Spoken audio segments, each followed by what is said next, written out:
Chapter 392, A New Life. Chapter 392, A New Life. The Amethyst Dragon Palace was a mess, as if it had been ravaged by a huge war. "Uncle Yan, why don't we chase after them?" asked the young man cloaked in a black robe. "Young master, the strength of that white-robed man beside Qin Feng is immeasurable. Plus, I'm heavily injured and I might not be able to defeat him. I'm afraid nobody will be able to protect young master if I go after them." As Uncle Yan talked, his breath somehow became unstable. The face of the young man, black-robed, grossly distorted with a violent expression of anger.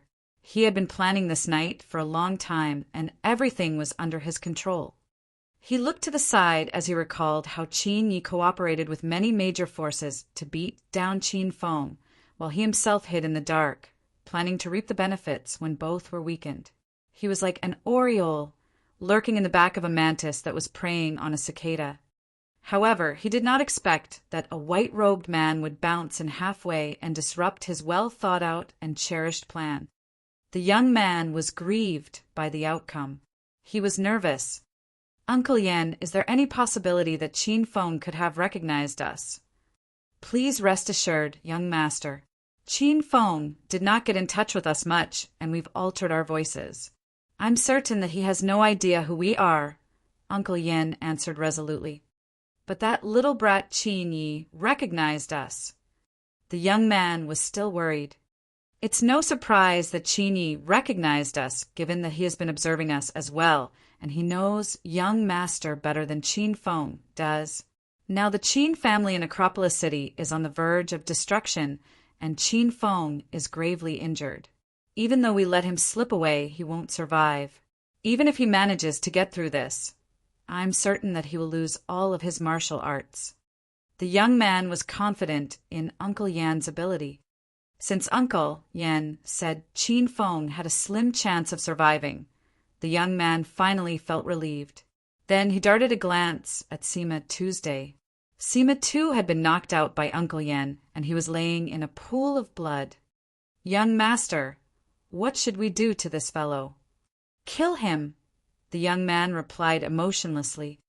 "The Sima family is a large and tenable family that could find their own place and stand on solid ground in the vast provincial capital. Plus, they did not have any bad blood with us. Do we really have to start a feud with them?" Uncle Yan hesitated. After hearing Uncle Yan's speech, the young man cloaked in the black robe burst into brazen laughter. Then he said, "Why should we start a feud with the Sima family?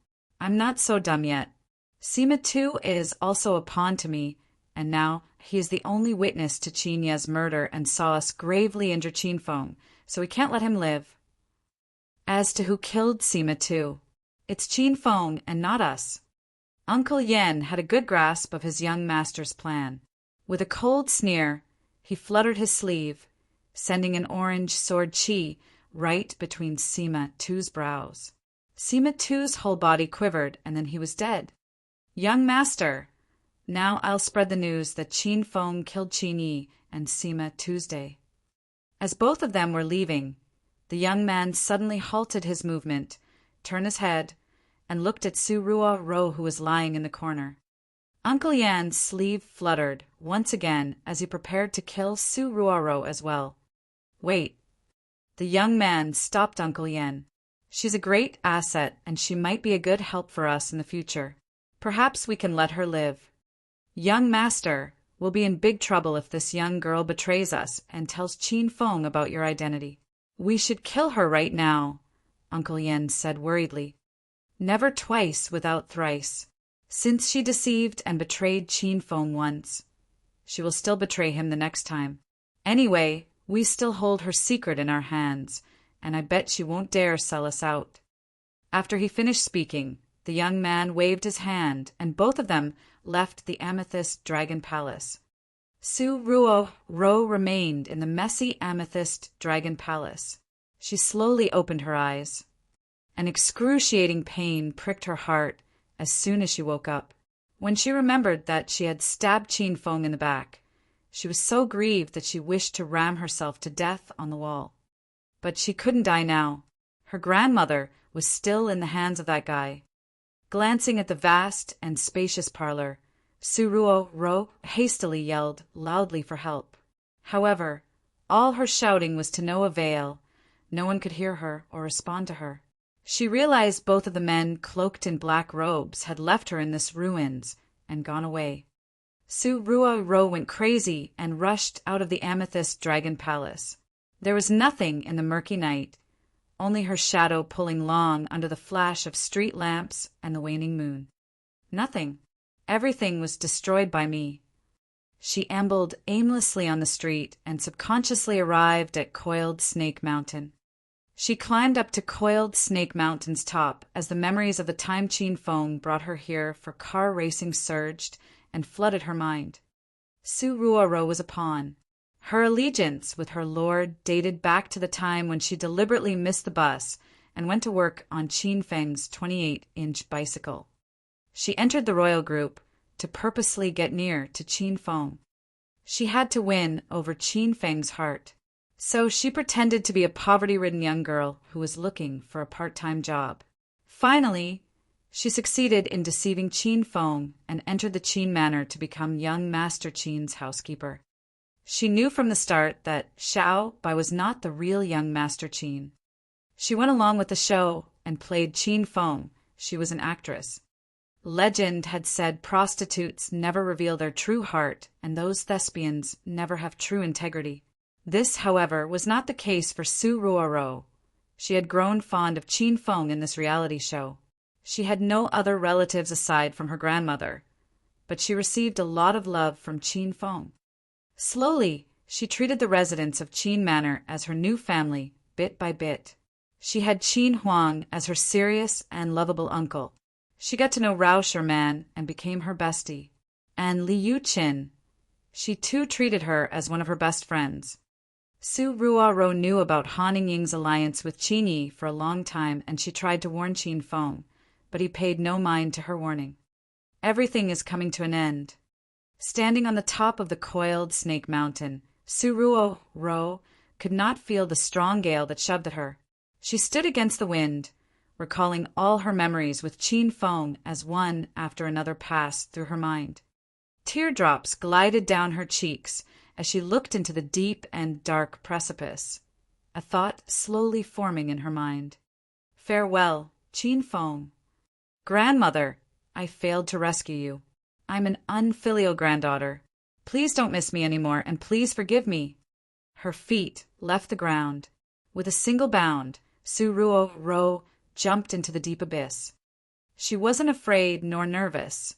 Instead, she felt she was dispelled from her dejection. All of her sorrow and grief was released from her body.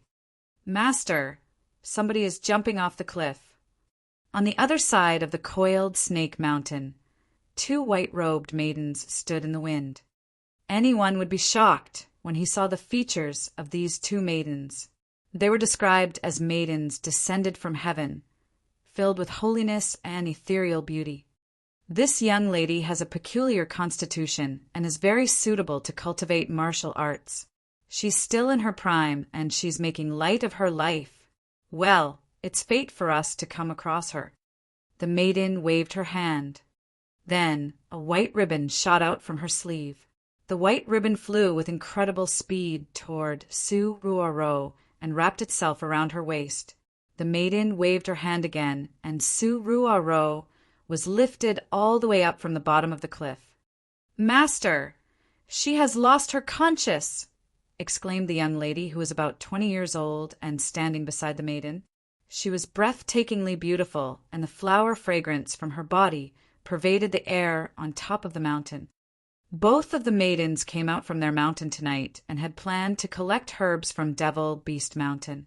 They didn't know that a full-scale war was going on in Devil Beast Mountain, and it was beset with many martial artists and beasts. Upon discovering this, both of them then changed their course and arrived at the top of Coiled Snake Mountain. They gazed upon the situation unraveling at Devil Beast Mountain. After realizing that the war was intensifying, both of them decided to go back and come back another time.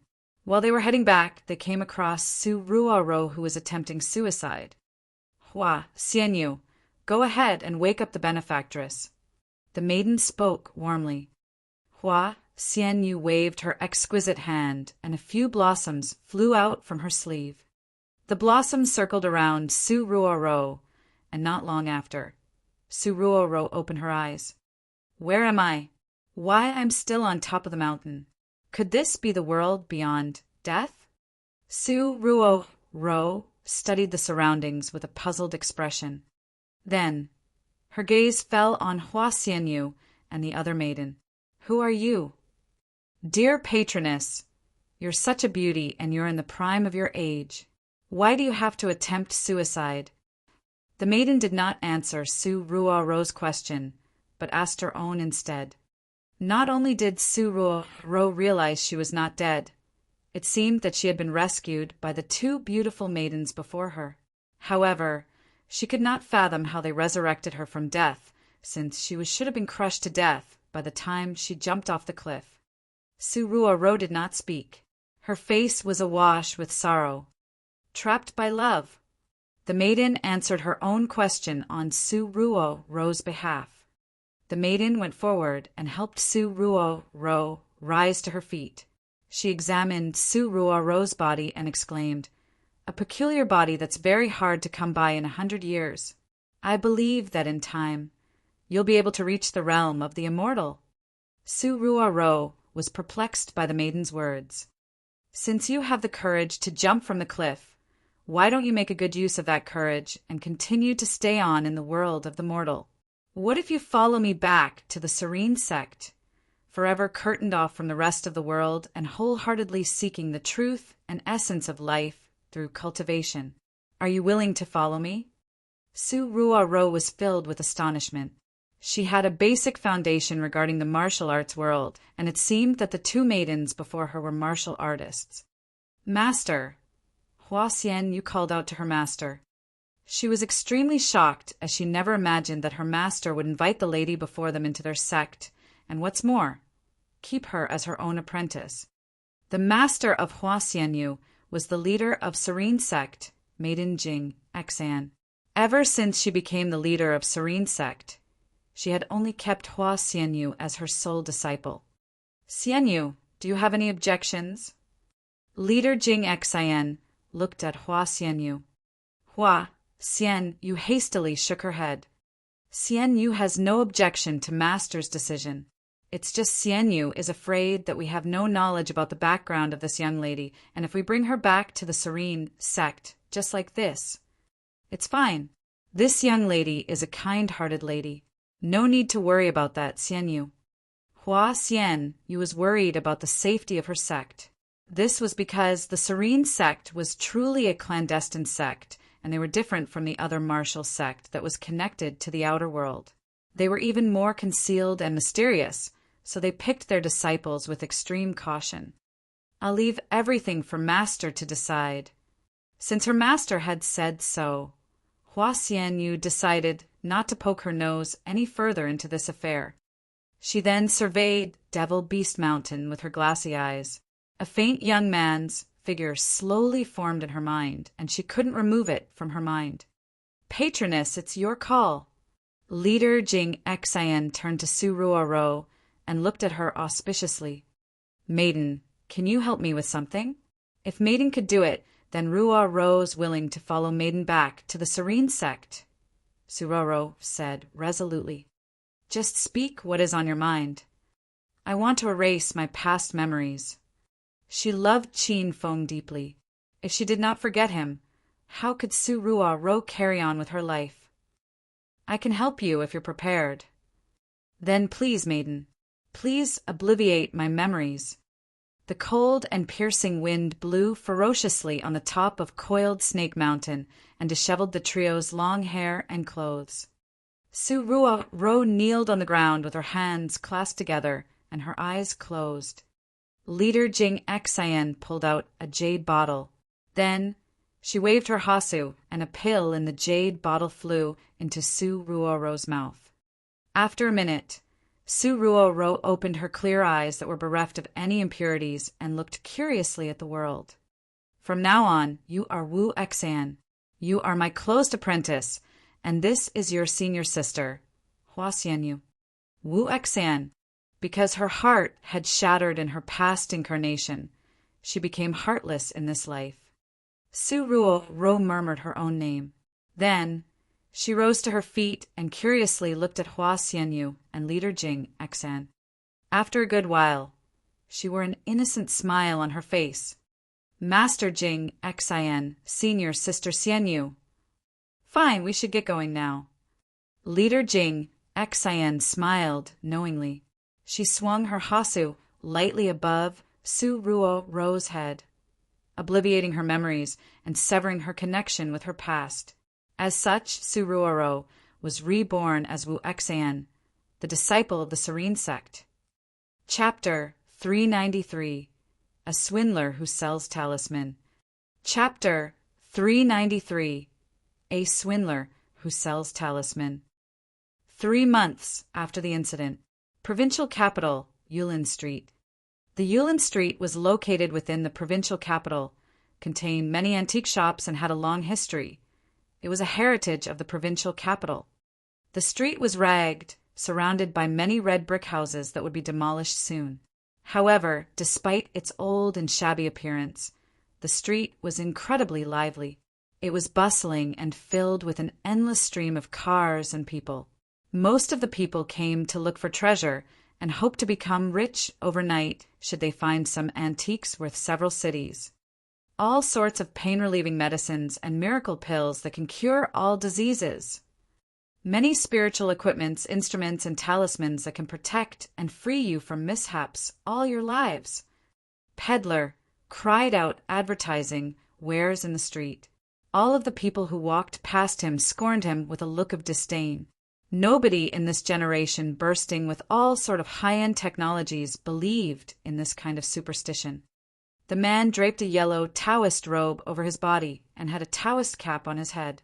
He wore a walrus mustache on his face and held a peach with sword in his hand.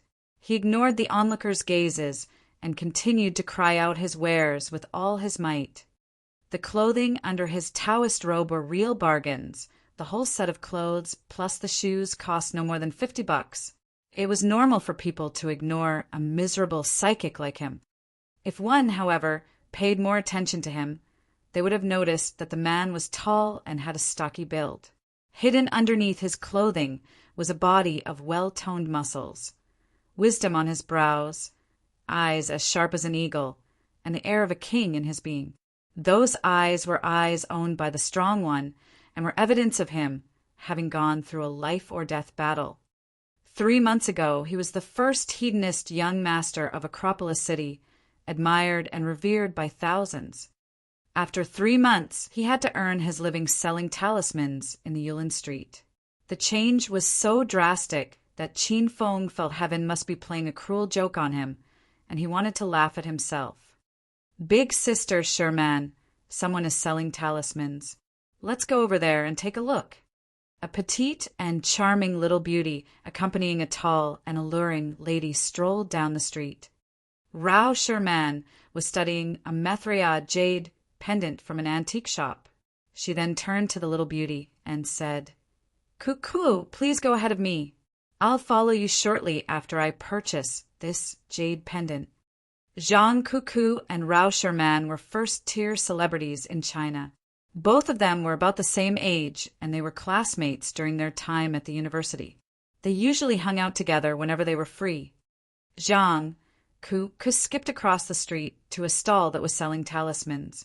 She then peered curiously at the yellow talismans on the table that were marked with abstract runes using cinnabar. No matter how hard she tried to decipher them, she couldn't understand either one. "Little beauty, I see a halo on the crown of your head. This is a sign that you're leaping into the limelight. If you allow me to read your palm, I'll show you a way to reach the pinnacle of your career," said Qin Feng in a low voice. Zhang Cuckoo raised her head and quickly glanced at Qin Feng. When she saw his lascivious look, she pouted her mouth and sulked. "Go away, you psychic. You aren't trying to read my palm. You just want to touch this princess' exquisite hand." Ahem, ahem. Qin Feng choked on his own saliva. He had not touched any women in the last 3 months, and he was almost tormented to death by his burning desires, so he decided to flirt with Zhang Cuckoo when he saw that she agreed very well with his taste and standards. He never imagined that this young lady would see right through his intentions once he spoke. "TSK, I just wanted to read your palm. Don't casually cream it for me. Do I look like a villain to you? Have you ever met a villain as handsome as me?" Qin Feng scornfully criticized Zhang Cuckoo for accusing him to be a pervert. Curling her mouth, Zhang Cuckoo declared firmly, "But you do look like a villain to me." Zhang Cuckoo ignored Qin Feng as he snorted and stared in anger. She simply grabbed 2 talismans and asked curiously, "Uncle, how much are you selling these talismans for?" "You have a good insight, little beauty." Qin Feng was soon to be torn by poverty. Seeing this naive young girl was interested in his talismans, he hastily changed his attitude and said smilingly, "This is the soul-cleansing talisman. It can cleanse your soul and relax your mind when you evoke it. Meanwhile, this is the Fireball talisman. It is a powerful talisman. It can release fireball after using the incantation. Tisk, do you think I'm so dumb as to believe you?" Zhang Cuckoo rolled her eyes at Qin Feng. However, Zhang Cuckoo had been quite interested in this kind of supernatural thing since she was young. At least on the surface of it, the talisman drawn by Qin Feng looked quite promising, so Zhang Cuckoo decided to buy 2 of them. "Stop talking nonsense. Just name the price." Qin Feng looked at Zhang Cuckoo with a devilish grin. She has swallowed the bait at last. As soon as Qin Feng was about to name the price, Zhang Cuckoo cut him short and said, "Don't try to scam me. I won't buy it if it is too expensive." Qin Feng's expression changed slightly. Soon he plastered a cheerful smile on his face and said, "All of my merchandises are sold at fair prices, and it must be the act of God for us to meet with each other here today. Well then, 2 million yuan for these 2 talismans."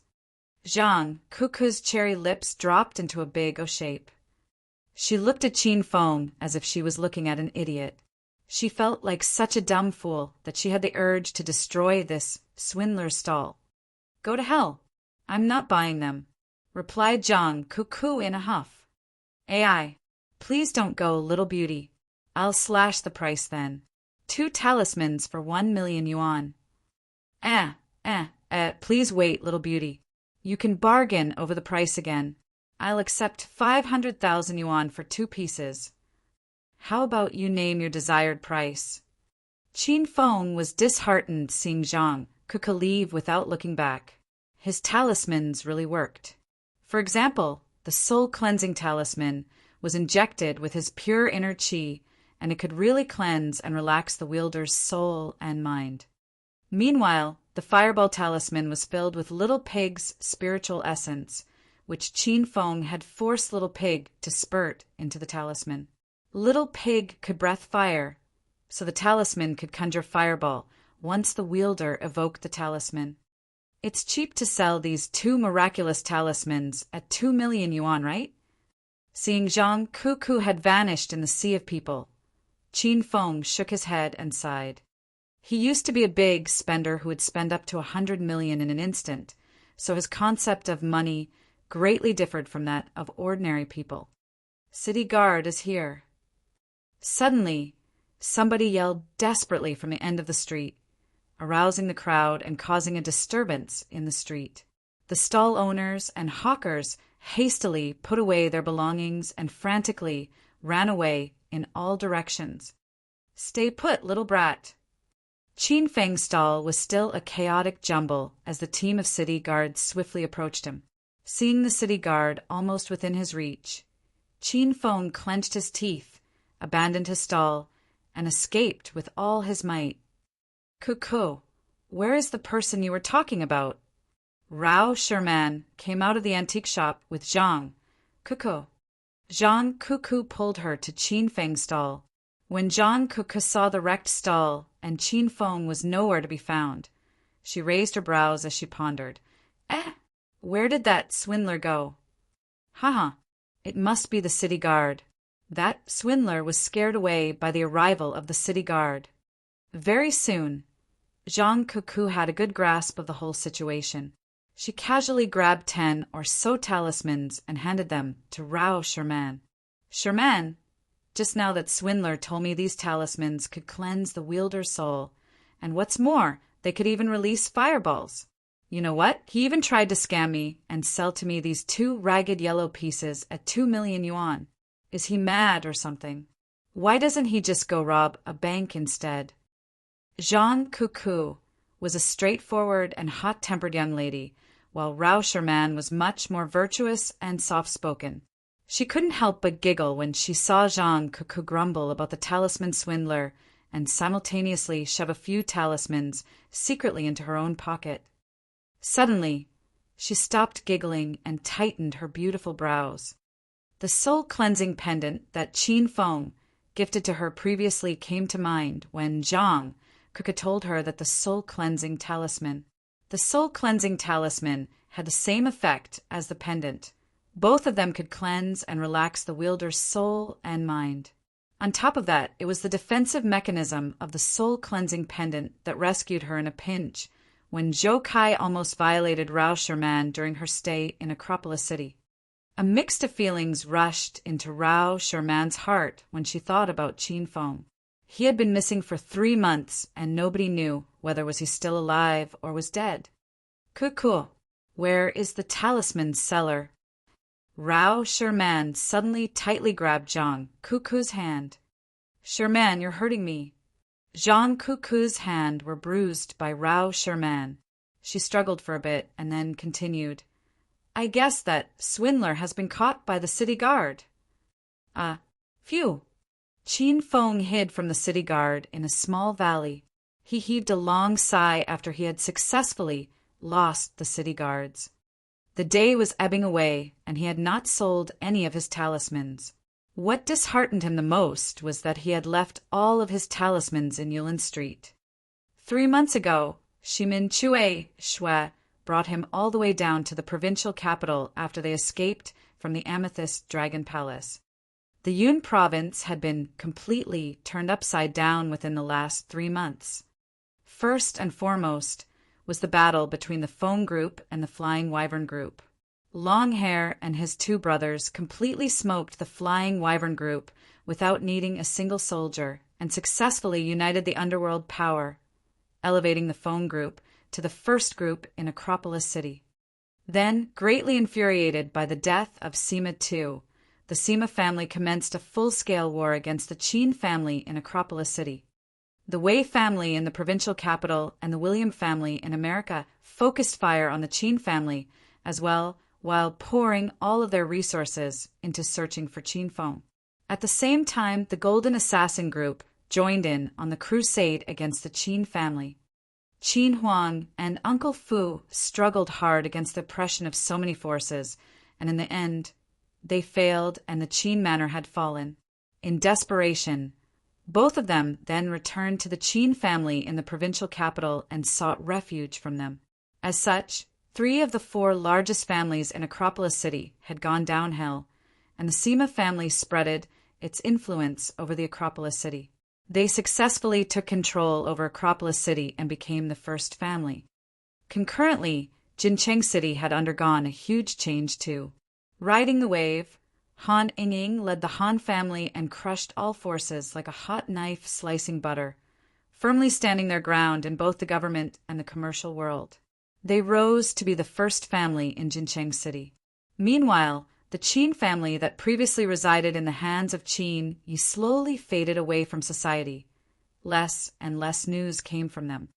Similar to the Sima family, the Li family in Yunhai City was enraged by the death of Li Shaojie. To relinquish their fury and lament over the death of their young master, the Li family toppled all of Yunhai City and eliminated all threatening forces that moved furtively in the background. With the powerful Verdant sect backing them, the Li family was successfully crowned the first family of Yunhai City. Sky City was rather calm compared to the other 3 cities in the Yun province. The Sioux family led all the other smaller family clans and brought the economy of Sky City soared to a whole new level. The battle that happened 3 months ago caused too many changes and shuffled the positions of all 4 cities in the Yun province, and the source of all these changes was Qin. The sky has darkened. I've got to find another place to stay for the night. Qin looked into the hazy sky and tucked his hands into his pocket. He only had 100 yuan left, and it was only sufficient for one night. He had to figure out a way to earn a living tomorrow. He found a 3-star hotel and reserved a single bedroom. He shed his Taoist robe and Taoist hat and tore the mustache off his face, revealing his handsome and fair complexion in the mirror. "I'm so handsome." Qin shamelessly praised himself. After he finished tidying up, he threw himself on the bed. While he turned on the TV to check the news of Yun province, his glance caught a glimpse of a black bra and lace panties beside his bed. Holy shit, it's see-through. Qin picked up the bra and took a look at it. He was aroused. He really had not touched a woman within the last 3 months. Thud, thud, thud. At that very moment, somebody knocked on his door. Cautiously, Qin leapt to the doorway. He noticed through the peephole that a tall and alluring beauty was standing behind the door. The woman was clad in a black uniform, and she was drop-dead gorgeous. She wrapped her hand around her humongous breasts, and her brows were furrowed. "Somebody found me?"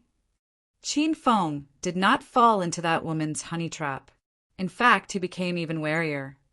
Chapter 394, System Reboot. Chapter 394, System Reboot. 3 months ago, the massive war in the Amethyst Dragon Palace battered Qin, and the Hedonist system acted up. Qin could not sense the system for the past 3 months. He hid in the provincial capital. The system seemed to have vanished from his mind overnight.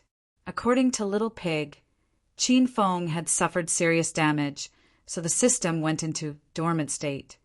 Not even Little Pig knew exactly when the system would be reactivated. Hide. Qin looked hard at the bed. Taking his cue, the laid-back Little Pig cast a contemptuous gaze at Qin before he scurried underneath the bed. Little Pig had been out of the system ever since the system went dormant. Just like Qin, he was now homeless. After securing Little Pig's safety, Qin slowly opened the door.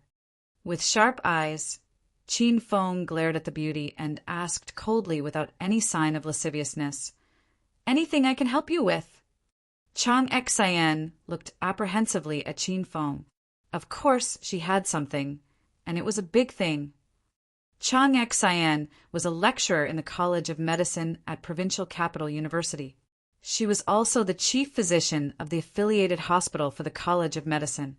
She had just checked out of this room, and by the time she left the hotel, she realized that she had left her undergarments in the room, so she went back to retrieve them. She never expected for the room to be rented by another guest only 10 minutes after she had checked out. Chang was shocked to see a half-naked Qin.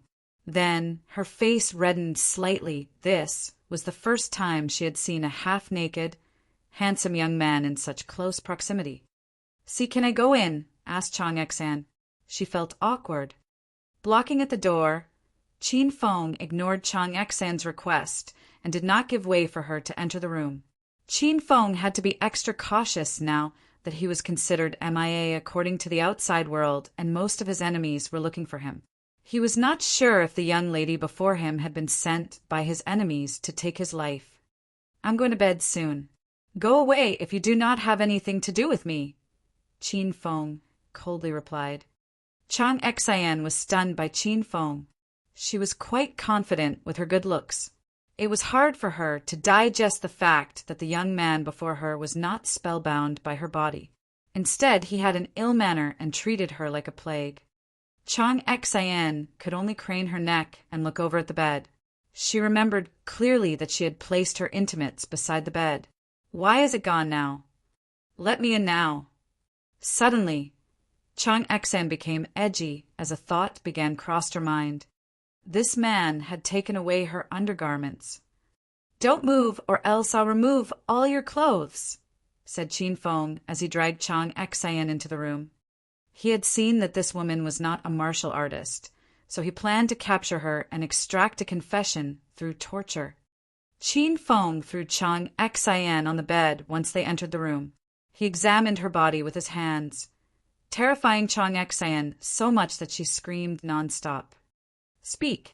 Who sent you here? Qin Feng was somewhat relieved after he confirmed that Chang Xian was not hiding any weapons or bugs on her body. Who sent me here? I don't know what are you talking about.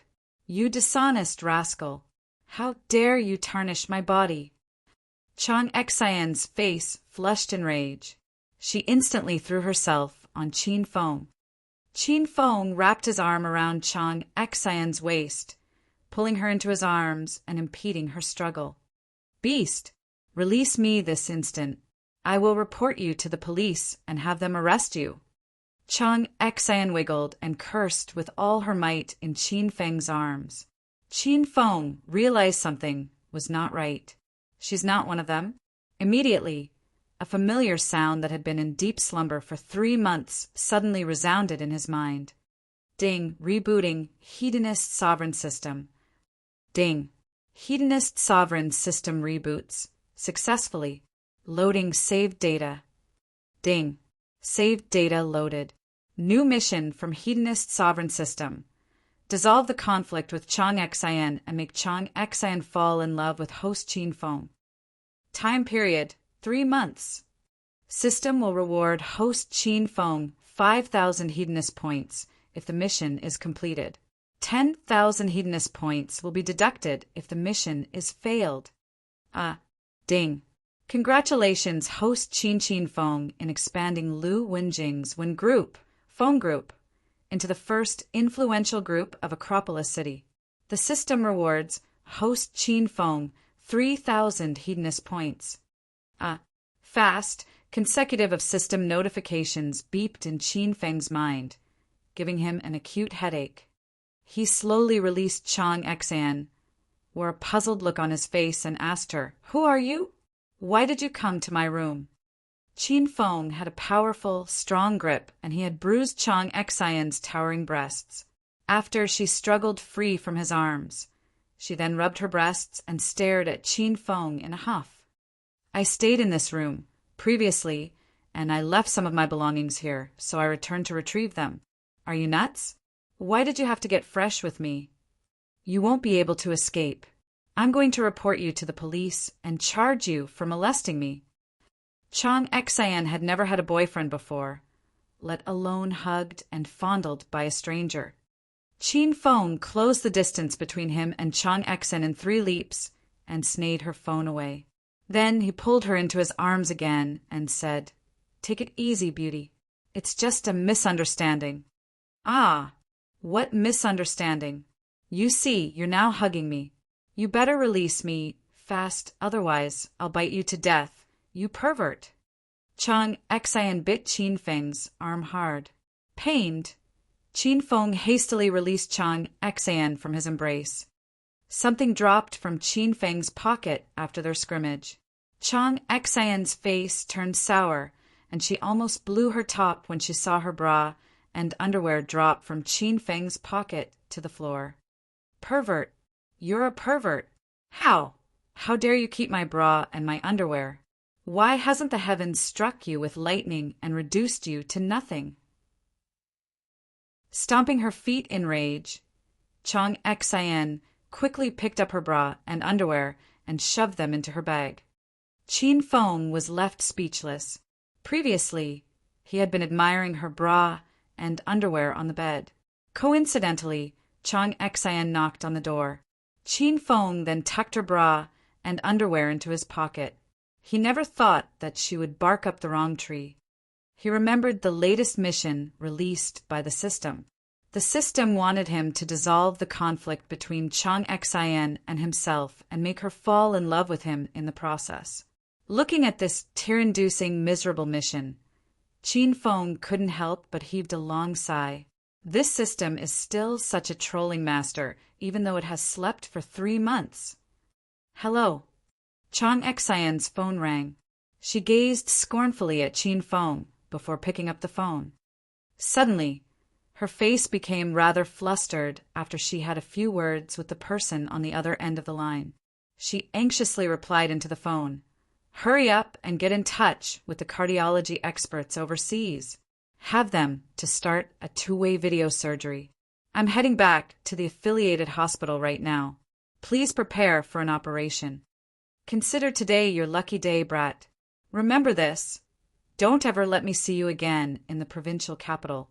If I ever come across you again, I swear I'll personally arrest you and lock you up in prison." Without further ado, Chang Xian retreated from the room. Qin Feng hastily went after her. He still had a mission that needed Chang Xian. The provincial capital has an estimated population of 20 million, and if he let Chang Xian slip away today, he thought he may never be able to find her ever again. "Please wait for a moment." Qin Feng grabbed Chang Xian's exquisite hand. Enraged, Chang Xian shook off Qin Feng's hand and glowered, "Fuck off! Beggars can't be choosers. You better be satisfied that I've let you go." Both of them rode along the way and arrived at her parked car. Chang Xian went into a Chevrolet sedan and Qin Feng followed. "Get out of my car now!" Chang Xian shouted angrily. Qin Feng was like a sticky candy and she couldn't shake him off. "I'm not going. I don't have any place to stay now. You've got to keep me for the night." Qin Feng smirked as he looked at Chang Xian. Chang Xian was so choked with rage that she could not speak. Her breasts bounced up and down nonstop. Qin Feng could not resist and stole a few glances at her breasts. Ah, you beast! Of all the men I've become acquainted with, you're the most shameless one." Chang Xian grabbed her hair and screamed uncontrollably. Qin Feng remained rather unaffected by her criticism. In fact, he replied to her proudly, "Thank you, I'll accept that as a compliment. You're not the only one who has said that. All of the women that I knew said that to me." Qin Feng put on a solemn expression after he had had enough fun and asked, "Where are you going?" "I'm going to save a person's life." Chang Xian calmed herself down. Then, she looked seriously at Qin Feng. "I'm the chief physician of the Provincial Capital University's affiliated hospital. A patient was just sent to our hospital and he's having a heart attack and is in critical condition. So let's put aside our conflict and please get out of my car now. I'm rushing back to save a person's life." A human life was of greater value than anything. Chang Xian had put her conflict with Qin Feng on hold. The system beeped in Qin Feng's mind again. Ding! New mission from the Hedonist sovereign system. Assist Chang Xian in rescuing the patient with heart disease. Time period 1 day. If host Qin Feng successfully clears the mission, the system will award host Qin Feng 1,000 hedonist points and a 5 elements acupuncture scroll. If the mission is failed, 2,000 hedonist points will be deducted and host Qin Feng will forever be abhorred by Chang Xian. Get out of the driver's seat. Qin Feng ordered Chang Xian after he received the new mission from the system. Chang Xian wished he would die. Her eyes were ablaze with anger. "Do you know what are you doing? Someone's life is in my hands, and you still want to take my car? Are you still human?" Chang Xian mistook Qin Feng for wanting to S&A her car. Qin Feng was slow to explain to her. Straight away, he pulled Chang Xian away from the driver's seat and positioned her on his lap. Chang Xian was startled by Qin Feng's prompt action. She struggled and yelled with all her strength in his arms as she thought Qin Feng wanted to S&A her car and violate her in her car. Chang Xian struggled frantically in Qin Feng's arms, rubbing her delicate and soft body against Qin Feng's and causing him to burn with lustful desire. However, now was not the best time for Qin Feng to do other things. He hastily positioned Chang Xian on the passenger seat and crawled into the driver's seat. "Show the way. I'll drive." "What are you doing? Get out of my car. I'll drive myself." Chang Xian rolled her eyes at Qin Feng. Looking at Qin Feng's cheap and poor-quality clothing, Chang Xan did not believe that this brat could have any superb driving skill. Meanwhile, she had been juggling surgeries between cities. Chang Xan surmised that her driving skill was actually quite good. Room. As soon as she finished speaking, the Chevrolet stormed away like a growling beast. Qin Feng ignored Chang Xan's contemptuous gaze and demanded again, "Show the way." "I'll drive." The Chevrolet passed block after block like a phantom, getting faster and faster. Slow down." This was the first time Chang Xan realized her car could reach this speed. She blanched in fear. "Do you still want to save people?" Qin Feng ignored her pleas and pressed harder on the gas pedal, causing the Chevrolet to zoom at its top speed. Then please drive safely." Chang Xan slowly got used to Qin Feng's driving speed. However, she was still startled enough to scream when Qin Feng narrowly overtook another car. Qin Feng looked at Chang Xan's voluptuous breasts with a devilish look. "Beauty, it's a blessing to have you as a girlfriend. Your yelling is very sexy, loud, and can melt a person's heart." Chang Xan rolled her eyes at Qin Feng's statement. When she was about to yell at Qin Feng cut her short and introduced himself to her. "I'm Qin Feng, what's your name?" Even though he already knew her name, he still had to pretend that he did not know.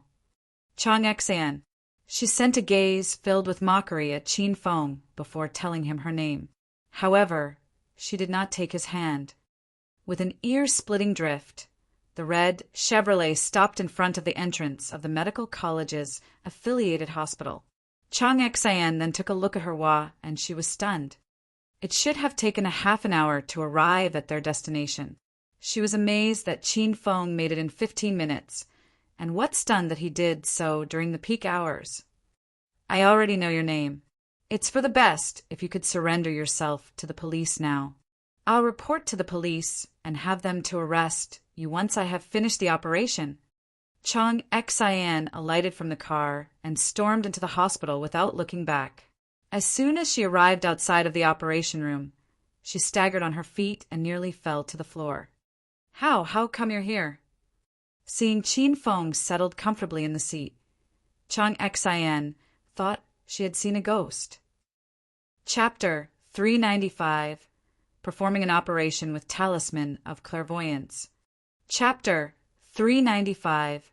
Performing an operation with Talisman of Clairvoyance. "Director Chang, you've arrived.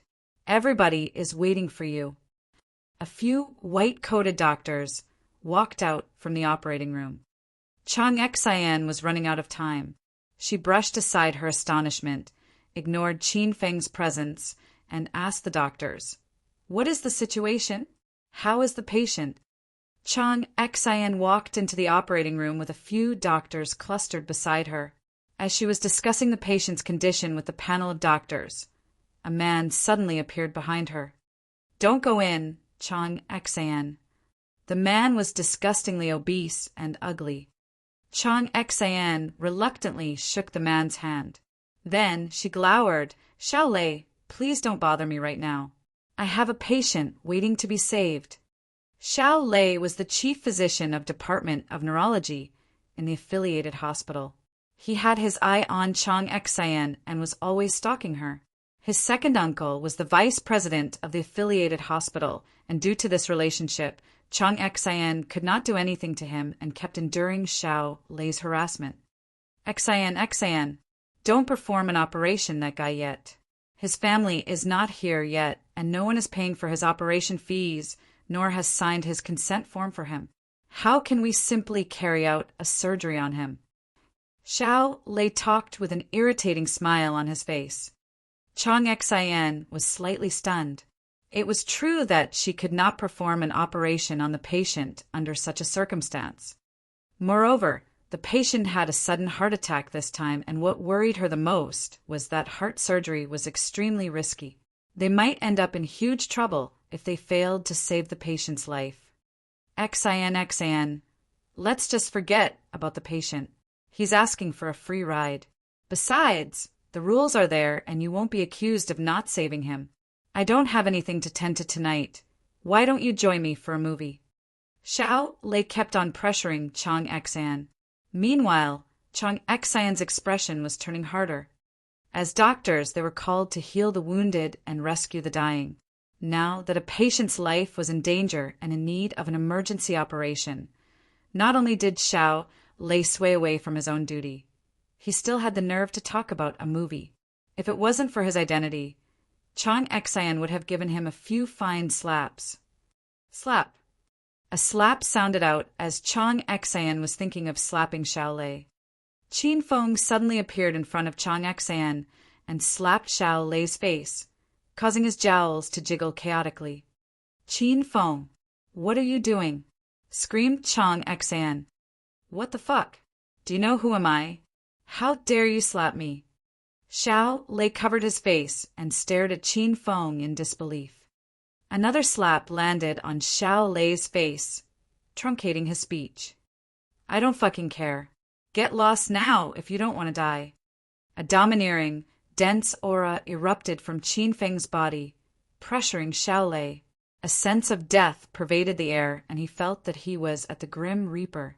It terrified him so much that he stepped back a few paces. Everything happened so sudden.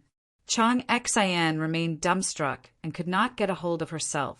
Then, Qin Feng pulled her into the operating room. Xan, perform the operation. I'll guide you from the side. Chang Xan finally came to her senses once she arrived at the operating table. However, her lucidity was short-lived as she was once again thrown into confusion by Qin Feng's words. You're a doctor? Chang Xan questioned Qin Feng. No, I'm not. Qin Feng shrugged indifferently. Anyway, just do what I said. Chang Xan was infuriated by Qin Feng's sloven behavior. Why do you have to butt your nose into people's affairs if you're not a doctor? Do you want to lecture me, an experienced cardiology specialist? Are you nuts or something? Qin Feng ignored Chang Xan's contemptuous expression and looked over at the patient. The patient was a 50-year-old or so elder. He required a respirator to help him breathe, and his electrocardiogram was weak, as if he would die at any moment. Suddenly, a piece of Talisman of Clairvoyance appeared in Qin Feng's hand. He lowered his head and crooned to evoke the Talisman of Clairvoyance. Immediately, the patient started to become translucent and revealed his framework, blood vessels, and nerves clearly before Qin Feng's eyes. Even though Qin Feng was not equipped with the art of healing, he straightaway figured out the main problem of the patient's heart with the effect of Talisman of Clairvoyance. A main artery under the right ventricle was clogged. The right ventricle had to work harder to pump out the same amount of blood. Here, start from here. Qin Feng pointed to the right side of the patient's heart and demanded Chang Xan to start from there. Chang Xan's eyes bulged wide and she roared at him, Get out of here right now! Stop bothering us. We've something very important to do. Seeing Chang Xan refuse to believe him, Qin Feng did not have much to say for himself. In order to finish his mission, Qin Feng ignored her grumbling and placed his hands around Chang Xan's waist from behind, guiding her hands toward the patient's body. Xan, I can't control my strength. It is better if you could do it on your own. As he was talking, he descended the sharp scalpel onto the patient's chest. Qin Feng had never performed an operation before, so he was afraid that he might puncture the patient's heart if he stabbed the scalpel too deeply. Plus, Chang Xan refused to believe him, and he had no other way to prove his word, so he had to resort to this kind of extreme approach to force Chang Xan to submit to him. Chang Xan's body was trembling with rage. She wished to stomp Qin Feng to death, but she did not dare to act rashly. As such, she gestured at the doctors and nurses behind her to calm them down and followed Qin Feng's order, slowly stabbing the scalpel into the patient's body. As she slowly and carefully sliced through the patient's body, his heart condition began to be exposed before everybody. Chang Xian marveled when she saw the condition of the right ventricle. She had just arrived at the hospital, so she had not viewed the patient's X-ray yet. She never expected that Qin Feng would see the main problem with a single glance, whereas not even she, a cardiology expert, could. This greatly perplexed Chang Xian as she felt she had a wrong impression of Qin Feng. Seeing Chang Xian suddenly stopped her movement, Qin Feng blew hot air into Chang Xian's ear and said, Xian, quickly. Don't stand staring blankly at it. The wisp of hot air pulled Chang Xian out of her thoughts and back to reality, causing her ears to heat up as a sensation of pins and needles spread across her body.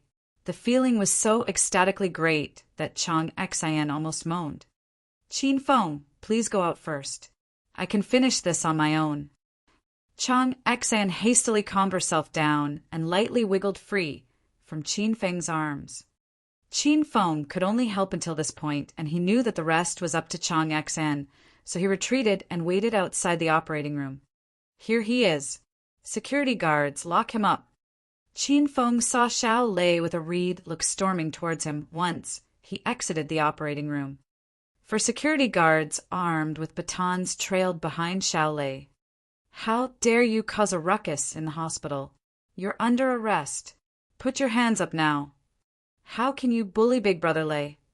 We're going to show you who is the boss here today. The 4 security guards shouted as they threw themselves at Qin Feng. All of them waved their batons in the air and thrusted them at Qin Feng's head. Bang, bang, bang. Soon, a rattling noise and a few sounds of heartrending cries echoed in the hallway. Xiao Lei only saw a few silhouettes flash before his eyes, stunning him. Then, after he finally regained his senses, he realized the 4 security guards all had fallen to the floor, covered their stomachs, and were rolling on the floor, yelping in pain. Don't you come over. And my second uncle is the vice president of this hospital. Xiao Lei was trembling in fear as Qin Feng approached him. Slap. Qin Feng closed the gap between them and slapped Xiao Lei's face. Then he glared at Xiao Lei and yelled, Vice President of the hospital? I'm not afraid, even if your second uncle is the vice mayor. They are having an emergency operation inside the room. You did not offer your help. Instead, you brought your men to find trouble with me. Can you still call yourself a doctor? Qin Feng instantly related Xiao Lei with Zhang Tianhua, who almost violated Lin Beibei. Both of them were the scumbags of the medical community. It was considered a light punishment to just give them a few punches. Riding on his momentum, Qin Feng couldn't stop and continued to slap Xiao Lei, causing him to yell out nonstop in pain.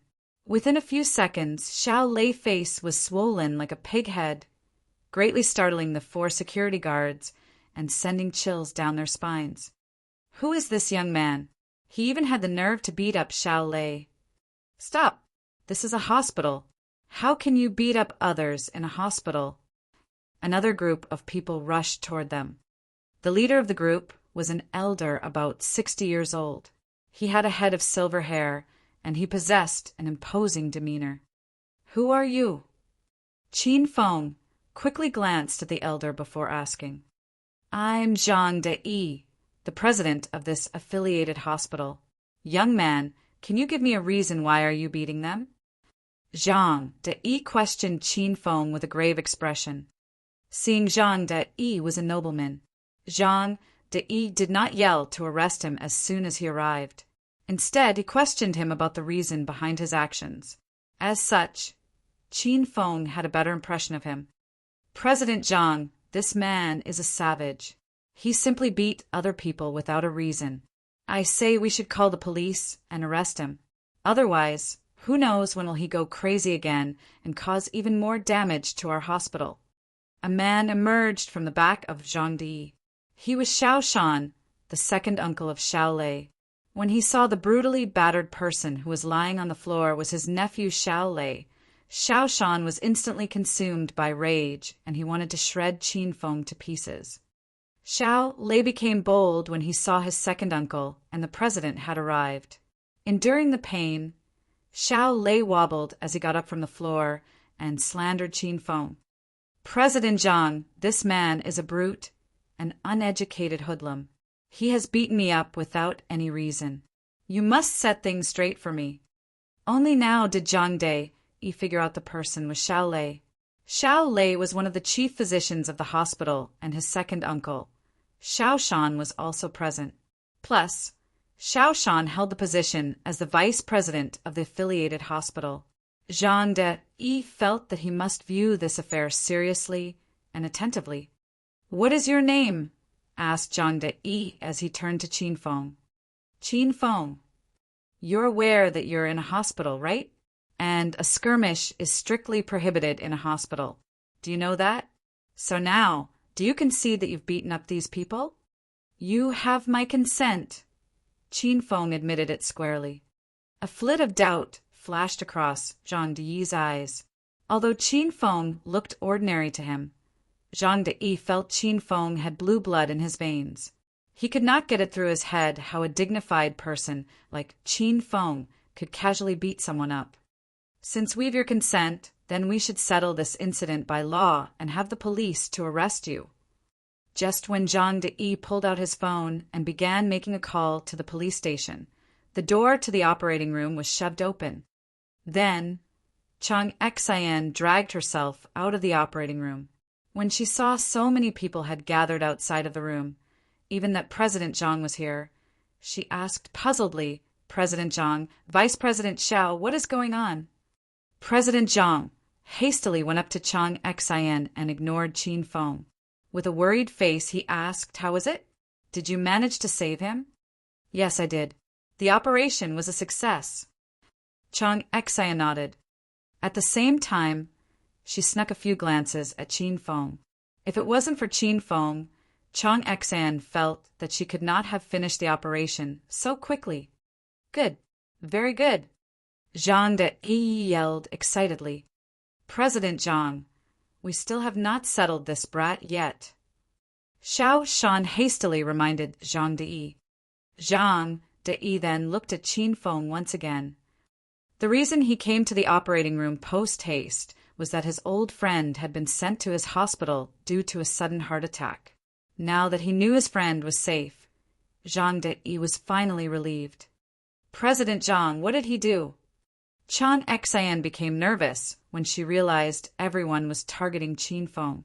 Even though she disliked him and wanted to send him to the jail as well, she had always seen things in black and white and never took anything personally. "Do you know this person, Chang Xian?" Chang Xian hesitated for a moment and nodded. "Not very well. He beat up Xiao Lei a few minutes ago.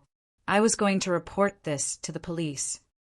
Zhang Dai told her all the details he knew. Chang Xian frowned slightly after she heard the explanation from Zhang Dai. She saw Qin Feng slap Xiao Lei, but Chang Xian felt he was in the right. She believed that Xiao Lei deserved to be punched. "President Zhang, can you let Qin Feng go this time? He has his own reasons for hitting Xiao Lei." "How can you speak like that, Chang Xian? Do you need a reason to beat up a person? If I should go kill somebody on street now and declare that I killed him for a reason, that means I'll get off scot-free." Xiao Shan was extremely angry and glowered at Chang Xian. He knew that his nephew was trying to woo Chang Xian, and he also knew that Chang Xian always gave Xiao Lei a cold shoulder. Xiao Shan was furious with Chang Xian. He was the vice president of the affiliated hospital, and his nephew had boundless prospects. Meanwhile, Chang Xian was only a woman with a slightly better appearance and no any background. How could she not look up to his Xiao Lei? Chapter 396. Let's go home together. Chapter 396. Let's go home together. "Vice President Xiao, please calm down. I said he must have a reason, and I meant it." Chang Xian countered Xiao Shan while raising her brows as Xiao Shan's glowering irked her. "He beat up somebody. This is a fact, and nothing can get him off scot-free." Xiao Shan was exasperated with Chang Xian's attitude for not taking his side. Disappointed and annoyed by her attitude, Xiao Lei turned and looked squarely at Zhang Dai. President Zhang, Xiao Lei is one of our chief physicians, and he was ambushed, beaten, and tyrannized by a savage. I hope President Zhang can set things straight for Xiao Lei and bring this barbarian to justice. Rage had been rising within Chang Xian from the moment she met Qin Feng in the hotel. Now, Xiao Shan had pressed her final button, and she exploded. I say he has a reason, and that means he has a reason. Why can't you wait for me to finish telling the whole story before babbling like a bubbling fool? Chang Xian went forward and stood in front of Qin Feng, guarding him like a hen protecting her own chick. Extending his hand and pushing Chang Xian, Xiao Shan glowered, "You betrayer! You're merely a doctor here, and I'm the vice president of the affiliated hospital. You dare not respect me. You're a cunt, and I say a low-bred woman like you is not qualified to be a doctor." Xiao Shan was a man, so his strength was quite strong. After he pushed Chang Xian, she wobbled for a bit before she fell into Qin Feng's arms. Qin Feng hastily caught and held her tightly and stepped forward. His face turned cold. An incredibly dense and illustrious aura erupted from his body, putting so much pressure on Xiao Shan that he felt suffocated. "Your name is Xiao Shan, that brat's name is Xiao Lei. Seems like both of you are related." "Huh, so that's how it is. No wonder you keep breathing down my neck like a cat and a rat, so you're trying to avenge your nephew. But how can you be so hard-hearted and lay your filthy, grubby hands on a lady? I guess you don't want her hand anymore, do you?" Qin Feng moved like a streak of lightning after he finished his speech. Before anybody could stop him, Qin Feng grasped Xiao Shan's arm tightly and with a little exerted force. Xiao Shan's face instantly clouded with pain, as if he had eaten some dung. "Ah, it hurts. It hurts so much. Let go. Fucking let go of my arm right now." Qin Feng disregarded his demand and added more force to his grip. At the same time he said, "As an angel in white, you did not fulfill your responsibilities, speak of vulgarities, and can't tell black from white. You do not deserve to be a doctor." Xiao Shan's cries of pain echoed throughout the entire hallway, pulling Zhang De and Chang Xian back from their individual thoughts to reality. "Qin Feng, please release him first. We can always talk this through." As the president of the hospital, Zhang De did not wish for something bad to happen under his wa. Qin Feng glanced at Zhang De, but did not release Xiao Shan's hand. Instead, he turned to Chang Xian and asked for her wish. Xian, I'll let you decide. How should this brat be punished?" Chang Xian's cherry mouth dropped open in shock. She never expected Qin Feng to be this violent. He did not question his opponent's identity before firing his attack. She remained blank for some moments before saying, "Release him first." Only at her command did Qin Feng let go of Xiao Shan. Xiao Shan quickly retreated a few steps backward and kept his distance from Qin Feng. To him, Qin Feng was now like a demon who had crawled out of hell. "Chang Xian, tell me the whole story. What the heck is going on?" Zhang De sternly questioned Chang Xian. "President Zhang, Qin Feng came with me to the hospital to treat the patient. The patient had a sudden heart attack, and we could not get through to his family in time, so no one was able to authorize payment to cover his operating fees, nor sign the consent letter for him." Accurately relaying the truth, Chang Xian blurted it all out to Zhang De. Concurrently, Dr. Xiao kept blocking my way, barring me from entering the operating room to save the patient. Then, Qin Feng stepped forward and, out of desperation, he pushed Xiao Lei away and accidentally injured him in the scrimmage. Countless expressions flashed across Zhang Deyi's face as he listened to Chang Xian's explanation. He became a little excited and asked, "Was the patient named Wang Cheng Fa?" Chang Xian searched her memory for a moment before nodding. "Yes, he is Wang Cheng Fa." After getting confirmation from Chang Xian, Zhang De shed his usual demeanor, and his attitude changed drastically. Wang Cheng Fa was his old friend. Zhang De rushed into the operating room with great haste as he was worried about Wang Qing's condition. How is Wang Qing's? Is he out of danger? Zhang De no longer cared about Qin Feng's case. His mind was now preoccupied with the condition of his old friend. Luckily, Qin Feng stopped Xiao Lei in time to give me enough time to save the patient. If I had waited another minute, I might not have been able to save him. Anyway, Wang Qing's condition has stabilized, and he only needs rest for the time being. Chang Xian figured out that President Zhang had a deep relationship with Wang Qing's. She subconsciously put in a good word for Qin Feng. After Chang Xian uncovered the real cause of the whole incident, Zhang De turned to Xiao Lei with a cold expression and roared loudly, You! As one of the chief physicians of our hospital, I won't blame you for turning a blind eye to a patient who's in mortal danger. But how could you interfere with Dr. Chang Xian attempting to save the patient's life?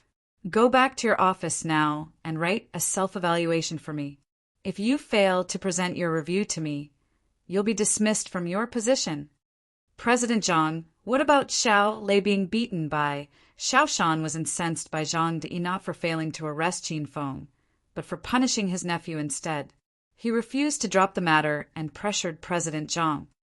Vice President Xiao Lei is your nephew, but he failed to honor his duty as a doctor, turning his back from a patient, barring another doctor from saving the patient's life, and raising a disturbance in the hospital.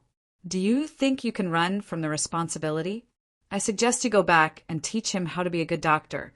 As for the case, let's just forget about it, shall we? Zhang De had made his stand. His order was absolute, so even though Xiao Shan disagreed with the outcome, he had to drop the matter as he was one position lower than Zhang De. Xiao Shan then helped Xiao Lei walk away from the operating room with a malevolent expression on his face.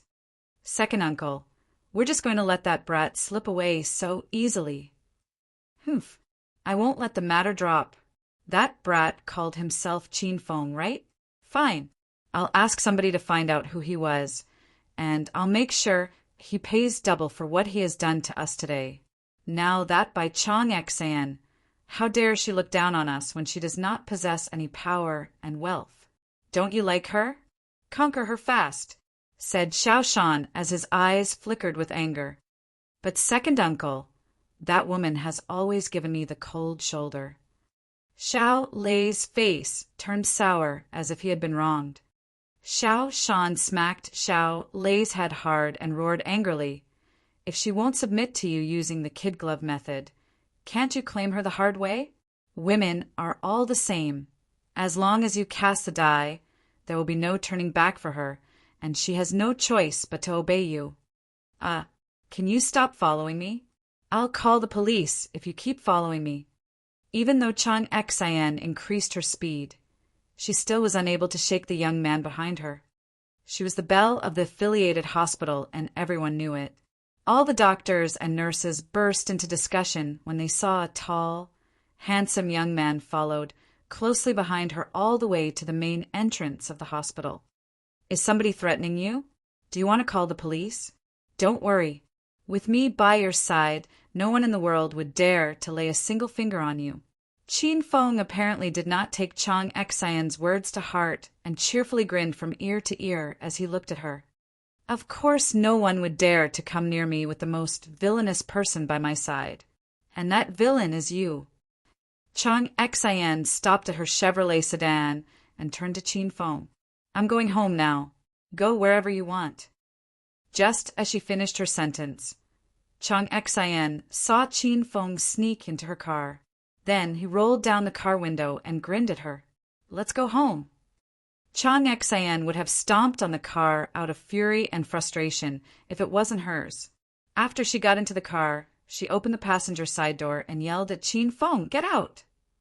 Did you ever heard the story The Farmer and the Snake? Qin Feng suddenly looked at Chang Xian seriously. Fuck off. Then you should be familiar with the story The Hunter and the Wolf. Chang Xian pulled out her cell phone and prepared to call the police.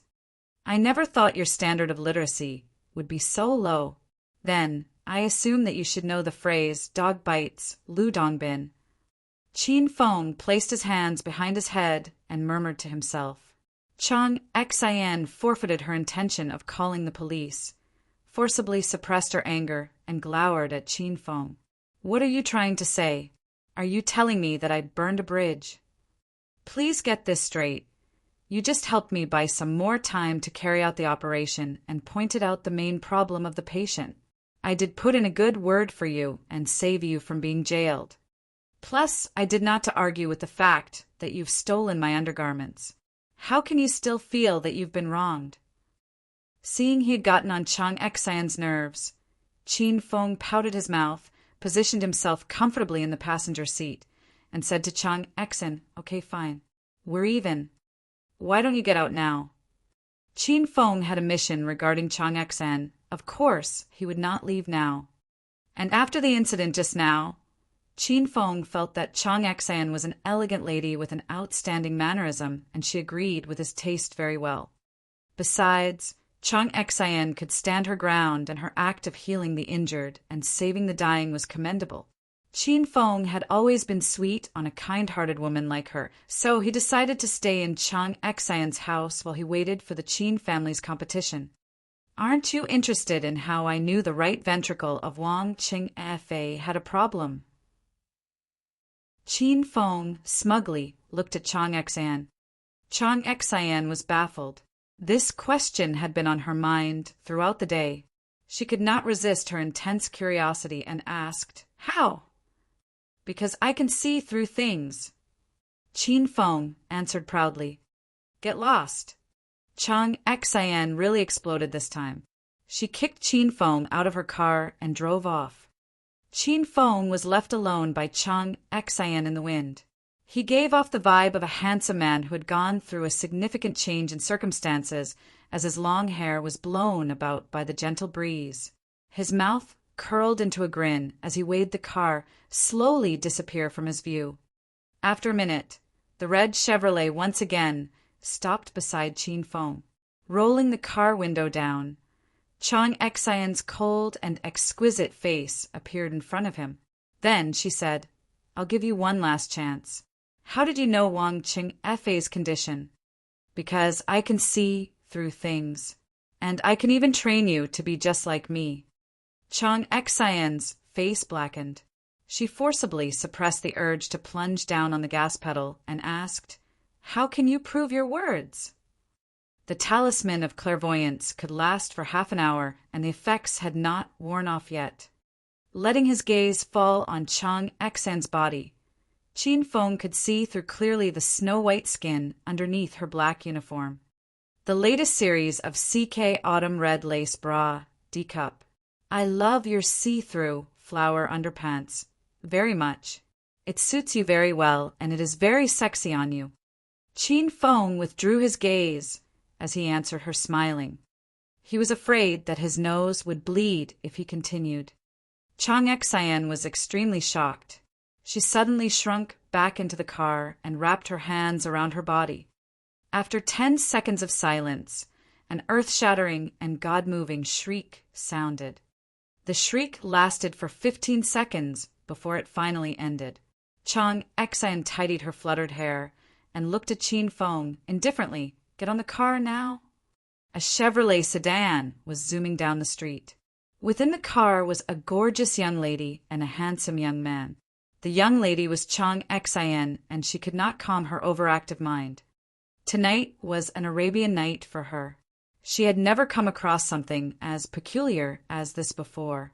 She found a man that could see through things tonight. What stunned her the most was that she was actually bringing him back to her house. Chapter 397. Staying Together Under the Same Roof with Beauties. Chapter 397. Staying Together Under the Same Roof with Beauties. The Chevrolet sedan tore down the street and stopped in front of a high-end residential area. The luscious green neighborhood was spacious and equipped with many different convenience stores, restaurants, and banks. Chang Xian swiped the key card across the reader and opened the villa's anti-theft door. She entered the villa first. Then, she threw her Chanel purse on the shoe rack, bowed slightly, and took off her high heels. She let her pretty feet breathe after taking off the high heels. Even though her feet were shrouded in black pantyhose, one could see that she indeed had beautiful otherworldly feet, just from the shape. "What are you looking at?" After changing into a pair of bare cotton-padded shoes, Chang Xian raised her head and realized Qin Feng's eyes were stuck on her legs. "Your house's marble tiles are so classy." Qin Feng smiled. Rolling her eyes, Chang Xian threw a pair of disposable slippers to him. Then she corrected him. "I have wooden flooring in my parlor. Are you blind?" Qin Feng felt awkward. He put on the slippers and snuggled into the sofa, enjoying the fruit on the table while weighing TV. Seeing Qin Feng make himself at home, Chang Xian stood on the side with a snappy attitude. She wrapped her arms around her body and looked emotionlessly at Qin Feng. She could not believe that this brat would be so thick-skinned as to ignore her. Suddenly, Qin Feng put down an apple that he had in his mouth, looked at Chang Xian and said, Xian, don't just standing there. Come here and watch TV with me. Please make yourself at home and don't be so courteous." Chang Xian was helpless at Qin Feng's shamelessness. He had once again changed her perception of him. "I'm going to change my clothes upstairs and deal with you later. Stay on the sofa and don't move around." Chang Xian had a voluptuous but underneath her tight-fitting black skirt. Her bottom wiggled as she climbed up the flight of stairs.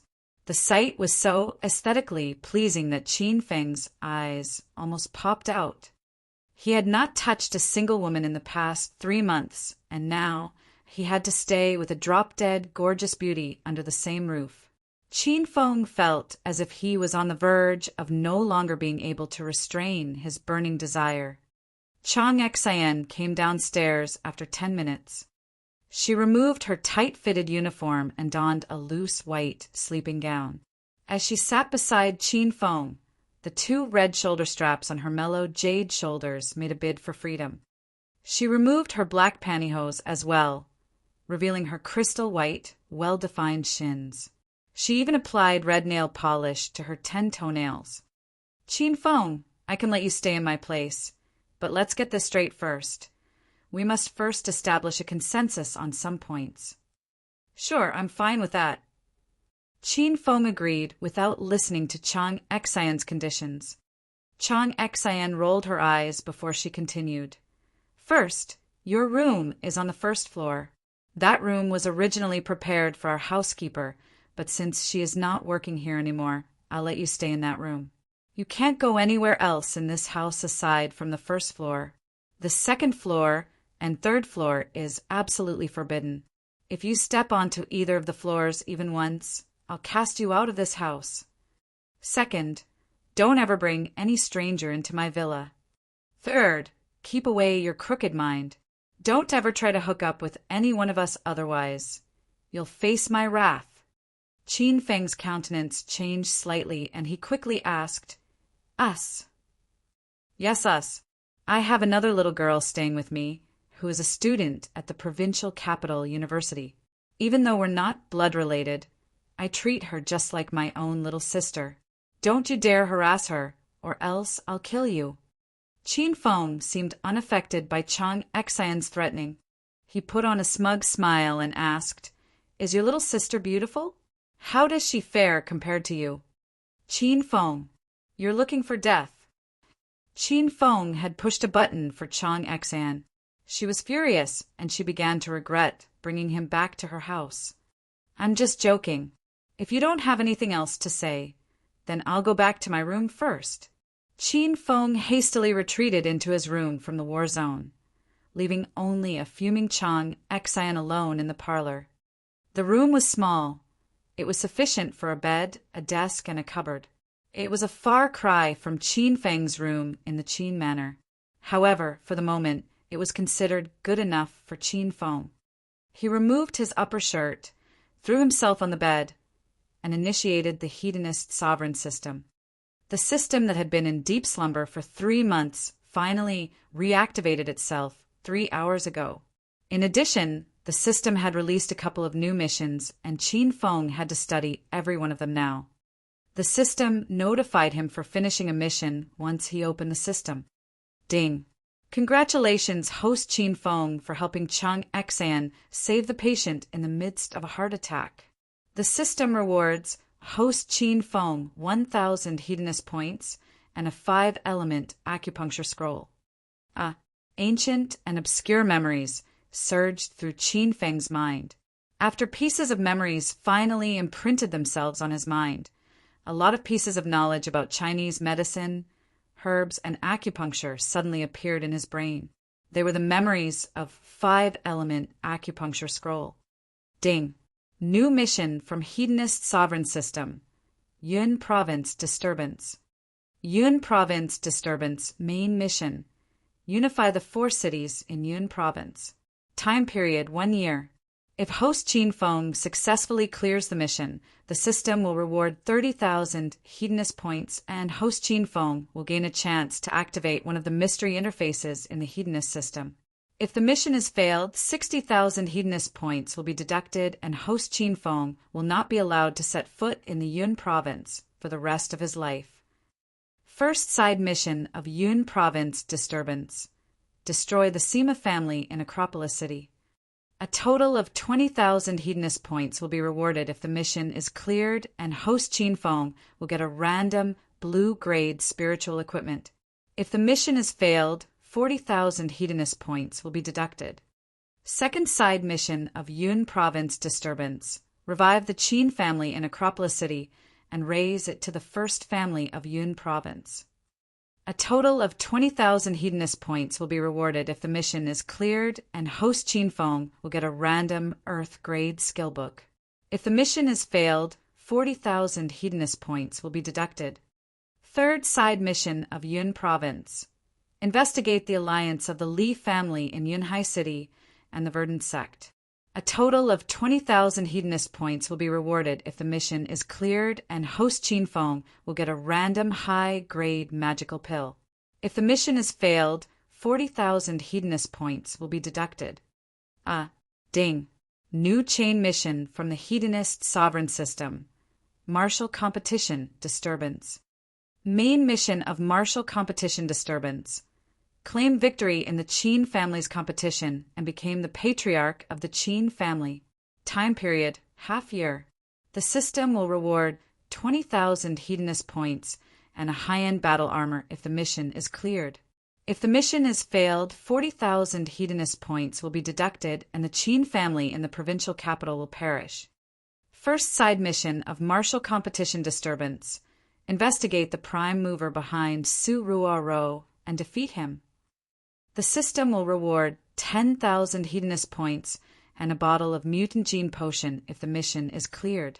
If the mission is failed, 20,000 Hedonist points will be deducted, and host Qin Feng will never get to see Su Ruoro again. The quick succession of mission notifications blew Qin Feng's mind. Also, an excruciating pain pricked his heart when he saw there was a mission about Su Ruoro. Even though 3 months had passed, Qin Feng still remembered the stab Su Ruoro delivered it that night. Not only did she leave a physical scar on his back, but she also left a wound on his heart that could not heal. Qin Feng shook his head to shrug off those negative emotions as a smile slowly crawled up his face. Qin Feng had something that was worth rejoicing over. Ever since the system had become dormant, the time periods for the missions stopped as well. And after the system rebooted, all the time periods for the missions were initialized. For example, the mission, Train Lu Bingbing to be as gentle as lamb, had a time period of 3 months. This mission had only 10 days left when the system shut down. At the time aside from this mission, there were a few more missions that would soon expire. Then the system rebooted. Lu Bingbing's mission time period had reset, and so did the other missions. One who survives a great disaster is destined to have good fortune forever. The corner of Qin Feng's mouth arched into a devilish grin. It was time for his revenge. Thud, thud, thud. Somebody knocked on his door once he finished checking the missions. Chang Xian came into the room and looked at Qin Feng indifferently. You say you can see through things, and you promised me that you would train me to be like you. When can we start the training? The only reason Chang Xian brought Qin Feng back was that of his ability to see through things. As a doctor, she had to save people's lives on the operating table. As such, Chang Xian had been imagining how great it would be if she had a pair of eyes that could see through things, so that could save more people. Whenever you like. Qin Feng shrugged his shoulders. He never expected her to believe his words. Chang Xian walked over to Qin Feng and took a seat beside him. Suddenly, she sprang up, tightly covered her breasts, and looked warily at Qin Feng. Didn't you ever use your ability to see my body? Or else I'll kill you. I've seen enough of it. Your body is no different from the others. Qin Feng pursed his mouth. Rest assured, I won't even bat an eye at you even if you removed all your clothes in front of me. You. Chang Xian took a deep breath and forcibly suppressed the urge to shove Qin Feng out of her house. She was kind of confident with her looks and her body, as others had said, she the face of an angel and the body of a devil. However, it became a worthless saying when it came to Qin Feng. TSK, he must be blind. Then hurry up and teach me. I want to master it in a month, otherwise, get out of my house. Hearing Chang Xian said it with a stern expression, Qin Feng became serious as well. He suddenly came behind Chang Xian and extended his arms, wrapping them around her waist. Without letting her to flew his face, Qin Feng hastily added, If you want to learn how to see through things, it's better to stay quiet. Chang Xian was going to slap Qin Feng. She resisted her urge and sat beside the bed without putting up a fight after she heard what had Qin Feng said. Qin Feng slowly placed his hands on Chang Xian's belly. Her lower abdomen was smooth and flat without any excess fat. Touching her flat tummy with his hands felt great even though it was veiled by her sleeping gown. Qin Feng then moved his hands down further. When he almost reached her thigh, Chang Xian instantly turned chilly. Ahem, we're just getting started. Qin Feng hastily withdrew his hands and returned to Chang Xian's stomach. Then he circulated his inner qi and transferred it into Chang Xian's body. Chang Xian was shocked. She realized that a gush of cold inner qi was intermittently surging into her stomach, and the feeling was very peculiar. It felt like dozens of earthworms wriggling and crawling in her stomach.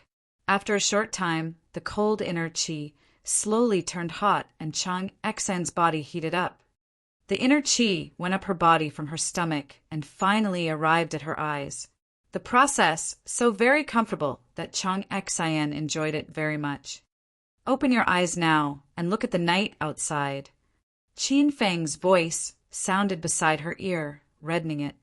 She pushed down her burning desire and glanced at the view outside. Boom! Chang Xian's mind exploded. She could not believe it.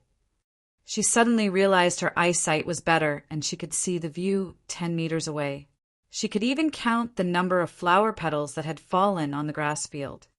Is this see-through? Exclaimed Chang Xian. No, it isn't.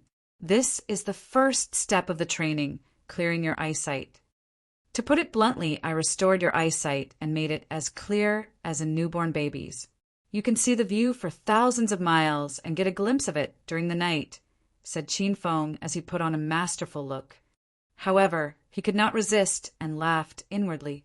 He merely transferred some inner qi into Chang Xian's body and directed it to her eyes, facilitating the flow of blood around her eyes. As a result, her eyesight became much clearer than usual, and this was child's play for Qin Feng. Then quickly teach me how to see through things. She had tasted blood and she was excited. She even ignored the fact that Qin Feng held her waist and touched her belly. Not now.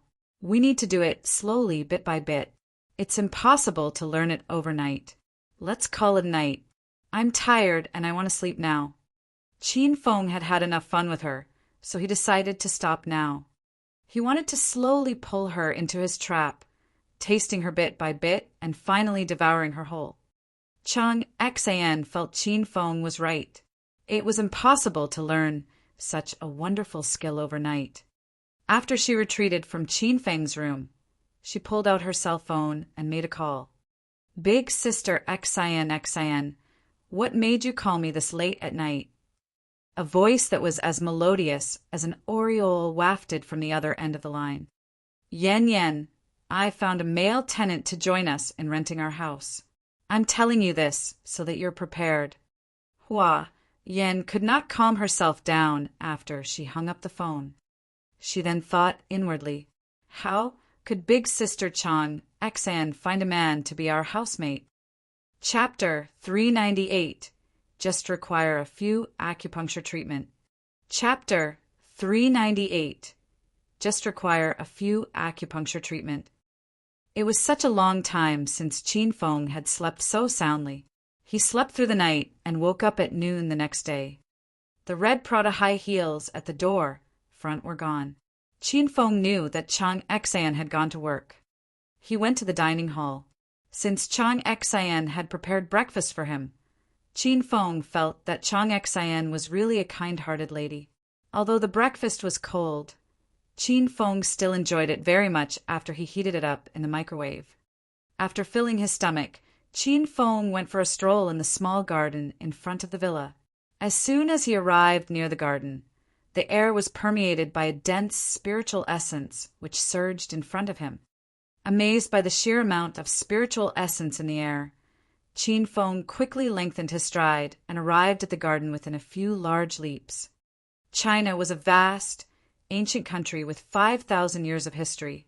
The supply of spiritual essence on Earth nowadays was scarce, and due to this issue, only a tiny number of martial artists amongst China's population of 13 billion could reach the realm of the immortal. Without a dense spiritual essence, how could people cultivate and ascend to the realm of immortality? The garden was planted with all sorts of flowers and plants. The flower and plants were planted in orderly arrangement. The same species of flowers and plants were planted on the same row, and there was a set distance between each row of flowers and plants. What are these things? How come they can release such a dense spiritual essence? Qin Feng squatted down and studied the flowers and plants in the garden. In any case, he was the first hedonist young master of Acropolis City. He had learned all the names of the flowers and the definition of their names to impress the girls he hooked up with, so he was self-proclaimed as a florist expert. However, even he had studied the flowers and plants in the garden for a good while, he could not recognize a single one. The flowers and plants were intriguing.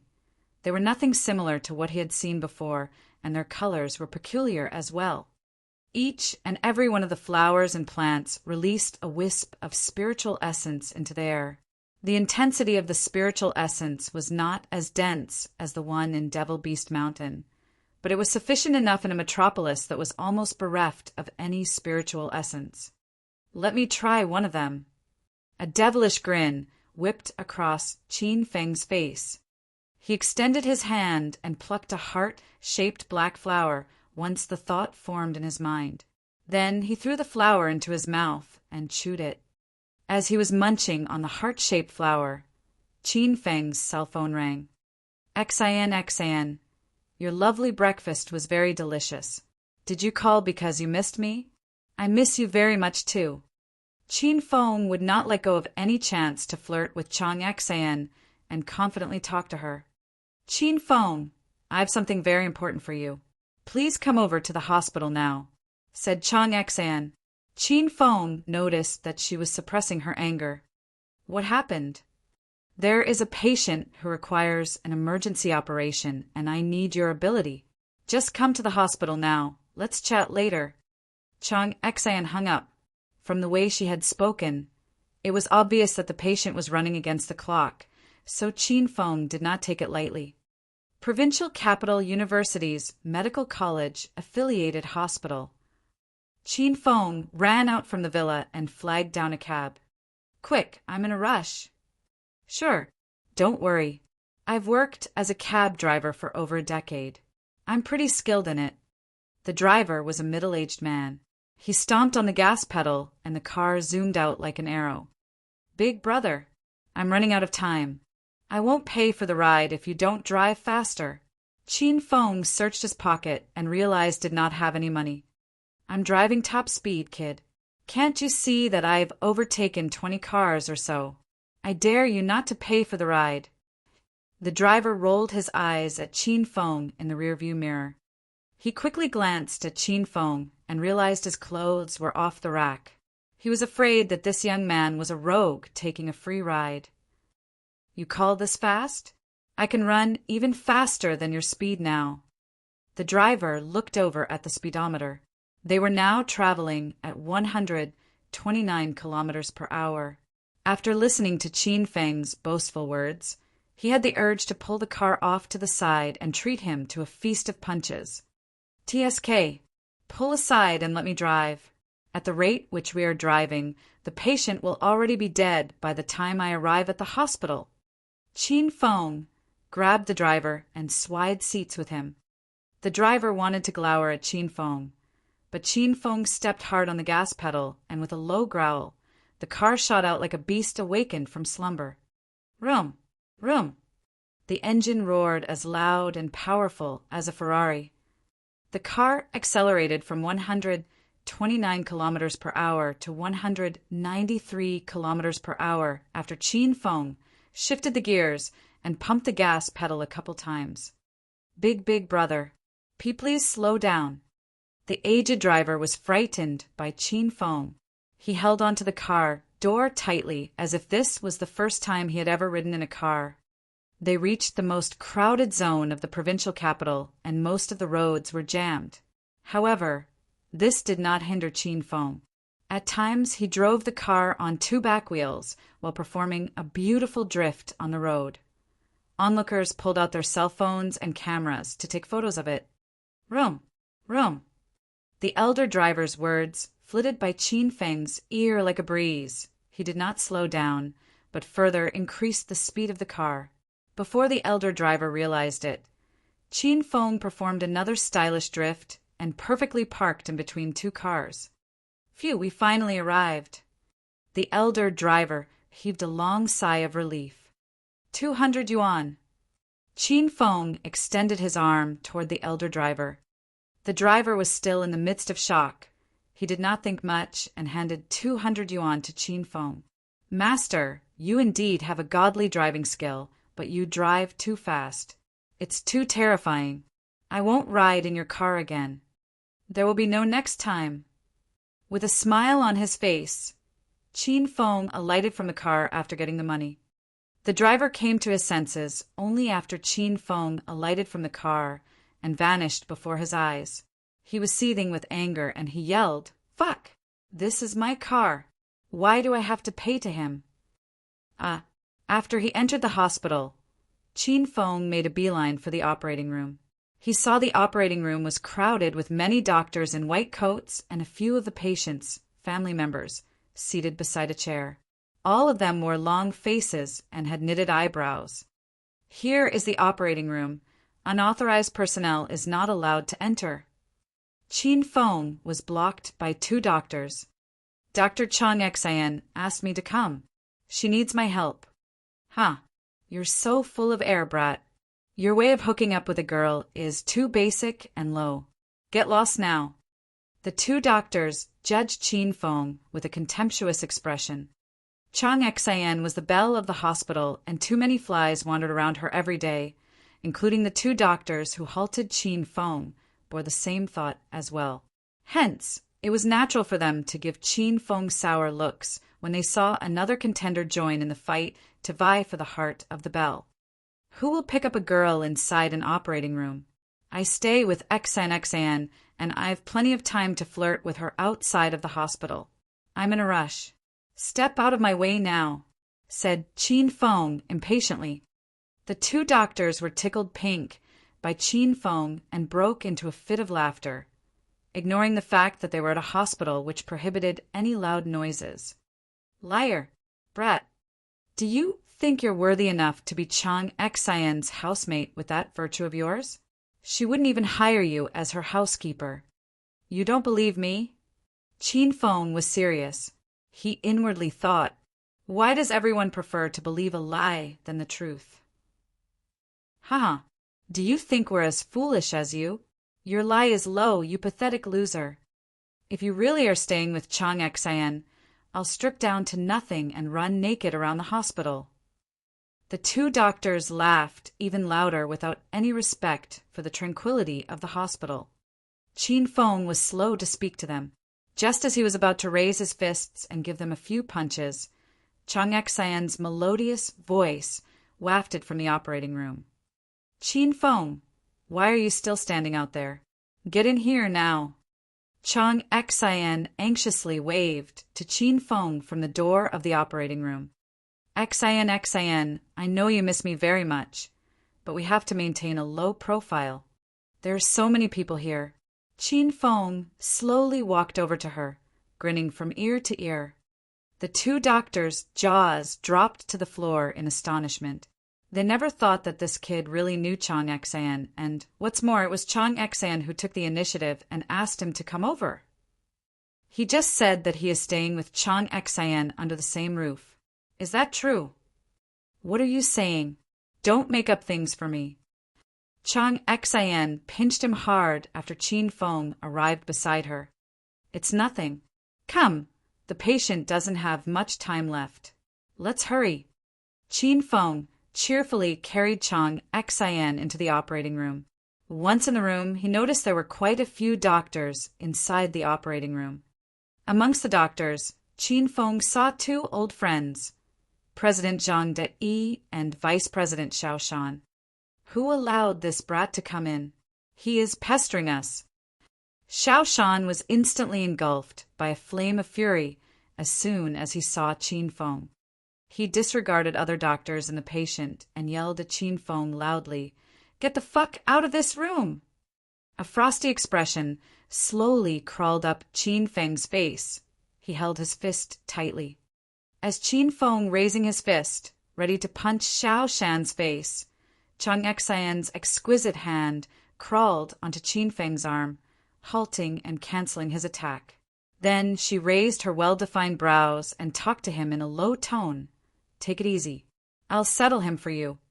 After that, Chang Xian trotted to Zhang De and said, President Zhang, Qin Feng is the person I've been talking about. Furrowing his brows, Zhang De measured Qin Feng from the top of his head until the tips of his toes. Then, with an unconvincing look, he asked, Is he a doctor? No, he is not, but he owns a very peculiar set of skills that could have great help to me. Chang Xian did not want to disclose Qin Feng's ability to see through things. She rephrased her sentence and said, Dean Liu had an acute myocardial infarction and is in a dire condition now. He'll probably die if we do not perform in-time surgery. President Zhang, with Qin Feng assisting me, I can reassure you that the success rate of this operation will be much higher. The patient was Lu Feng, the honored dean of Provincial Capital University's Medical College. Almost all of the doctors were alumni of the medical college and his students. Only because of this relationship did Zhang De attached great importance to this operation. Chang Xian also respected Lu Feng very much. However, she was uncertain as to how successful the surgery would be. Compelled by the circumstances, she remembered Qin Feng's ability, and which was the reason she asked him here. Zhang De's complexion changed slightly. He agreed with Chang Xian. President Zhang, we can't do this. This brat is not a qualified doctor. He's just a goofy, bumbling fool. Did you already forget how he brutally beat Xiao Lei last night? How can we leave Dean Liu in his hands? We're throwing Dean Liu under the bus. Xiao Shan stepped forward and voiced his objection as he slandered Qin Feng. Vice President Xiao, if you deliberately make things difficult for everyone just because Qin Feng beat up your nephew last night, please step down. Dean Liu is at death's door now. How can you put your feud with Qin Feng above the interest of everything else? Chang Xian heavily criticized Xiao Shan. How can you say that? You're becoming ruthless. How dare you sully my name? Angered by Chang Xian, Xiao Shan immediately faced Zhang De and said, President Zhang, you must set the record straight for me. Her words don't carry conviction, and she's merely slinging mud at me.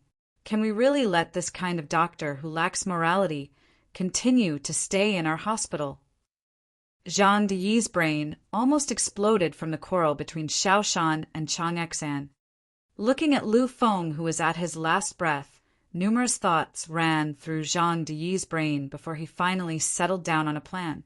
He gnashed his teeth and looked at Chang Xian as he said, Dr. Chang, what percentage of success do we stand if Qin Feng assists you in carrying out the operation? Chang Xian fell silent for a moment. She then said resolutely, 70%. She fabricated the number as she was afraid that Zhang De would decline her offer. At this moment, Qin Feng broke into a scornful laugh which stunned everybody in the operating room. Xian, stay out of this. Your skill is not required in treating this kind of small illness. Just leave it to me. I promise you, I have 90% confidence in fully healing this elder. Rumbles. Qin Feng's daring words raised a lively discussion across the operating room. Not only did Xiao Shan shoot a disdainful and mocking look at Qin Feng, all the other experts and nurses' faces clouded with puzzling expressions. The illness Lu Feng had was an acute heart attack. Even Chang Xian, who was an expert in cardiology, only had a 70% rate of success in this operation. Who on the earth would believe the words of Qin Feng boasting that he had a 90% of success rate? Before the discussion settled down, Qin Feng opened his mouth again and added, Oh yeah, before I finish talking, I do not need any surgical tools nor need to perform a surgery. I can restore him to full health just by giving him an acupuncture treatment. Chapter 399, Saving Live with Acupuncture. Chapter 399, Saving Live with Acupuncture. Rumbles. One discussion after another rose and fell in the operating room like slow heaving waves of the sea that would not break. With various expressions on their faces, all the doctors and nurses set their contemptuous and doubtful gazes on Qin Feng. Heart attacks already had a high mortality rate even after surgery, and there were no exact cure. Nobody believed Qin Feng when he claimed that he could completely heal Lu Feng with just an acupuncture treatment. Even the divine Chinese physician Li Xingtian did not possess the guts nor ability to make such a wild and bold statement. Stop clowning around. Do you think this is a playground? Zhang De did not believe Qin Feng either. He turned and glowered at Chang Xian. Chang Xian almost fainted beside Qin Feng. She wished to bite him. This brat is such a troublemaker. Pulling Qin Feng to a corner, Chang Xian whispered to him in a cold tone, What are you trying to do? I asked you to come here because of your see-through ability. Stop talking nonsense. I'm not talking nonsense. I scanned the elder as soon as I entered the operating room. His condition is far worse than you had anticipated. None of you can save him now. Only I can. If it was yesterday, Qin Feng would never have made such outlandish statement because he was not equipped with any knowledge or art of healing. But after he successfully cleared the mission of helping Chang Xian save Wang Qingfei, the system had bestowed upon him the imperial decree of Chinese medicine, the decree of 5-element acupuncture. After he scanned and reviewed Lu Feng's condition, dozens of types of acupuncture treatments emerged in the sea of his mind. Now Qin Feng really had the ability to completely heal Lu Feng, and most importantly, he could have done it without breaking a sweat. Why, you really are. Haze, I'll deal with you when we get home. Chang Xian stamped her feet in rage. She still refused to believe Qin Feng. Even if he really was equipped with the ability to heal the injured and cure the dying, there was no way to make Chang Xian believe that a heart attack could be treated with just acupuncture. Have you all decided what to do yet? Be quick if you want me to save him. I'm in a rush. I still have to go home and play with Xian. Anyway, that elder can only last for another 30 minutes. You better be fast and make a decision, otherwise, not even I will be able to save him if we miss this window of opportunity. Qin Feng did not blink at the offensive looks of the crowd. He shrugged his shoulders and said nonchalantly to Zhang De. Zhang De's face was filled with erratic emotions. He knew they were running out of time. When he saw Qin Feng's sloppy and laid-back behavior, he could not steel himself and leave the life of Lu Feng in his hands. Fine. Seems like you all did not believe me after all. Very well then, Xian, let's go home. Qin Feng stepped forward and extended his arm, waiting for Chang Xian's hand. Chang Xian avoided his hand and stomped hard on his feet. Seeing Qin Feng was really about to take his leave, Zhang De suddenly spoke up and, "Do you really have 90% confidence in being able to heal Dean Lu Feng?" "I make it 90% because you guys wouldn't believe me if I said 100%, said Qin Feng, pouting. "Very well then, I'll leave the life of Dean Lu in your hand." Zhang De chose to believe Qin Feng, since he had no other choice left. President Zhang. Xiao Shan stepped forward and tried to persuade Zhang De. As soon as he opened his mouth, Zhang De cut him short and said, "Your objection will not be considered, Vice President Xiao. This is my personal decision, and I'll bear all the responsibility should any mishap occur." Zhang De had made his stand, comforting the restless doctors and nurses. Even though they still were worried, they remained quiet. Once again, they set their gazes on Qin Feng. Suddenly, Qin Feng turned to Zhang De and said, "Oh yeah, I have a small request before I begin the therapy. I don't want any dogs in this room while I'm in the process of healing the patient. I'll only start my therapy after the dog has left the room." "Dog? What dog?" asked Zhang De with a puzzled look. "There he is, the dog that is standing behind you. Can't you all see him?" said Qin Feng as he pointed his finger at Xiao Shan. Xiao Shan's face turned red in anger. Meanwhile, Chang Xian and the others could not suppress themselves and giggled. Xiao Shan was a bully in the hospital and utilized his powerful connections to intimidate the lower-ranked staffers in the hospital. Kicking people around in the hospital was his daily activity, and he was the hospital's top executive's lapdog, agreeing with whatever their decision. Most of the staff members held grudge against him, so everybody was tickled pink by Qin Feng's description of Xiao Shan as a dog, since it was scrupulous, vivid, lifelike, and was a perfect description of his character. "I'm not joking," Qin Feng added after he saw Zhang De did not move an inch. "Please go out first, Xiao Shan," Zhang De sighed. "President Zhang," Xiao Shan was exasperated. "Get out." President Zhang's voice became cold, exuding an imposing aura from his body to the surrounding. "Humph." Xiao Shan turned and exited the operating room after he sent a vicious glare to Qin Feng. "The rest of you, please remain quiet throughout the therapy.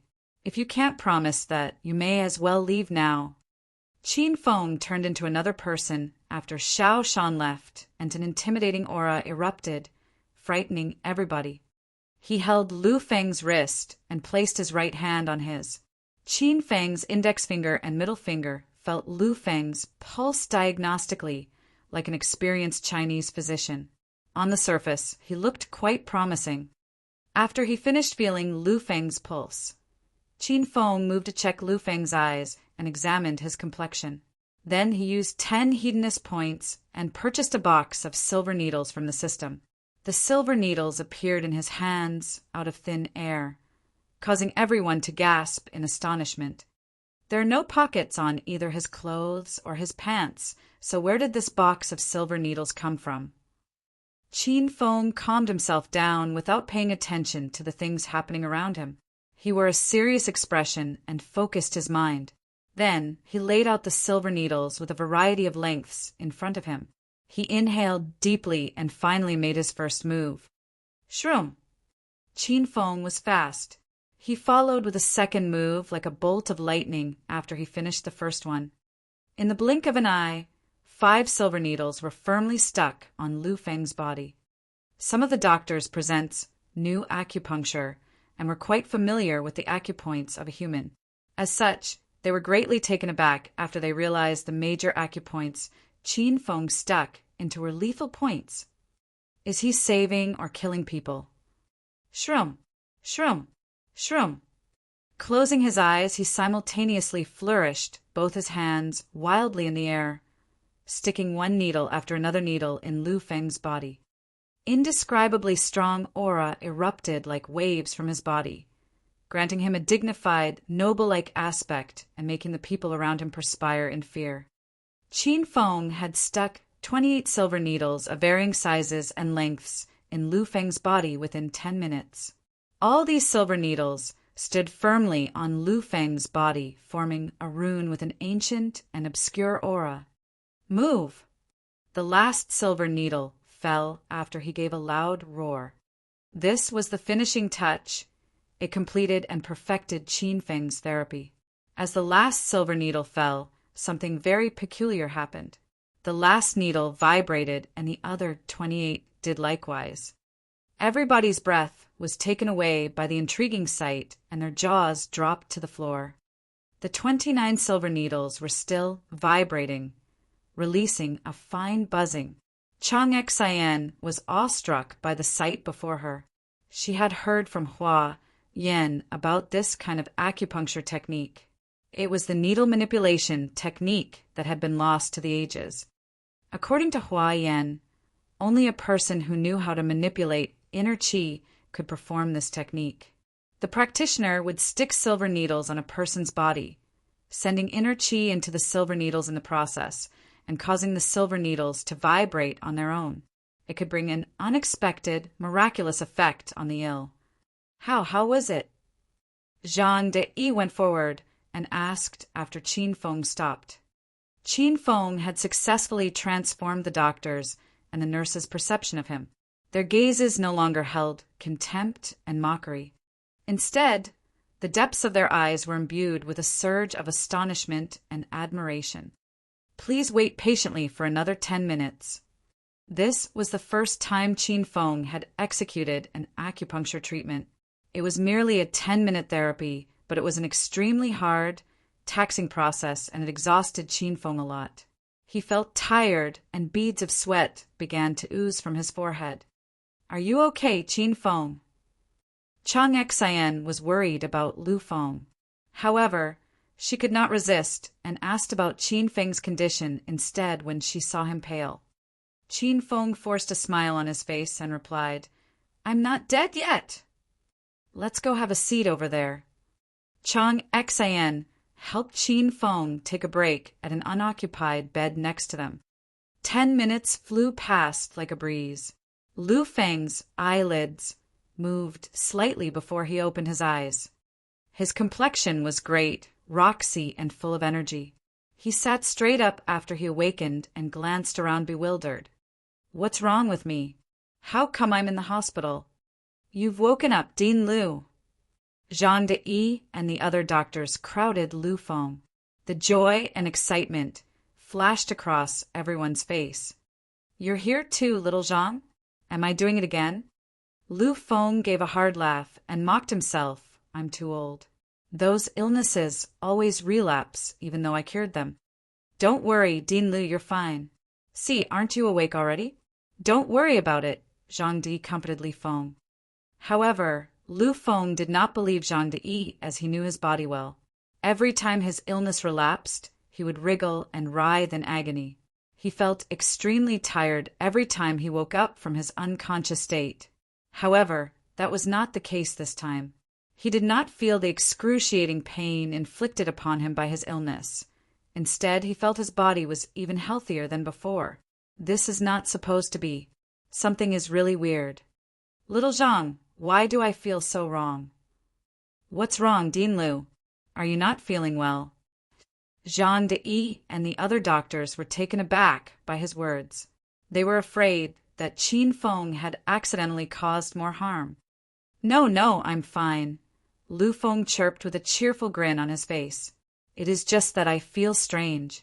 I feel an overflowing energy is surging through my body and I can breathe smoother than ever.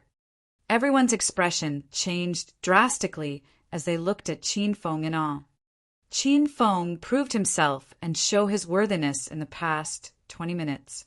He had pulled Lu Feng from death's door with just a few silver needles.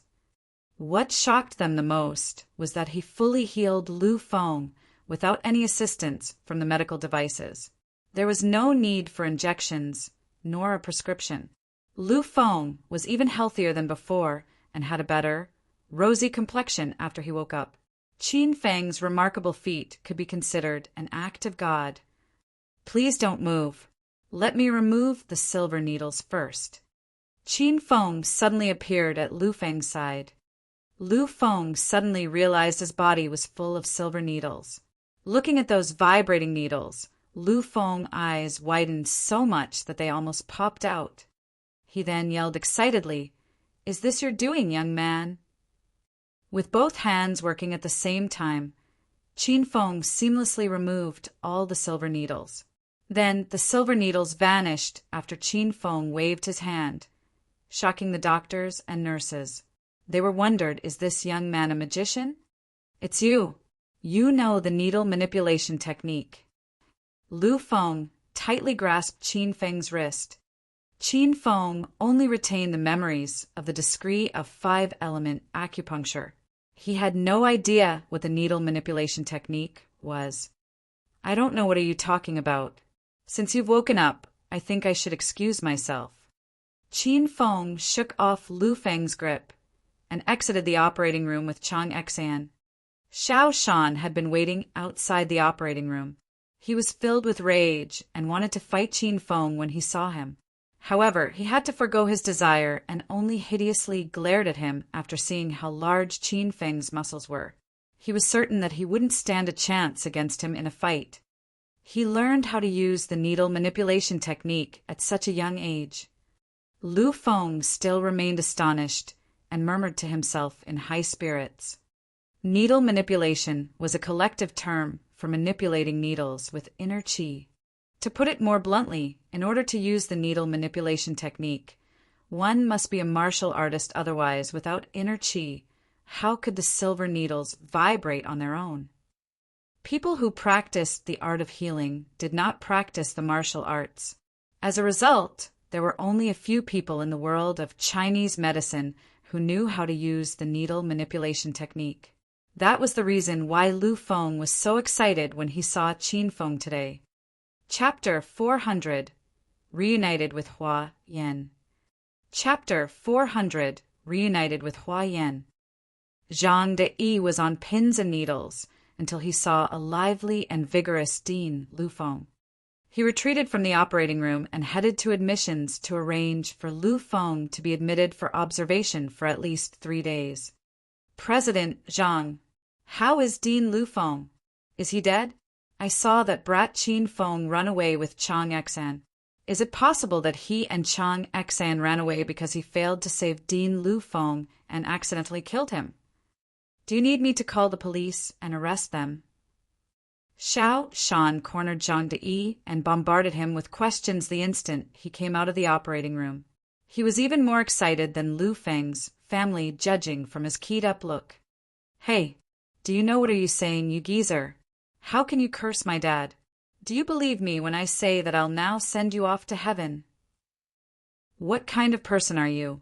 How can you curse your patient while you yourself are supposed to be a doctor? Where is your code of conduct? Can you still call yourself a doctor with your attitude? Lu Feng's family had gathered around Zhang De to ask about Lu Feng's condition, so they clearly heard all of Xiao Shan's words. As such, they cornered him and their relentless comments showered down on him. Calm down. Everybody, please calm down. Zhang De didn't want anything bad to happen at the hospital, so he quickly yelled, Dean Lu Feng has awakened and he is now safe. I'm preparing to admit him. You can all visit him after I've arranged a room for him. Lu Feng's restless kinsfolk finally calmed down after receiving the news that Lu Feng was fine. Meanwhile, Xiao Shan was dazed. A soulless puppet, This was how people would describe him now if they saw his current expression. Xiao Shan was in disbelief that Qin Feng had truly succeeded in rescuing Lu Feng with just acupuncture. Qin Feng and Chang Xian arrived at Chang Xian's villa. Chang Xian went upstairs and changed out of her black fitted uniform and into a flimsy gown. Qin Feng, why didn't you tell me that you knew acupuncture? Chang Xian sat beside Qin Feng, ignoring his perverted gazes. I know many things. I can't tell you everything. I'm particularly at my best in bed. Do you want to try it out? Qin Feng laughed, flashing a wickedly seductive grin. Chang Xian slapped Qin Feng's thigh, rolled her eyes, and said, Please be more serious with our conversation or get out of my house. Oh yeah, before I forget, you used inner qi to save Dean Lu Feng just now, right? Are you a martial artist? Chang Xian added, You know about martial artists? Qin Feng instantly tensed. He stared warily at Chang Xian. I've heard of the needle manipulation technique before, and I'm told that only a martial artist who possesses inner qi can master it. However, I'm unfamiliar with the world of martial arts. In fact, I've never seen a martial artist before. Chang Xian replied nonchalantly, Sorry, but I'm not a martial artist. Qin Feng lied as he did not want to disclose too much of his identity. Chang Xian was not an extremely observant person and couldn't tell that Qin Feng was hiding something from her. She looked delighted and grabbed Qin Feng's sleeve tightly. That means that an ordinary person can master the needle manipulation technique too? Can you teach me? It was rare for Chang Xian to be so excited. Qin Feng opened his arms and engulfed a chirping Chang Xian in his embrace. He hugged her lightly and asked, Do you have any basic knowledge about acupuncture? Do you know the exact locations of 36 major acupoints in a human's body? Saddened, Chang Xian shook her head. She majored in Western medicine during her days at the university, and she had no knowledge about holistic Chinese medicine, such as acupuncture. In that case, I think it's better if I teach you how to see through things. As he was talking, he placed both of his hands on Chang Xian's face. Chang Xian instinctively pulled away, but Qin Feng pulled her back into position. There is no point in me teaching you if you do not believe in me. Once again, Qin Feng placed both his hands on Chang Xian's flawless face. With his 10 fingers, he lightly patted Chang Xian's face. Her face was soft and supple. A pink blush washed over Chang Xian's face after a few pats, making her even more alluring and eccentric than before. Qin Feng moved his hands down her snow-white neck and stopped at her mellow jade shoulders. Her loose and flimsy gown allowed her red lingerie straps to make a bid for freedom, stirring Qin Feng as he felt the urge to strip her down. Chang Xian opened her eyes and immediately looked outward. Qin Feng massaged her face and improved the blood circulation around her eyes. Chang Xian's view was extremely clear now. She could see as far as 1,000 miles. Qin Feng, it's so amazing. I used to be slightly short-sighted, but now my eyesight is as good as a newborn babe. Chang Xian exclaimed excitedly. Qin Feng withdrew his hands after Chang Xian's eyes reached his desired level of clarity. Xian, this is the first step of mastering the see-through ability, clearing your eyesight. I'll clear your eyesight 2 more times, and then I'll start training you how to see through things, Qin Feng said seriously. Chang Xian was happy, and her attitude towards Qin Feng softened. Qin Feng's decree of 5-element acupuncture had broadened Chang Xian's horizon, and she now fully believed in Qin Feng. She nodded vigorously and said, Thank you. Oh, yeah, Qin Feng. Won't you feel bored staying in my house and remaining idle every day? Do you want me to find you a job? What kind of job? Qin Feng casually asked as he peered at Chang Xian's neckline. You are well versed in Chinese medicine. You can be a part-time doctor in the affiliated hospital or be a lecturer at the provincial capital's medical college, suggested Chang Xan. She was a doctor and worked part-time as a lecturer in the provincial capital's medical college. Qin Feng's art of healing was miles above her skill, so she was certain that he would fit in just fine either as a lecturer or doctor. Does your hospital have many nurses? Qin Feng suddenly asked. Puzzled by his question, Chang Xan shook her head and answered, Not that many. Are they all beautiful, or are they more beautiful than you? Chang Xan finally grasped his real question. She rolled her eyes and said, None of them are more beautiful than I am, as I'm the belle of the hospital. A bit of disappointment glistened in his eyes. Qin Feng said dejectedly, Then I'm not going to the hospital. He soon became excited again and asked, How about the provincial capital university's medical college? Are there many female students in the university? Are they prettier than you? Chang Xan pushed down the urge to kick Qin Feng. She pulled her face and said, Yes, there are many beautiful female students in the provincial capital university's medical college. There are 3 university belles, and I've met all 3 of them before. Yes, they are far prettier than me. Ahem, ahem. Well then, I'll go teach at the medical college. TSK, pervert. Chang Xan scoffed. Please don't get me wrong, Chang Xan. I'm offering myself for the good of our country. I'm going to wholly pledge and contribute my time and lifetime knowledge to nurture the next generation. I should be praised for having such a brave and utterly fearless spirit. The best contribution you can give is if you stay in the house and do not tarnish the purity of our younger generations.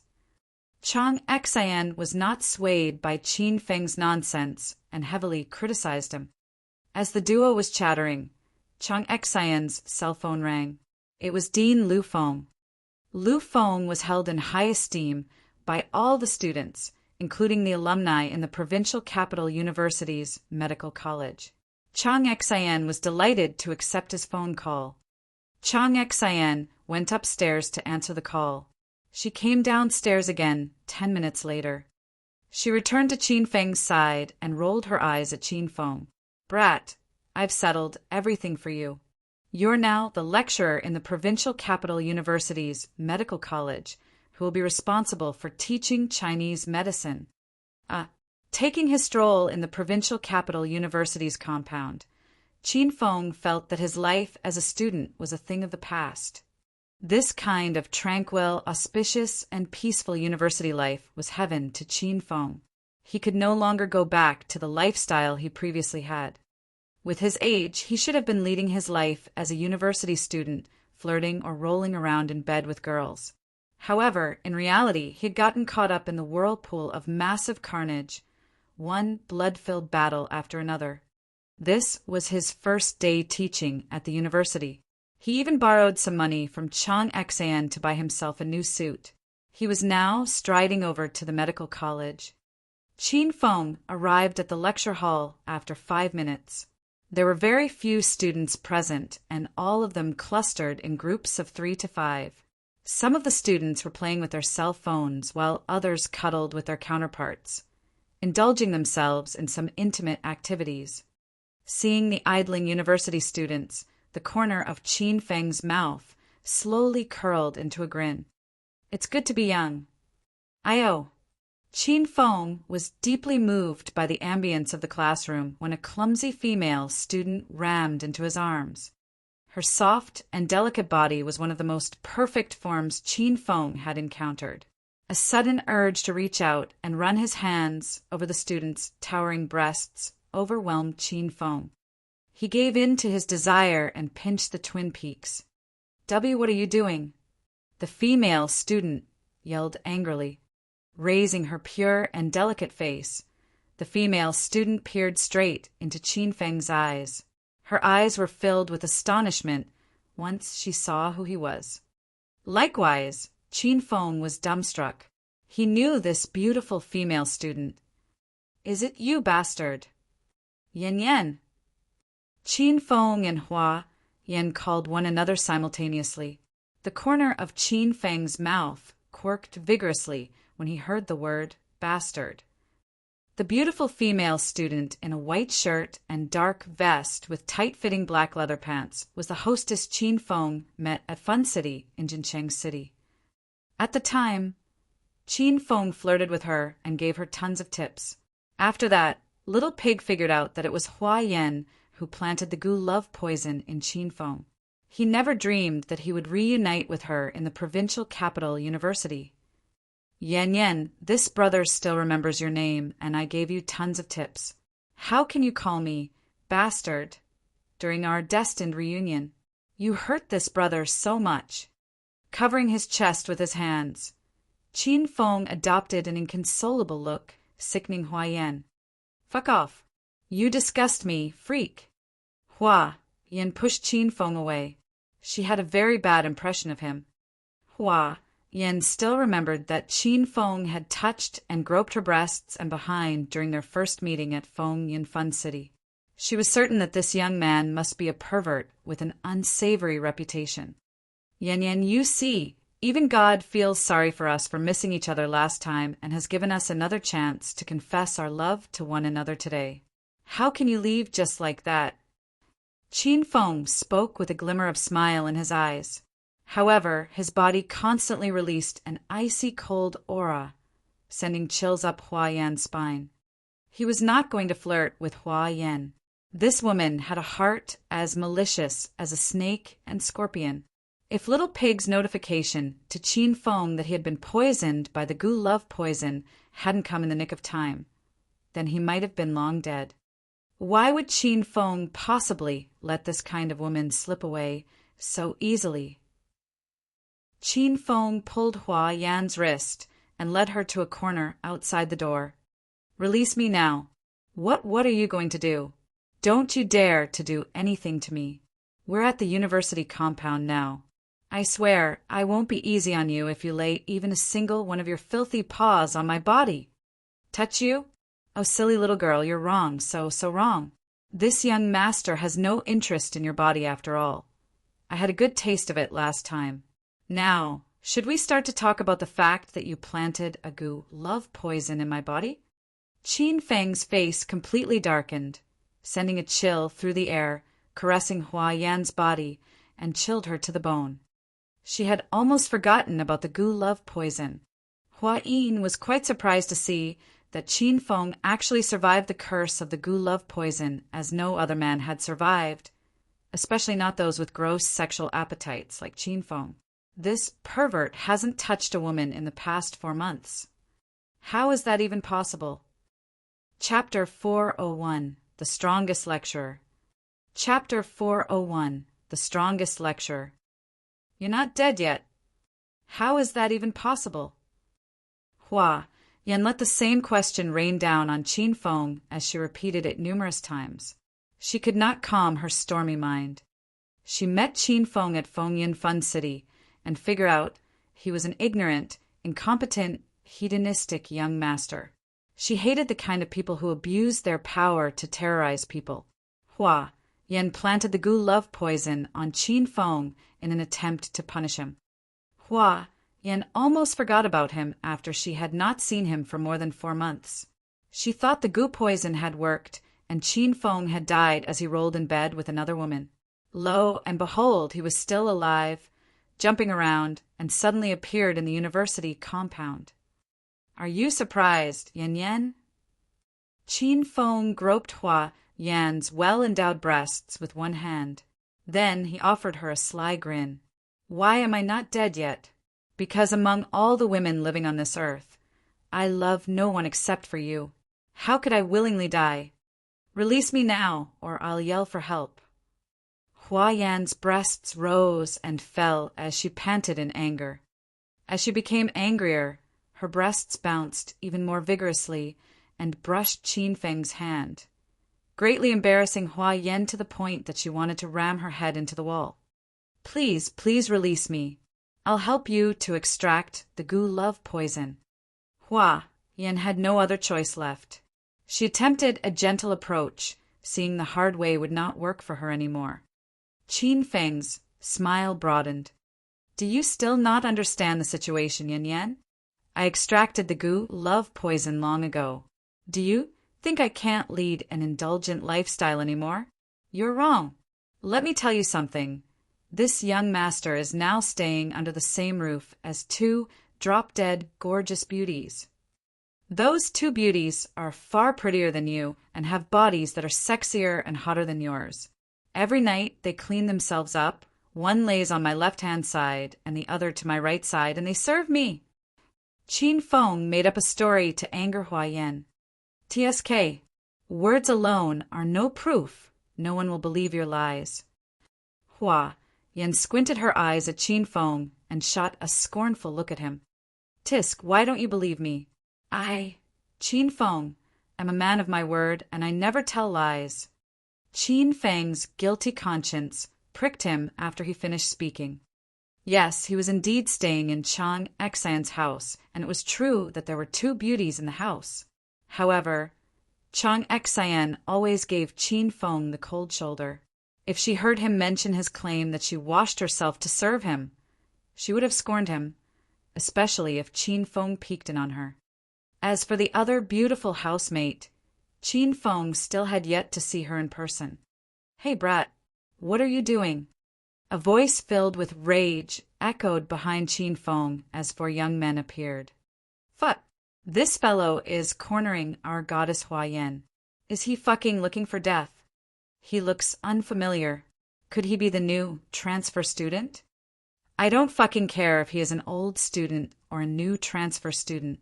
How dare he bully our goddess Hua Yan? Young Master Feng, please give the order. We'll crush him now. 3 of the students arrived first, followed closely by a young master donned in suit and leather shoes. He took his time walking with his head held high and chest puffed up with his hands in his pockets. He wore a devilish grin on his face, looking like a stereotypical rich young master. Young Master Feng. After Feng Ming arrived, his 3 underlings bowed and greeted him. Disgust flitted across Hua Yan's eyes the moment she saw Feng Ming.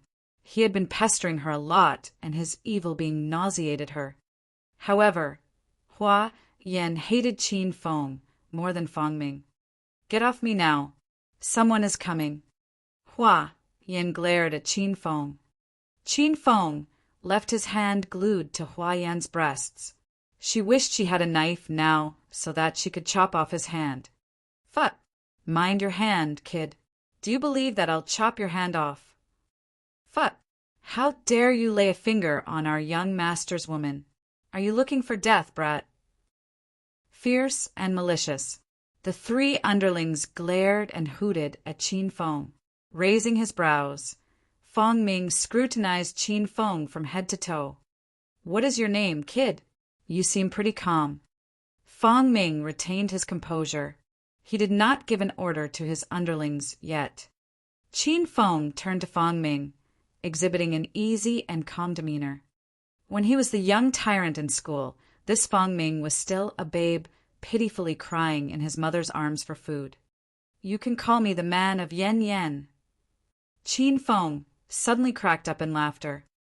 Hua Yan's cheeks flushed bright pink.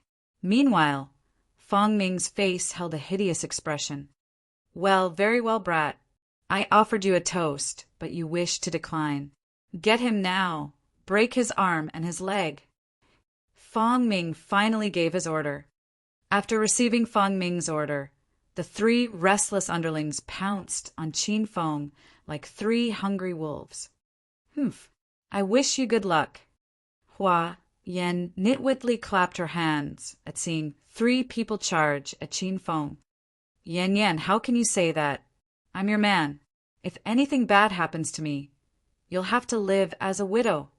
A mischievous twinkle glistened in Qin Feng's eyes as a devilish grin crossed his lips. Hua Yan felt a sudden sensation of pain spread across her breasts. She blew her top and prepared to pour forth curses.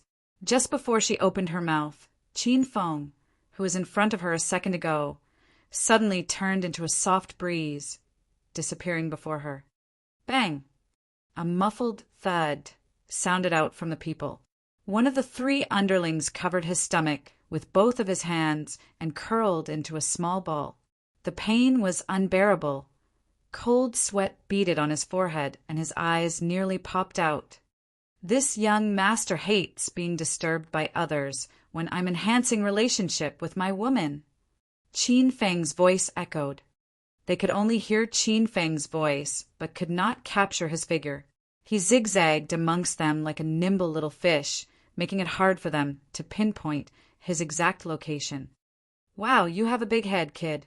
You must drink a lot of Sanlu milk powder. Slap. The sound of a slap resounded, and 5 finger marks appeared on the face of the minion who had the biggest head. He was thrown into the air, tumbled down, and smashed into the ground. With only a punch and a slap, Qin Feng had disposed of 2 of Fang Ming's minions. Qin Feng's great strength startled both the last minion and Fang Ming, sending their thoughts away into the Netherlands. Big brother, please don't hit me. It's my fault. I beg for your forgiveness. When Qin Feng suddenly appeared before him, the 3rd minion was overwhelmed by fear, and his legs went limp. His knees gave out, and he fell to the ground.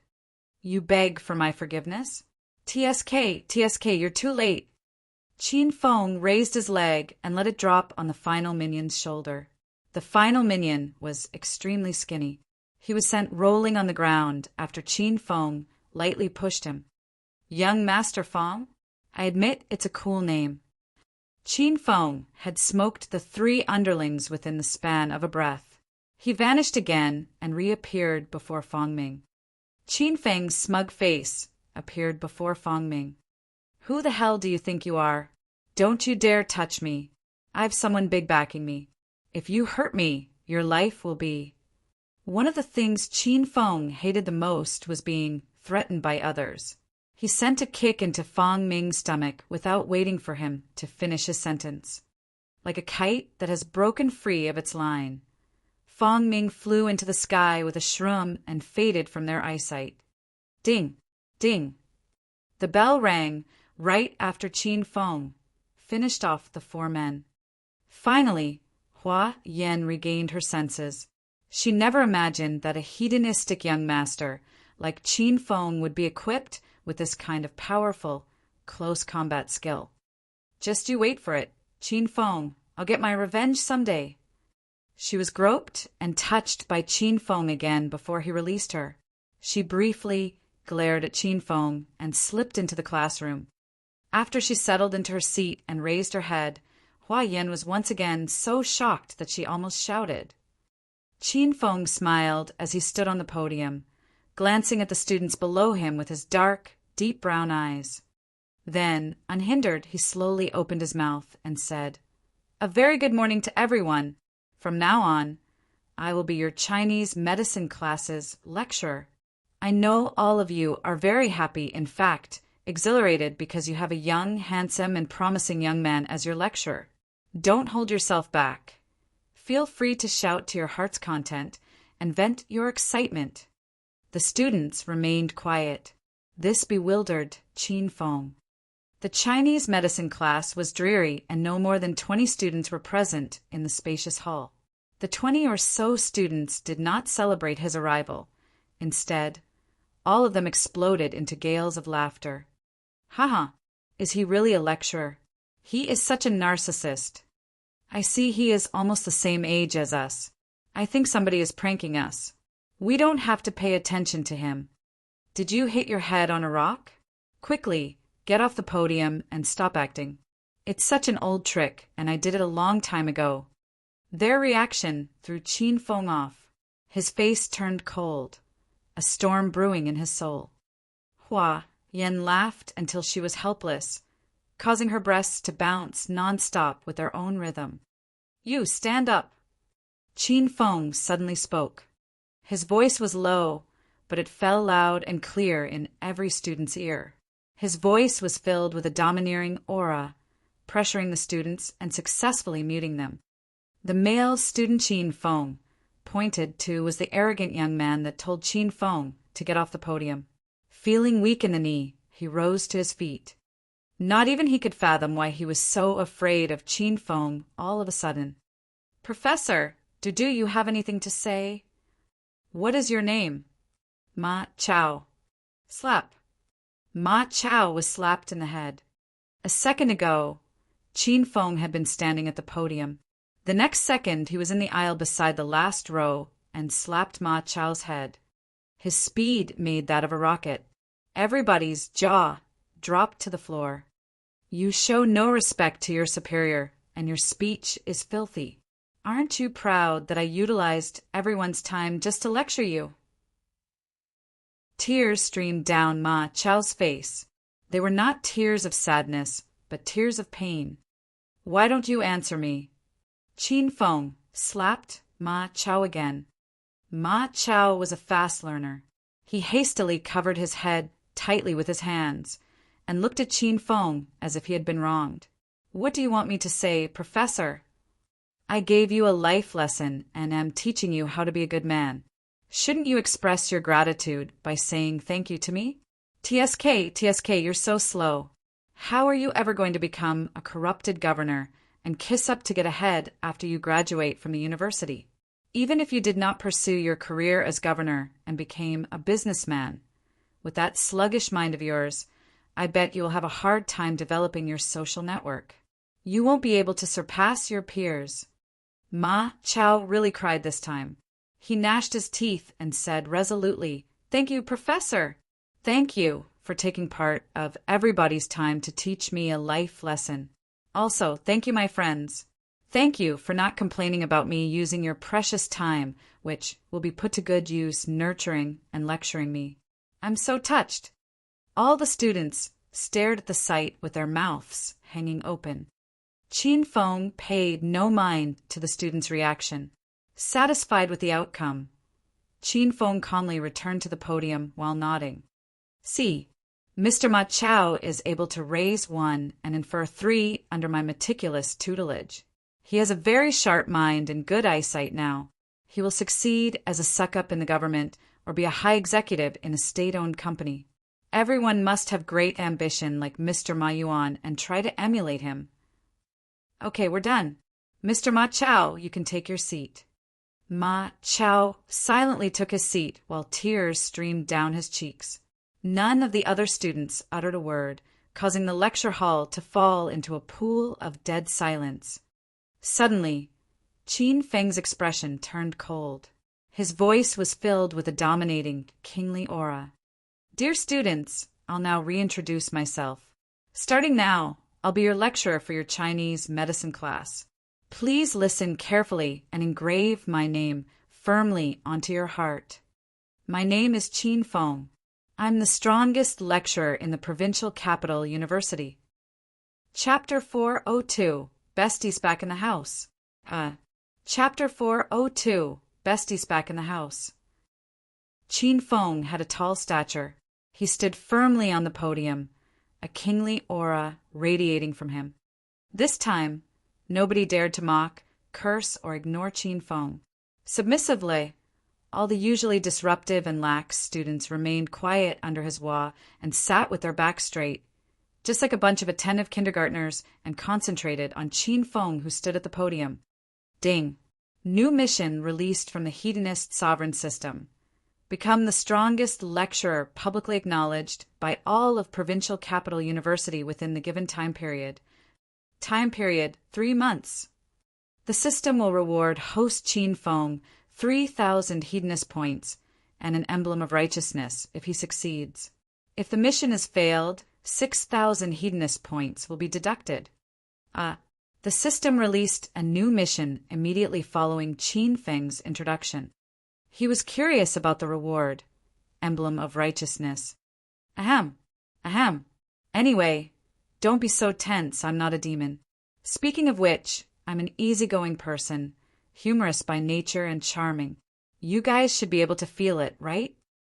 Qin Feng was unaccustomed to the tense situation. Retracting his aura, Qin Feng plastered a smile. Who is the class representative? Can you stand up, please? After a while, Hua Yan reluctantly rose to her feet and glared furiously at Qin Feng. She regretted the fact that she had fought hard for the position of Chinese medicine class representative. Yo, our class representative is such a beauty. Look at those twin peaks. Qin Feng. Without waiting for Qin Feng to finish speaking, Hua Yan cast a menacing glare at him. Realizing he had taken things too far, Qin Feng hastily stopped. Fine, fine. This student has a very well-developed body stature, and you're cute. I'm very much satisfied with you being my Chinese medicine class representative. This was the first time Qin Feng had ever conducted a lecture. He did not know the procedure and simply blurted out whatever was on his mind. Bright red instantly spread from Hua Yan's cheeks to her ears. The students were whispering back and forth, questioning Qin Feng's true identity. All of them held the same question. Can this kind of ruffian whose eyes are veiled by licentiousness possibly be a good teacher? Yan, where did we stop last time? Qin Feng finally returned to the original course. Hua Yan had returned to her senses too. She glared at Qin Feng while thinking inwardly, how can this kind of hedonistic young master be a lecturer?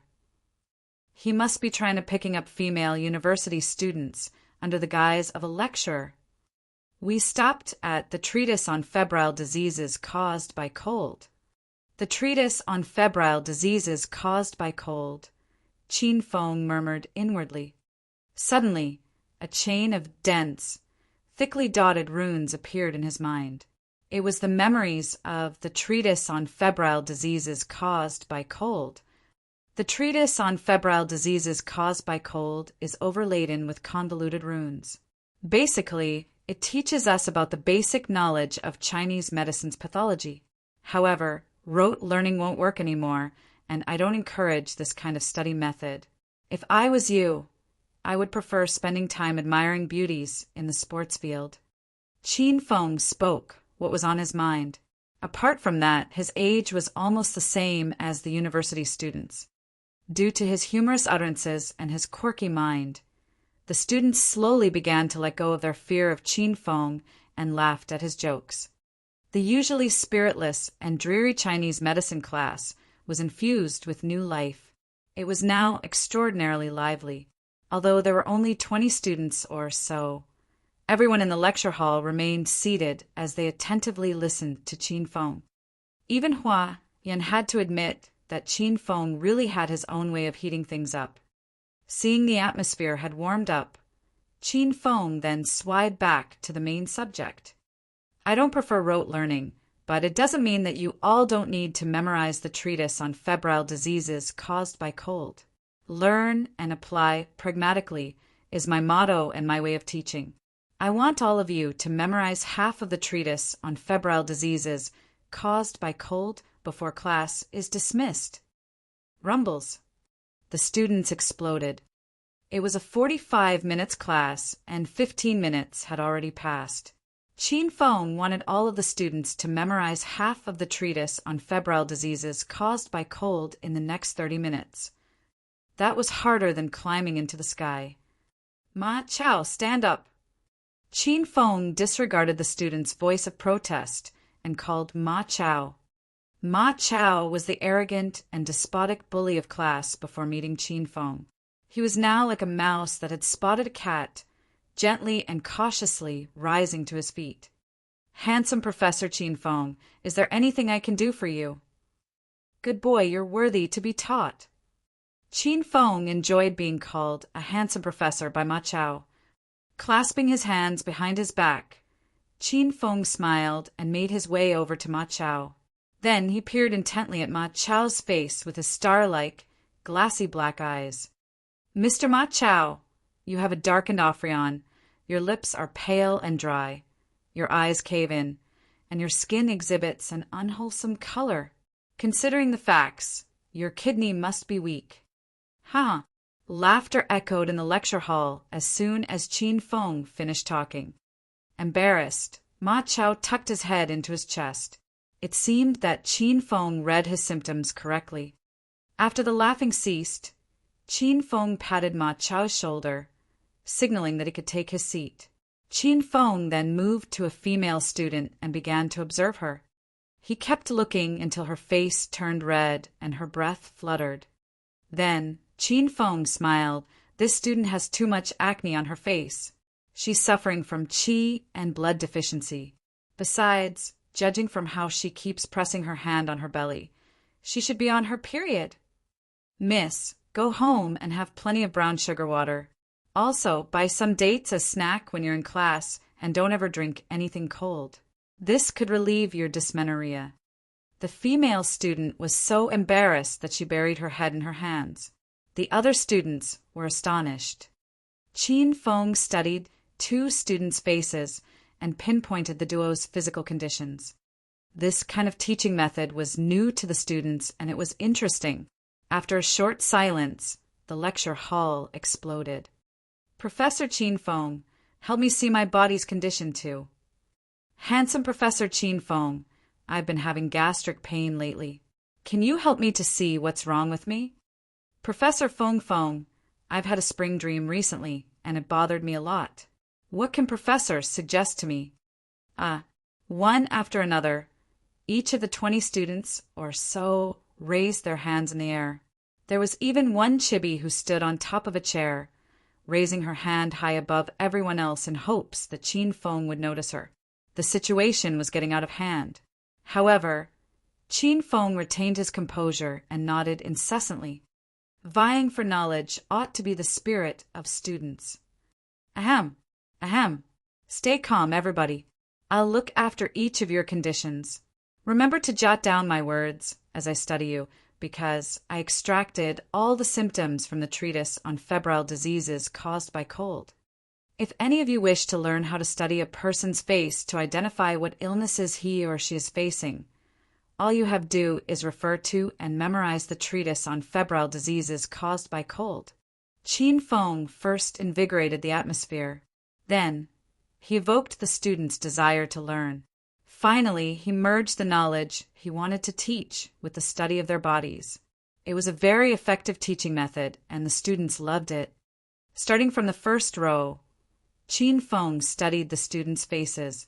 The symptoms he pointed out was firmly imprinted on the students' brains. The crown of your nose reddened, and you have bloody gums. You have internal heat. You have a very serious hair loss issue. Your tongue is purple in color, and it seems like you haven't been getting enough rest recently, which has produced deficiency in your spleen. You need to rest more. Student, pull your neckline lower. Professor, are you looking at my face or my boobs? Ahem. You have a mole on your breast. You must bring glory to your husband. You, clean your face before coming back to me. Qin Feng's brain was filled with ample of knowledge about Chinese medicine after he obtained the decree of 5-element acupuncture. It was child's play for him to study the students' faces, and he only required about 10 seconds to finish studying a person. Qin Feng had mentioned symptoms for 20 illnesses and the way to cure them after he finished studying the students. Every student engraved them firmly in their brain. Qin Feng's way of teaching was very effective, and it enormously increased the students' learning efficiency. The lessons soon ended. Not even Qin Feng realized how quickly time had passed. Normally, the students would dash out of the lecture hall when the bell rang, but this time they remained seated in the hall. Nobody wanted to leave. You guys all performed exceptionally well today. Now for your assignment. Fully memorize the treatise on febrile diseases caused by cold. Next time it will be your turn to study faces and identify the illness. Qin Feng's assignment got massive approval from the students. The tedious and boring Chinese medicine class was even funnier than the art, music, and physical education class under Qin Feng's tutelage. All of the students were at loss, seeing Qin Feng exiting from the lecture hall. Professor Qin Feng, when is the next class? Professor Qin Feng, will you be our lecturer for Chinese medicine class forever? You can't abandon us in the halfway through. Qin Feng stopped at the doorway, turned his head, and surveyed the students with a grin. First, I like it more when you all called me handsome Professor Qin Feng. Second, I'll not abandon you unless you ask for it. Finally, when will our next class be? Can't you guys check the schedule yourself? It took some time for the students to regain their senses after Qin Feng departed. Everybody cheered as if they were at a festival. Some of them pulled out their phone and excitedly told their roommates or bestie about the handsome, narcissistic, and humorous lecturer they met today. Meanwhile, still sitting in her seat, Hua Yan's breath somehow fluttered. An unfamiliar sensation chaotically roamed freely within her stormy soul. She hated Qin Feng to the extent that she wished to kill him. However, she loved Qin Feng's teaching method from the bottom of her heart. This entwinement of hate and love intrigued her, torturing her so much that she wished to die. It has been a few days since I've been to Big Sister Xian's villa. I have to go back and tend to my garden. As she left the lecture hall, Hua Yan thought she should go back to Chang Xian's villa tonight. Xian, I'm back. Qin Feng had jogged from the university to Chang Xian's villa to train his body. Qin Feng's flying dragon armor had been destroyed after the battle at the Amethyst Dragon Palace, and Qin Feng wished to purchase new battle armor from the system. Xian, is dinner ready? Chang Xian reclined against the sofa and was draped in a purplish nightgown. There were a few slices of cucumber on her face, and she was weighing TV. Qin Feng, do you think this is really your house and I'm your servant? Make yourself dinner if you're hungry. Don't disturb me while I'm weighing TV. Chang Xian rolled her eyes. Qin Feng seemingly ignored Chang Xian's grumble, smiled, and sat beside Chang Xian. He ate fruit from her bowl without asking permission. Chang Xian suddenly said, I'm not cooking tonight. My bestie is coming back, so we'll have dinner outside, and I'll introduce you to her. Chapter 403, Chang Xian's Bestie. Chapter 403, Chang Xian's Bestie. Qin Feng snuggled into the couch like a snake, suddenly sitting upright. With a serious look, he peered into Chang Xian's eyes, startling her. Xian, your bestie is coming back. What a good news. Do you have her photograph? It's best if you can provide a no-makeup picture that hasn't been photoshopped. Should I change my clothes? Oh yeah, how old is your bestie? Does she have a boyfriend? Chang Xian's well-endowed breasts that were hidden beneath her purplish nightgown bounced up and down from her anger.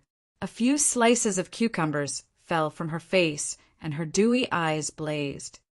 Qin Feng, do you think you're the police who's investigating a person? I'm warning you.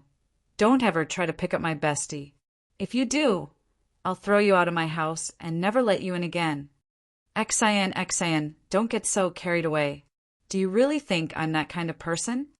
Qin Feng looked seriously at Chang Xian, confounding Chang Xian. Let me tell you something you don't know.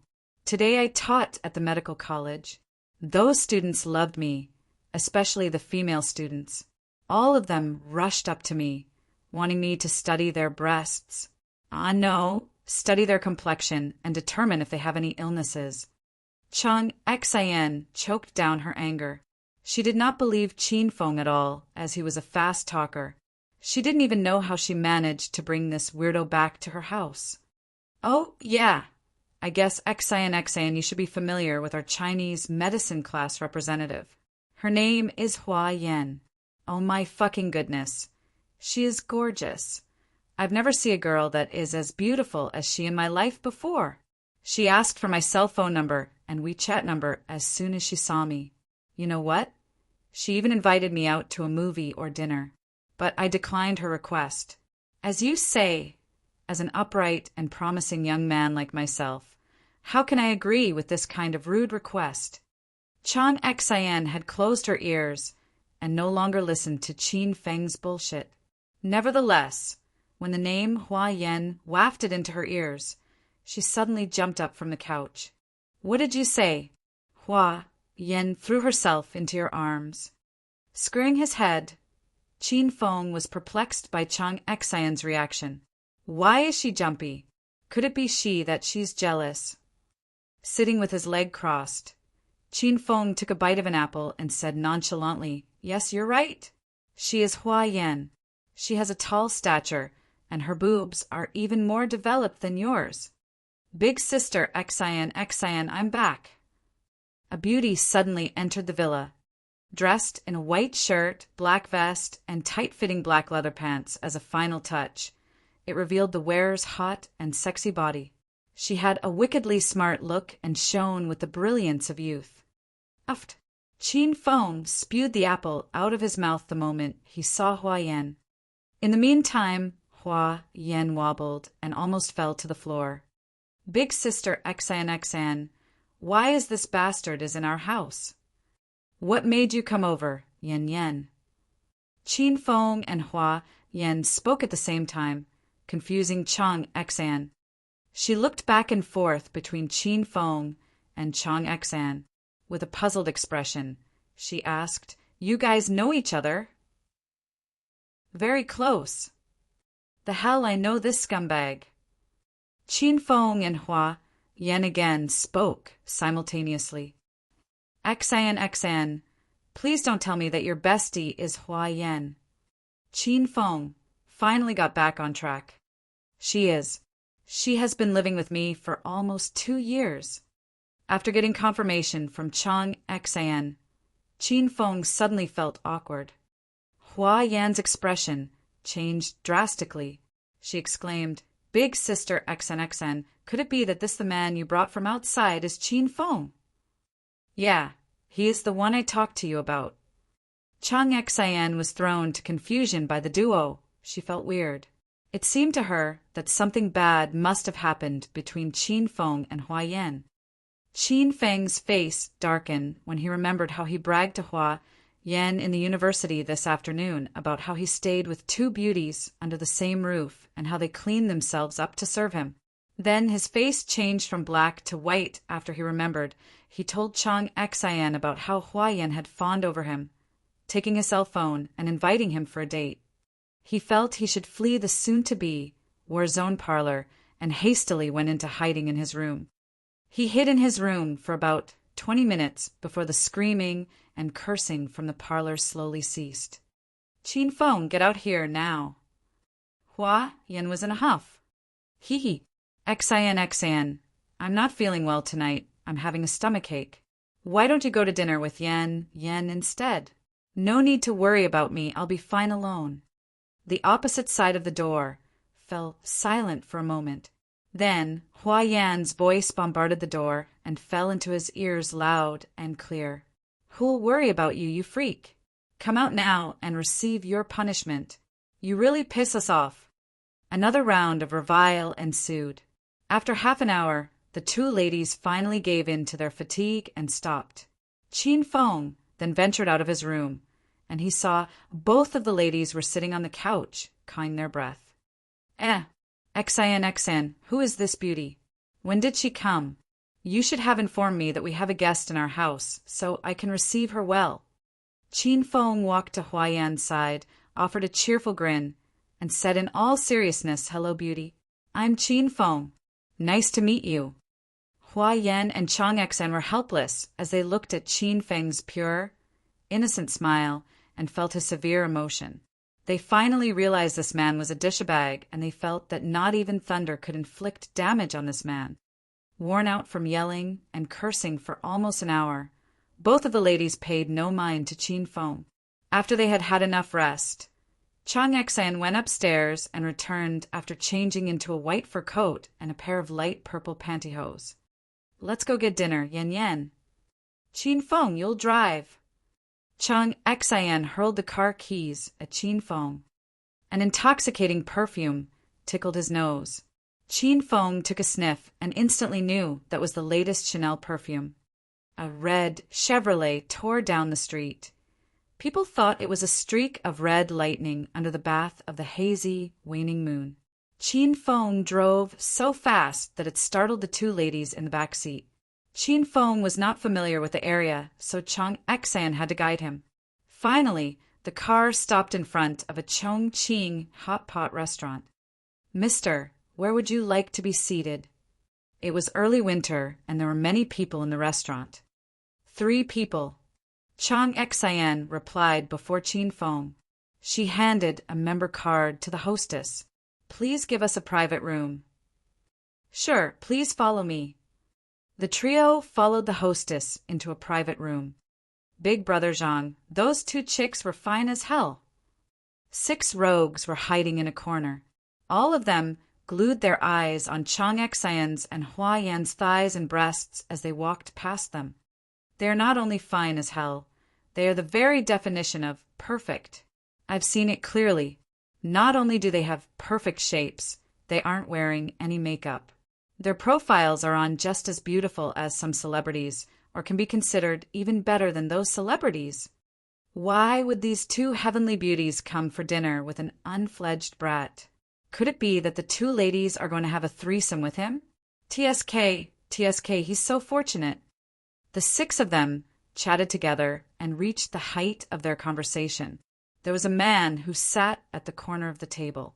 He had a scar under his eyes. Seeing his restless minions, a devilish grin flashed across his lips. "All of you are going to pick up the 2 chicks." "We're just waiting for your order, Big Brother Zhang. It's so rare to meet fine girls like them. Seems like both of them are virgins." The minions were even more pumped up after Big Brother Zhang voiced his interest in the 2 women as well. They did not have the guts to S&A the girls away in public, with so many people present. They were more confident with Big Brother Zhang backing them. Hee. Stay calm, brothers. The 2 chicks just arrived in the restaurant, and they won't be leaving any time soon. Let's drink some beer to steady your nerves. Zhang Feng Z shot a meaningful laugh at his minions. Haha, to our Big Brother Zhang. He will help us experience the best night of our lives tonight. The 2 chicks are only accompanied by a little brat. What should we be afraid of since we have the advantage in numbers? Their blood boiled as they discussed the matter further. Zhang Fengzi and his 6 minions could not suppress their burning desire anymore and wished to barge into the private room and dominate both Chang Xian and Hua Yan. Meanwhile, Qin Feng, Chang Xian, and Hua Yan placed their orders. Hua Yan and Chang Xian sat side by side. They enjoyed Wade a series from an iPad while exchanging anecdotes about their recent lives. Both of them completely ignored Qin Feng, who was sitting in front of them. Yan, it's fortunate that Xian has you as her bestie. Qin Feng refused to talk about the conflict between him and Hua Yan, and made his own show all the way from the villa until they arrived in the private room. His acting was so consuming that even Hua Yan questioned herself. Could it be I really don't know Qin Feng? But I think it's less fortunate for big sister Xian to bring you back to the villa. Hua Yan shot a contemptuous glare at Qin Feng. Yan, you must stay with me for a couple of days before going back to the university.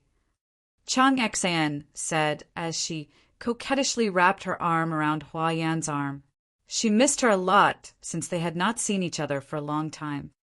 Hua Yan was reluctant to stay under the same roof as Qin Feng. However, when she thought of the garden that she treasured, she couldn't help but agree to Chang Xian's suggestion while maliciously glaring at Qin Feng. Haha, our home will be full of laughter afterward. I believe that with beautiful Hua Yan joining us, our life in the future will be full of fun. Hua Yan rolled her eyes after experiencing Qin Feng's acting. Not even an Oscar holder could hold a ma to him. She ignored him and continued her conversation with Chang Xian. Oh, yeah. Big sister Xian, have you been looking after my garden lately? The flowers and plants were Hua Yan's treasure. It was completely natural for Chang Xian to take care of them. Rest assured, Yan. I've done what have you told me to. I watered the flowers and plants with the snow mountain water you gave to me.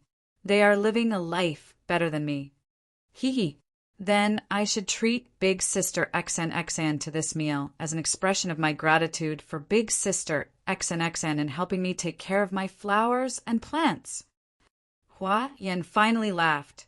Her laugh was brightful and as elegant as a heavenly maiden.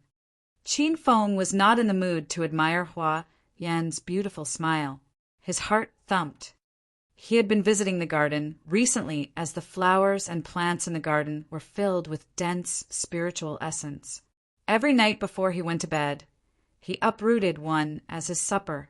He felt his inner qi had become purer and denser after he had consumed the flowers for 3 consecutive nights.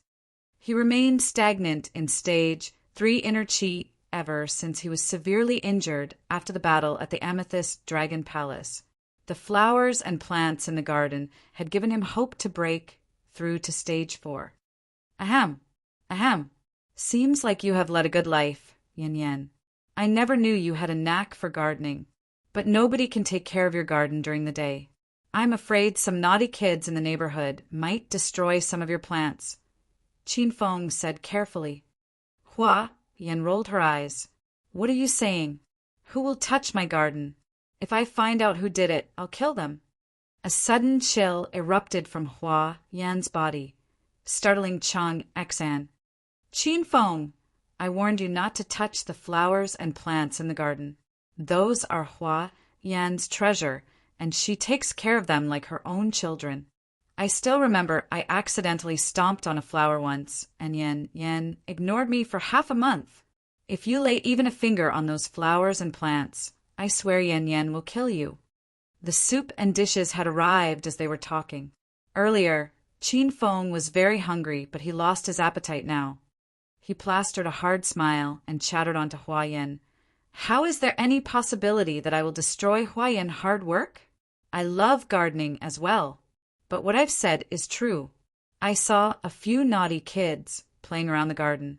They even uprooted a few of the flowers and plants. At that time, I didn't know that those flowers and plants were so important to Yan, or else I would have captured those kids and asked them to pay for what they have done. Chapter 404. Look for me if your hands are I. Chapter 404. Look for me if your hands are I. Hua Yan and Chang Xan wolfed down the food after all of their orders arrived. However, Qin Feng's words had caught their attention, especially Hua Yan. She stared maliciously at Qin Feng. What did you say? What I said is true. I saw a few naughty kids playing around the garden, and they uprooted a few flowers from the garden. You can't blame me for not stopping them, right, Yan? Qin Feng asked with a twang of guilt. Qin Feng, please don't make fun of us. Those flowers and plants are truly Yan's treasure. I'll cast you out from my house tonight if you dare to lie to us. Even Chang Xan was serious. Although the hot pot was boiling and released hot steam into the air, Qin Feng felt as if it was freezing, sending chills deep into his body and freezing him from the inside out. It's true. I'm the one who should be blamed. I don't know the garden is so important to Yan. Yan, just beat me or scold me. I'm willing to do whatever you want just to make it up to you, Qin Feng said sternly. Hua Yan was stunned. She stared blankly into the air like an empty puppet. Meanwhile, Chang Xan heaved a long sigh and rolled her eyes at Qin Feng. Anyway, you can't be blamed. To be honest, I hold most of the responsibility in this incident. I should have told you to mind the garden the moment you entered my villa. Yan, are you okay? Chang Xan blamed herself for not taking good care of Hua Yan's garden. Out guilt, she wrapped her arms around Hua Yan and pulled her into her embrace. Plop, plop. Suddenly, a few crystal-clear tears glided down from Hua Yan's dewy eyes, ran down her cheeks and fell to the floor. This lady is crying. I'm so sorry, Yan. I regret not taking good care of your treasured flowers and plants. Don't hold your tears, let them fall. Big sister Xan is here with you. Chang Xan comforted Hua Yan. Qin Feng did not have the nerve to look at Hua Yan. It surprised him that Hua Yan was crying over her flowers. In Qin Feng's opinion, Hua Yan was always a tough, strong woman. She never shed a tear, even though he had molested her. Ding. New mission from the Hedonist sovereign system. Assist Hua Yan in becoming a grade 6 pharmaceutical master. Time period, 6 months. Qin Feng raised his brows. Upon completion, the system will reward host Qin Feng 30,000 hedonist points and an Ifrit pill. If the mission is failed, 60,000 hedonist points will be deducted. Little pig, what is a pharmaceutical master? Qin Feng communicated with Little Pig via telekinesis. For your information, Master, there are many people with unique abilities residing in the clandestine realm beyond the world of the mortal. A person who can cultivate inner qi, like Master, is known as a martial artist. Meanwhile, a pharmaceutical master is best known for their ability in growing spiritual plants and refining the spiritual plants into various mystical pills and medicines, explained Little Pig. Shocked, Qin Feng finally realized how shallow he was. Seems like there are still a lot of things I don't know. Then he added, besides martial artists and pharmaceutical masters, what other kinds of special occupation does this world have? Aside from martial artists and pharmaceutical masters, there are mutants. The William Master, previously met at Coiled Snake Mountain, is an enhanced strength mutant. An enhanced strength mutant is gifted with extraordinary strength by nature, and their attack is almost impossible to counter. Martial artists, pharmaceutical masters, mutants. It was clear to Qin Feng that, aside from the 3 occupations, there must be more people with special abilities hidden in every corner of the earth. Originally, he thought that he, as a martial artist who cultivated both external strength and inner qi himself, could be considered a superior being. However, from what he was seeing now, he still had a long way to go. Bang! The door to the private room was suddenly burst open. The sound pulled Qin Feng back from his thoughts to reality. 6 men wiggled their way into the private room. Their bodies reeked of booze. As soon as they entered the room, they instantly focused their gazes on Chang Xian and Hua Yan and walked toward them with wicked grins. Io, why is this beauty crying? Look at this pitiful scene. You break this brother's heart. Tell this brother, Beauty. Who made you cry? I'll take care of him for you. These 6 men were the very same ones who had hid in the corner of the parlor when Qin Feng, Chang Xian, and Hua Yan first entered the restaurant. Their leader was the man with scar under his eyes. His name was Zhang Fengzi, and he had a menacing look. Who are you people? Who gave you permission enter our private room? Get lost. Furrowing her brows, Chang Xian glared icily at the small group. These 6 people were drunk. Riding on their drunk courage, they were not intimidated by Chang Xian's cold aura. Instead, they stared lustfully at Chang Xian and Hua Yan, measuring their bosomy breasts and long legs. Relax, beauties. We're all good people. We just want to help the crying beauty in your arms relinquish her anguish. Our affair is none of your business. Get out. Chang Xian held Hua Yan tightly in her arms out of fear that they would harm her. Of course it matters to me. Yo, your light purple pantyhose looks good on you. I love this color. Can Beauty tell me where you bought them? Quick, let me touch them. I want to feel the quality of this pantyhose. A fat-headed man extended his hands over Chang Xian's legs. Chang Xian was a hot-tempered lady. She felt insulted. Without a second thought, she grabbed an iron ladle and smacked that fatty's head. A bang sounded as the fatty's head cracked open. Blood began to stream down his face. Ah! Chang Xian was still startled enough to scream, even though as a doctor she was accustomed to blood. Meanwhile, Hua Yan was rather calm and unaffected by the gory sight. Bye. How dare you hit me? I swear I'm going to torture you to death today. You see, brothers, it's these 2 women who initiated the attack. Shouldn't we teach them a lesson? Get them now. Knock them out and carry them away. Zhang Feng Zi gave his order, invigorating his minions. The 5 minions immediately surrounded and cornered the 2 ladies as they smiled evilly. It seemed that they were going to have a good taste of Chang Yan and Hua Yan tonight. Hey, I say, did you guys not see this handsome young master here? Do you know that you hurt me a lot by ignoring me for so long? Qin Feng's slothful voice echoed in the private room at a very crucial moment. Stunned, Zhang Fengzi and his minions turned around and looked curiously at Qin Feng. Zhang Fengzi and his 6 minions regarded Qin Feng as harmless and had ignored him from the moment they barged into the room. They all thought Qin Feng was a poor, spineless brat, and their sheer aura should be enough to scare him away and frighten him enough for him to pee in his pants. Yo, aren't you dumb? I thought you were a dummy. Zhang Feng Zi was close to Qin Feng and ridiculed Qin Feng as he walked over to him. What is it now? Do you have any opinion to share about us hitting on these 2 ladies? Zhang Feng Zi's face sank. He suddenly pulled out a dagger and swung it in front of Qin Feng. Do you know what this is?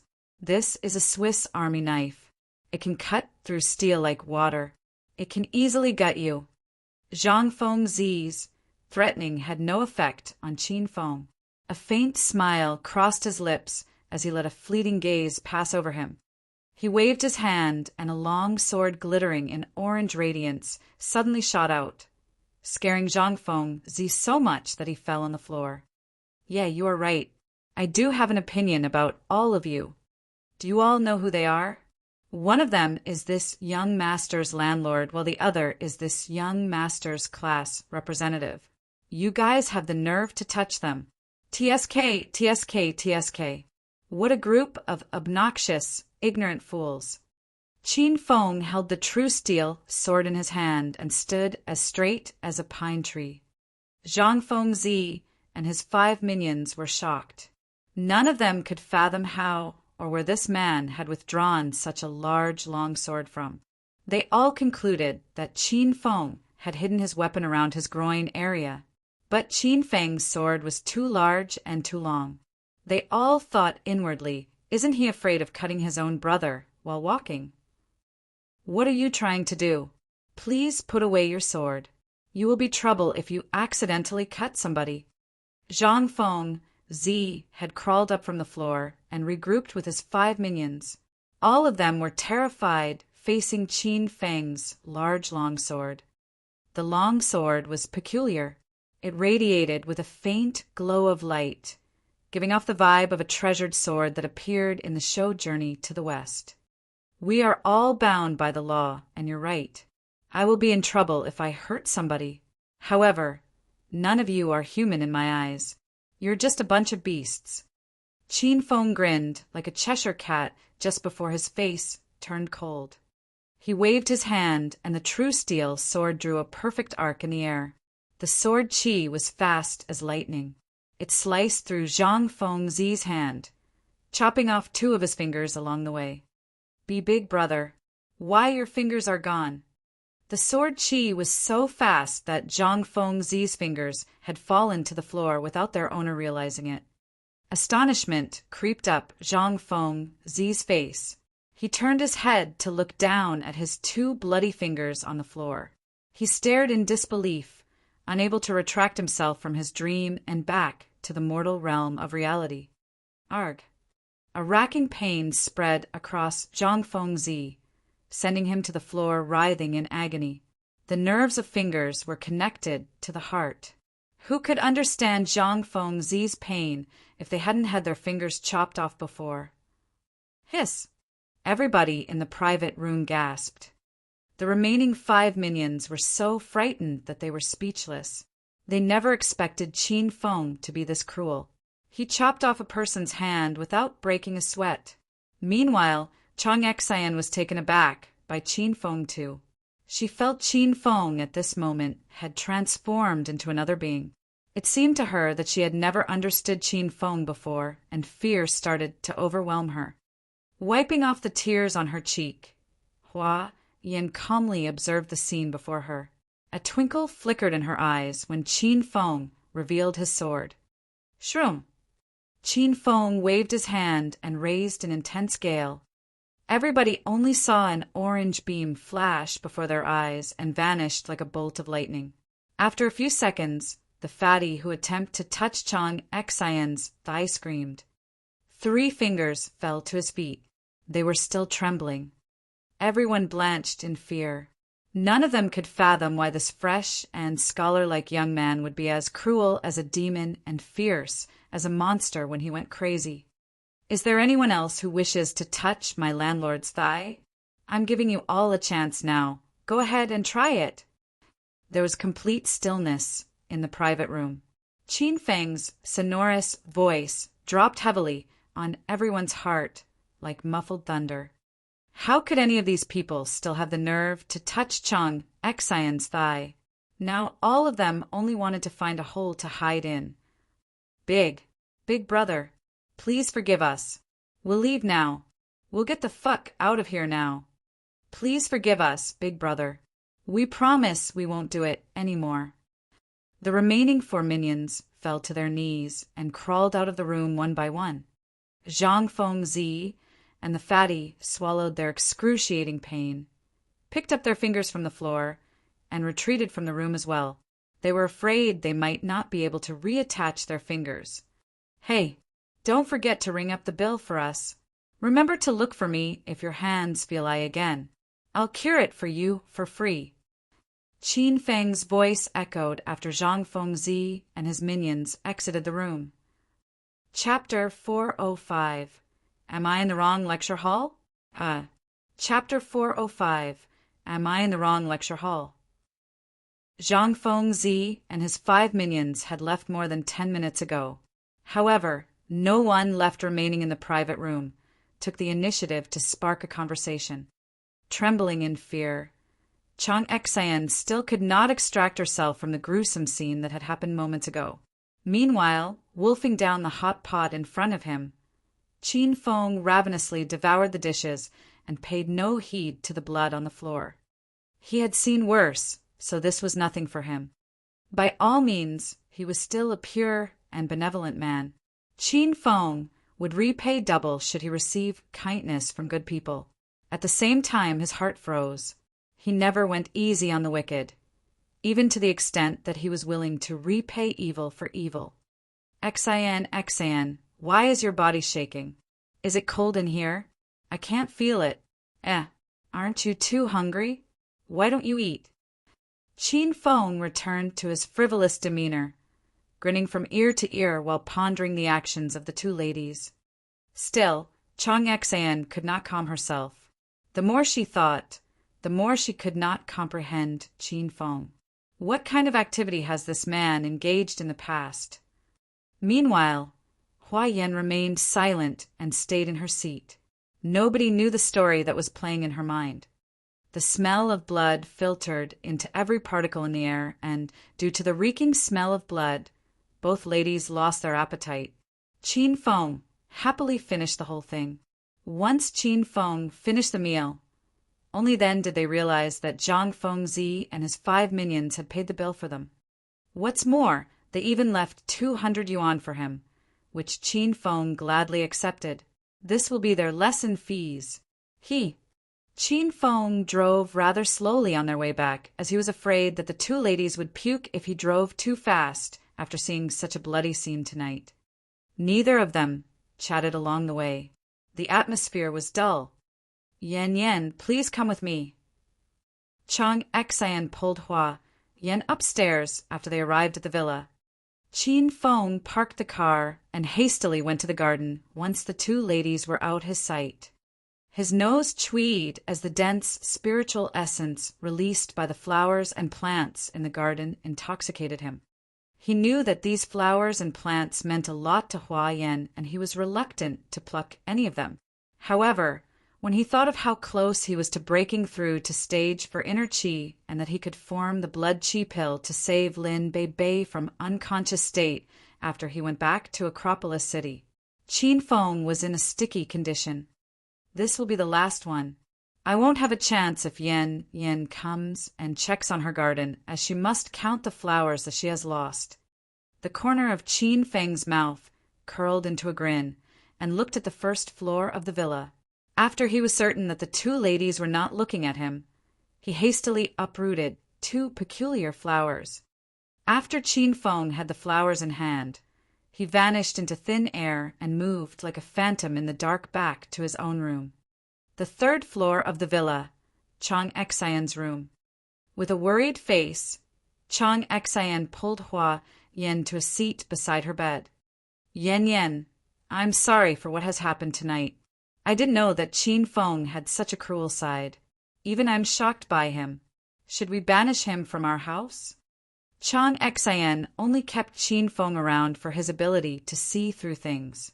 Chang Xian realized that Qin Feng had deep knowledge about Chinese medicine, so she did not cast him out and kept him by her side so that she could learn more from him.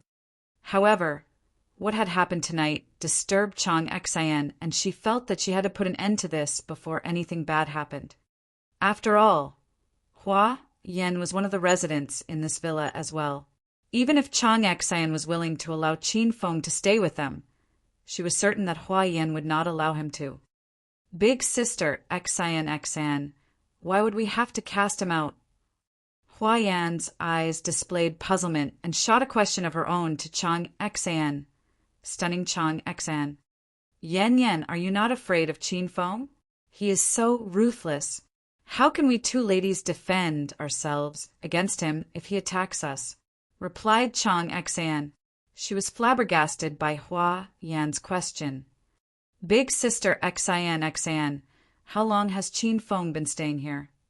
I think almost a week. And has he done anything irremissible to you? Chang Xian searched her memory and realized that Hua Yan was right. Even though that brat always exhibited frivolous and lascivious looks, he always walked on a fine line and never did anything unbearable to her. Hua Yan added, yes, Qin Feng is very scary when he's angry, but he knows how far to go and when to stop. Did you forget why he was so angry tonight? He attacked those guys to protect us. Speaking of which, it is kind of dangerous for only 2 women to stay in this spacious house. However, if Qin Feng is staying with us and, say something bad happened, save for his long sword, he can protect us with his powerful close combat skill too. Considering that Qin Feng harbors dirty thoughts about us, I guess big sister Xian thinks too much. If he really had a dirty thought, he would have made his move a long time ago. So, this is the least of my concerns. Chang Xian was stunned by Hua Yan. She suggested casting Qin Feng out because of Hua Yan, as Hua Yan seemed to hate Qin Feng a lot. It was surprising that she actually didn't mind it. She even recommended keeping Qin Feng. Yan, are you sure? Chang Xian looked seriously at Hua Yan. Big sister Xian let him stay. Hua Yan nodded. Fine then. Let's erase what happened tonight from our minds. Both ladies had reached a consensus. Suddenly, Hua Yan screamed. Then, she charged downstairs barefooted. Yan, what's wrong? Big sister Xian, I want to check my garden. She reached her garden soon after. Tears began to stream down Hua Yan's cheeks after she saw her ravaged garden. Using the light from her cell phone to light her path, Hua Yan walked on the cold soil barefooted. The flowers and plants were blooming and lively before she left the villa. It was only half a month, and her hard-grown garden had reduced to such a terrible condition. She'd lost 7 varieties of spiritual plants. Amongst the spiritual plants, she'd lost the 100 flavor grass, which was the most important among the spiritual plants. The 100 flavor grass was a special medical herb with mystical effects. It could absorb the essence from heaven and earth, and that was the reason the garden had such a dense, spiritual essence. After the 100 flavor grass had matured, one could use it to concoct the condensed qi pill, which could massively increase the speed of cultivation. Yan, are you all right? How many flowers and plants have you lost? Chang Xian followed Hua Yan to the garden. Her heart was pricked with pain when she saw Hua Yan cry copiously, like a helpless little girl. Big sister Xian, I lost 7 flowers and plants. I'm so sad. Hua Yan threw herself into Chang Xian's arms and dissolved into tears. Qin Feng felt a dense spiritual essence surging in his pubic region after he devoured the 2 spiritual plants that he stole from Hua Yan's garden. As he was combining the spiritual essence with his own inner qi, Hua Yan's cries wafted into his ears. Raising his eyebrows, Qin Feng let out a mouthful of foul qi, crossed the villa, and arrived in the garden within a few seconds. Xian, what happens to Yan Yan? Qin Feng saw Hua Yan had curled herself into a ball at the side of garden. She only had on a flimsy nightgown. She looked very pitiful. Let's go in the house. You might see a cold out here. Qin Feng dismissed Hua Yan's struggle and carried her in his arms into the house. The intoxicating scent teased Qin Feng's nostrils, and her nightgown's neckline was torn open from her struggling, revealing her snow-white skin texture. Damn, she smells good and her body is so finely carved. Qin Feng almost succumbed to his burning desire. Release me now, Qin Feng. Hua Yan's struggle grew stronger. Yan, please stop moving. Your feet are full of mud. Hey, stop moving. You almost stomped on my face. Qin Feng placed Hua Yan on the couch.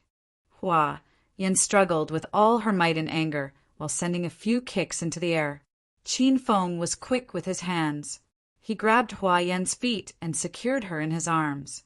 Then, he used tissue paper to wipe off the mud on her feet.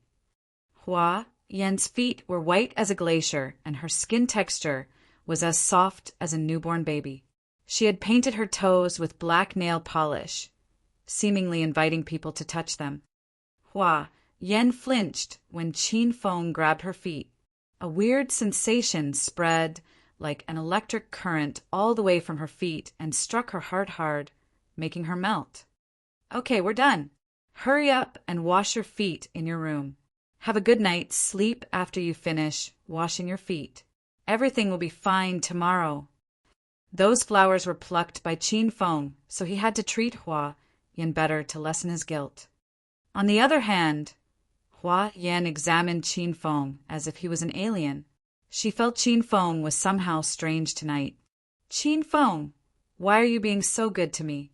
Could it be it's you who destroyed my garden? Qin Feng's heart skipped a beat. He offered her a nervous laugh. No. How could that be possible? I love gardening, so why would I destroy your garden? Not entirely believing Qin Feng, Hua Yan kept her eyes glued to Qin Feng. She attempted to search for a loophole in his words, but to no avail. She shook her head and went upstairs. Seeing Hua Yan had calmed herself down, Chang Xian finally felt relieved. Qin Feng heaved a long sigh of relief after the 2 ladies left. He then went back to his room and continued the process of converting the spiritual essence into his own inner qi. Provincial Capital University's Medical College, Lecture Hall. When Qin Feng stepped into the lecture hall, he stopped. If he did not see Hua Yan in the mass of people, Qin Feng might have thought he had walked into the wrong class. There were not more than 20 students yesterday. However, that was not the case today. The 100+ seats were filled. Even the aisles were filled with 50 students. Well, what do we have here? Could it be my class has been cancelled? Or was my class replaced by another beautiful lecturer who will teach you guys humans anatomy? Smiling, Qin Feng surveyed the students from the podium. Cheerful laughter echoed in the lecture hall. Each and every one of the students was tickled pink by Qin Feng's humor. All of them heard that the Chinese medicine class had a new handsome, humorous, and narcissistic lecturer. All of them wanted to meet him in person, so they came to see whether the news was true or just a hoax. And now, all of them believed the rumor. Handsome Professor Qin Feng, we missed you very much. I couldn't sleep all night yesterday knowing that your class was my first class today. A cheerful and excited voice drifted down from the last row. It was Ma Chao. Haha, excellent.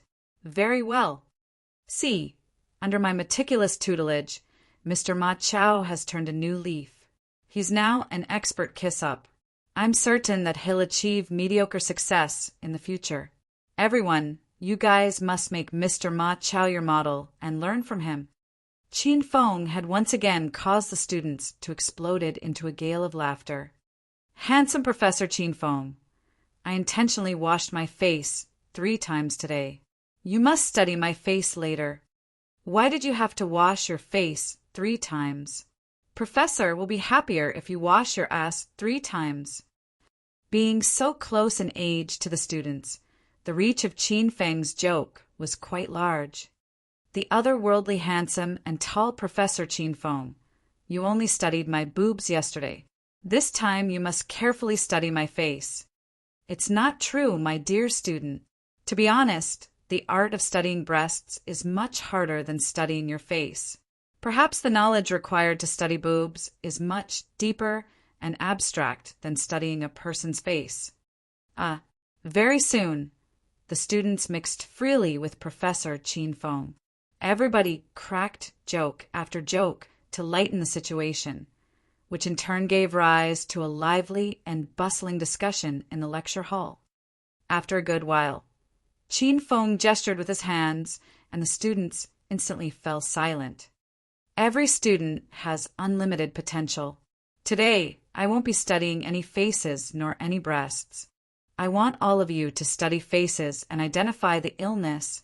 Did everyone finish the assignment I gave you at the end of the previous class? Yes, we did.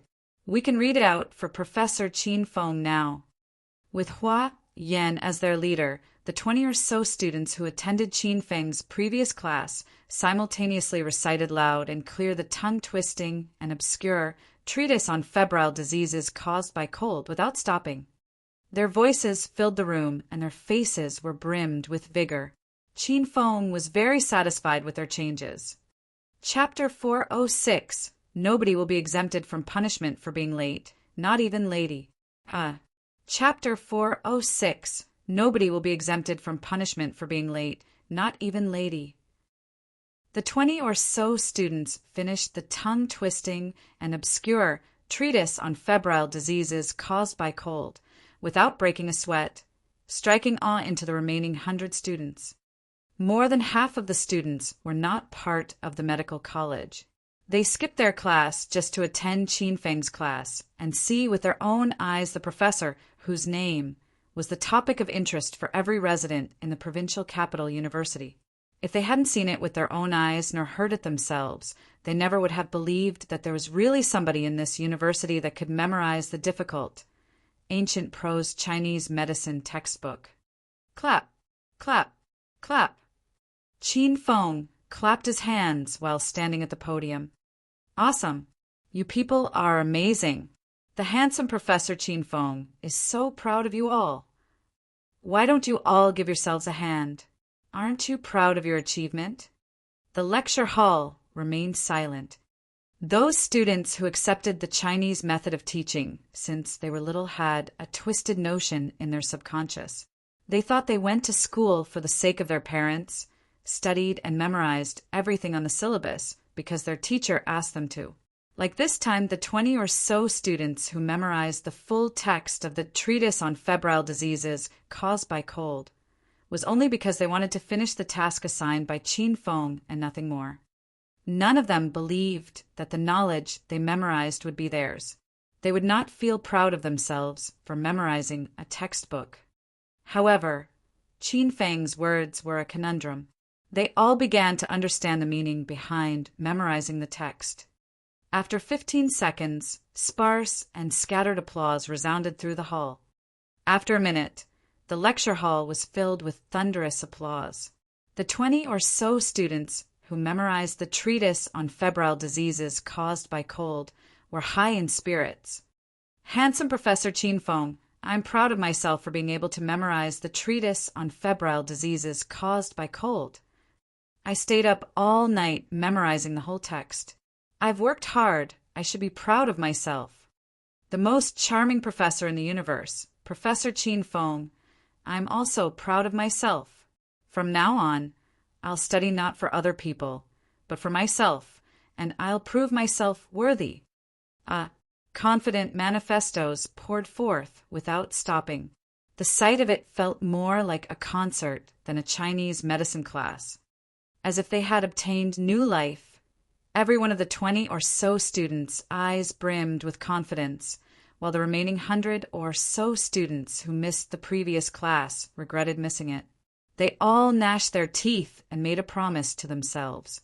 I must familiarize myself with the treatise on febrile diseases caused by cold tonight. Everybody calm down. This is just your first step.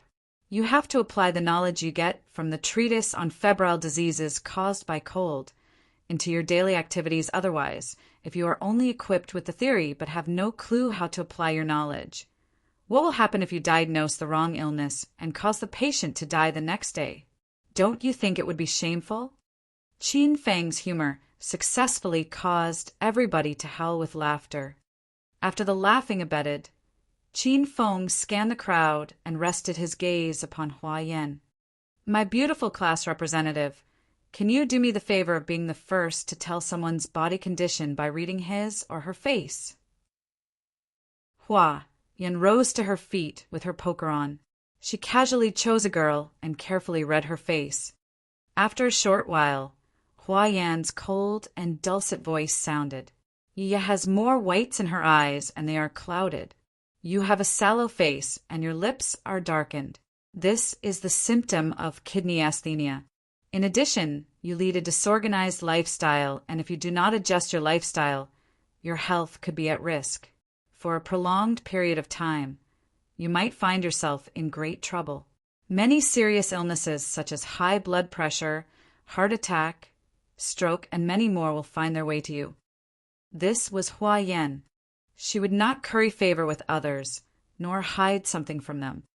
After reading Yi's condition, she just reported it for what it was without fear of making mistake. Proclaimed as a beauty in the medical college, Yi did not earn much prestige for herself.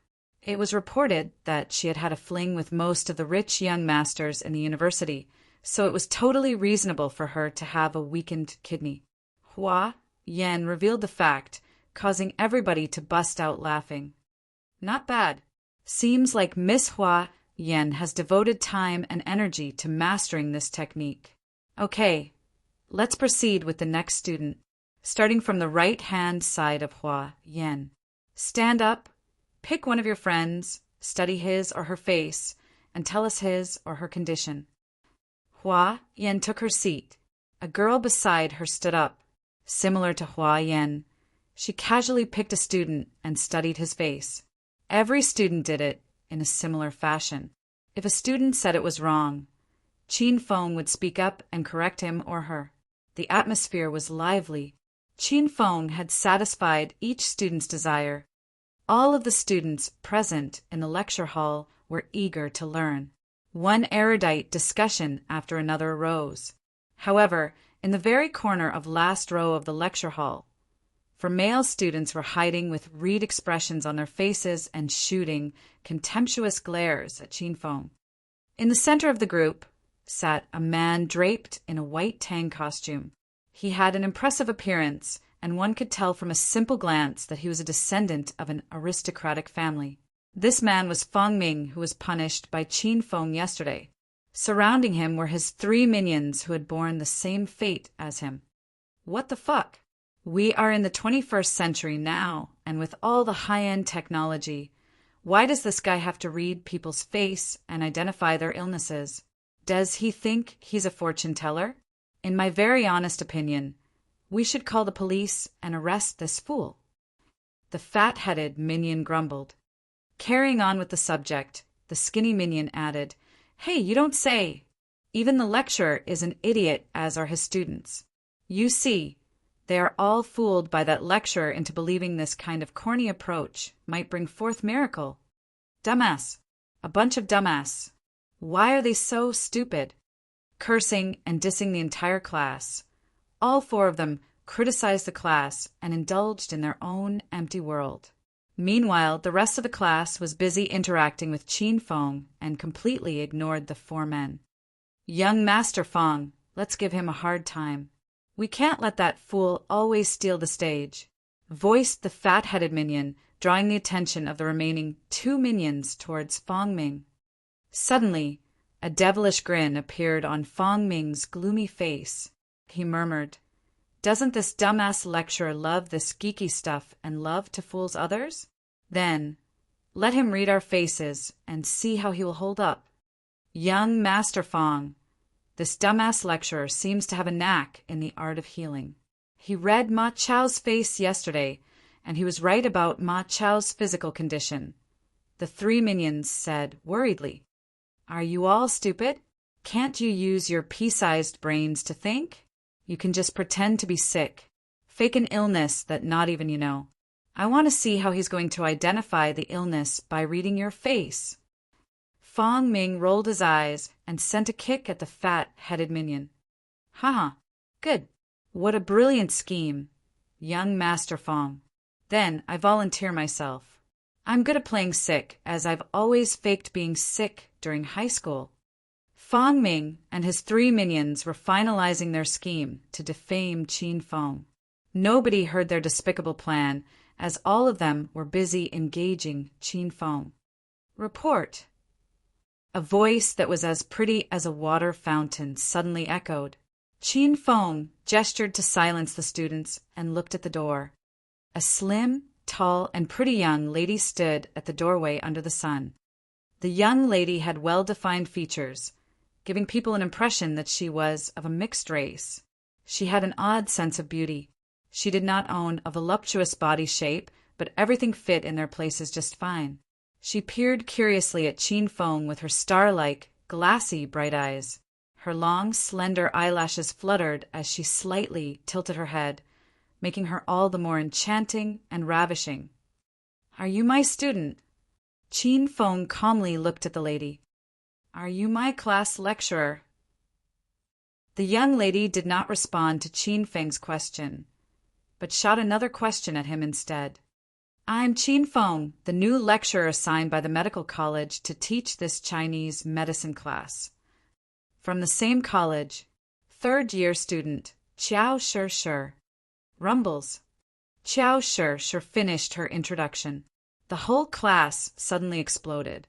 Since Qiao Shi had been standing in the doorway, the few front rows had blocked the view of students in the middle row and the last row, so they couldn't see what was happening in front. However, when they heard the name Qiao Shi, all of them became so excited, it was as if they were on steroids. Qiao Shi. She was the first goddess of the medical college. "Miss Qiao Shi, you're late. Do you have anything to say?" Qin Feng paid no mind to Qiao Shi's label. As a lecturer himself, he had to do justice to his own occupation. "No, I've nothing to say." Qiao Shi tilted her head down. Her appearance would have made any human have compassion on her. "Very well then, stay in the doorway until the class is dismissed. If you're late to my class one more time, don't attend my class anymore. And you, all of you are bound to the same rule as well."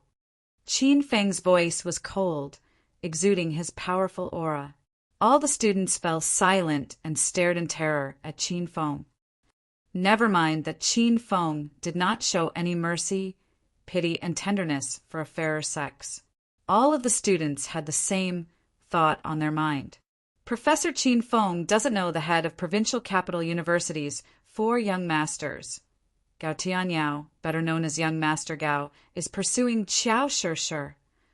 You punished Qiao Shi and let her stand at the doorway without giving her any attention. Aren't you afraid of offending Gao Tianyao? Why are you all looking at me like I'm a monster? Do I look that scary to you? This was only Qin Feng's second day. How could he possibly know about all these things? These students had a fun time with Qin Feng just now and treated him as their family. Now they were frightened to talk to Qin Feng. They were afraid Qin Feng might implicate them when Gao Tianyao looked for him. "Ayo, so much pain. My stomach hurts so much." A weird sound broke the silence of the lecture hall. In the very last low of the lecture hall, a fat man suddenly fell to the floor. He twisted and rolled on the floor in agony, startling the students around him so much that they screamed. What happened? Qin Feng hastily went forward. Professor Qin Feng, we're not sure as well.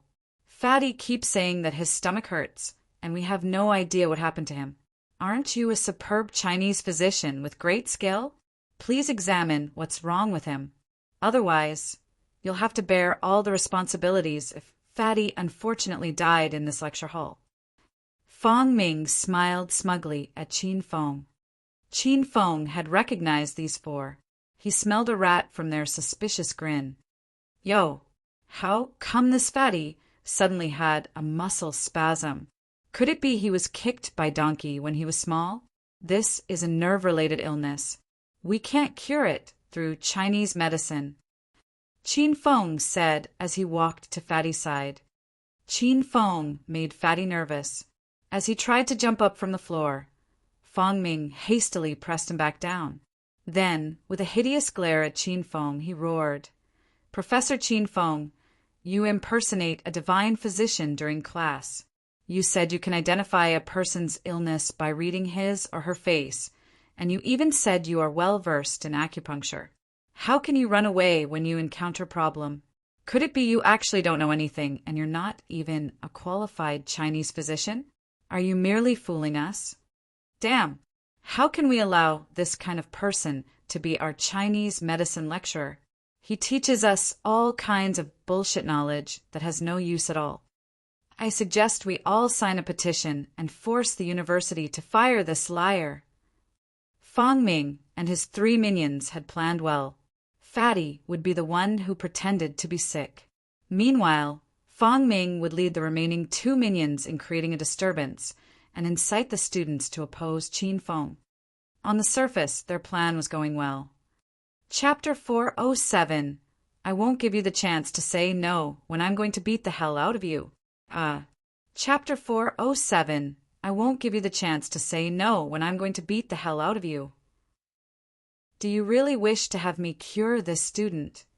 Qin Feng smiled like the Cheshire Cat while looking at Fong Ming. His smile was crooked, stunning Fong Ming. However, he cast aside his fear and braced himself. Since Professor Qin Feng is so great at healing, of course you have to examine Fatty, otherwise he might be in danger. Well then, I'll run a diagnosis on him. The students were thrilled that Qin Feng agreed to examine Fatty. Previously, Qin Feng had merely read faces and identified the illness without actually curing it. Although it was an eye-opener for the students, they all wished to see him actually cure the illness. Now, their wish came true. Qin Feng was going to examine and cure Fatty. Thump! A muffled sound echoed. Qin Feng single-handedly picked up 100 kilograms Fatty from the floor like a chick and flung him on the table. He did not go easy on Fatty. He threw him just like he would throw a cabbage. Fatty's back smashed into the iron table, and it was painful. However, he could not scream as it might blow his cover. Yo, seems like this student is seriously ill. I can't cure him with a fling, Qin Feng smirked. The students were astonished. Could Professor Qin Feng cure his patient by throwing him around? Professor Qin Feng, are you really a doctor? Don't simply throw Fatty around the class otherwise. If his illness has worsened, you can't abandon your responsibilities. Fong Ming grumbled. He was worried. Healing and curing diseases is my specialty. I'll show you what I'm made of today. Qin Feng smiled at the students before putting his hands on Fatty's body. He felt his pulse, looked in his eyes, and examined his tongue. Suddenly, Qin Feng's expression turned serious. This isn't good. Fatty is critically ill. He is in danger now, and an immediate operation is needed. Oh, please, can you stop fooling around? Performing an operation here? You don't even have a scalpel. Please stop bluffing. Fong Ming squinted at Qin Feng. He knew that Qin Feng did it to force Fatty wake up on his own. How could Fong Ming allow Qin Feng to go this far? He deliberately yelled loudly to comfort Fatty and encourage him to proceed with his acting. I indeed don't have a scalpel here, but I've something that's better than a scalpel. After Qin Feng finished speaking, and 1 meter long sword suddenly appeared in his hand. What the fuck? Where did you get the sword from? What are you trying to do? Shock hit Fong Ming like a tidal wave. Where can he hide such a long sword? Fatty had kept his eyes closed the whole time, so he had no clue what was happening around him. He could not use his eyes, but he could use his ears, and they were sharp. He caught the minor changes in Fong Ming's voice, which sent a pang of worry down his heart. Previously, he forced his body to tremble, but he no longer needed to do now as his plump body trembled in fear. What to do? Of course it's for operation purposes. I've come across this kind of illness before. He has lost a nerve in his brain. I'm going to open his brain with the sword, split the nerve in half, and reconnect it to the one he lost. After the lost nerve is fixed, he will be cured. Qin Feng said this in all seriousness, as if he was really going to do it. Chills ran down everyone's spine, freezing them from deep within the bone. Fong Ming almost peed in his pants. How can a person remain alive if you crack open his head? Ah, ah, ah, ah. Fatty suddenly screamed. He forced himself up from the table, opened his eyes, and surveyed the surroundings in a daze. When his gaze caught the long sword in Qin Feng's hand, he was so frightened that he almost aborted his given mission. Young Master Fong, Professor Qin Feng, what are you doing here? What happened to me? Why can't I remember anything? Fong Ming and his 2 other minions heaved a long sigh of relief upon seeing that Fatty had woken up. They finally had a good taste of Qin Feng's ability. Only now then did they realize they had come across the very ancestor of shameless acting.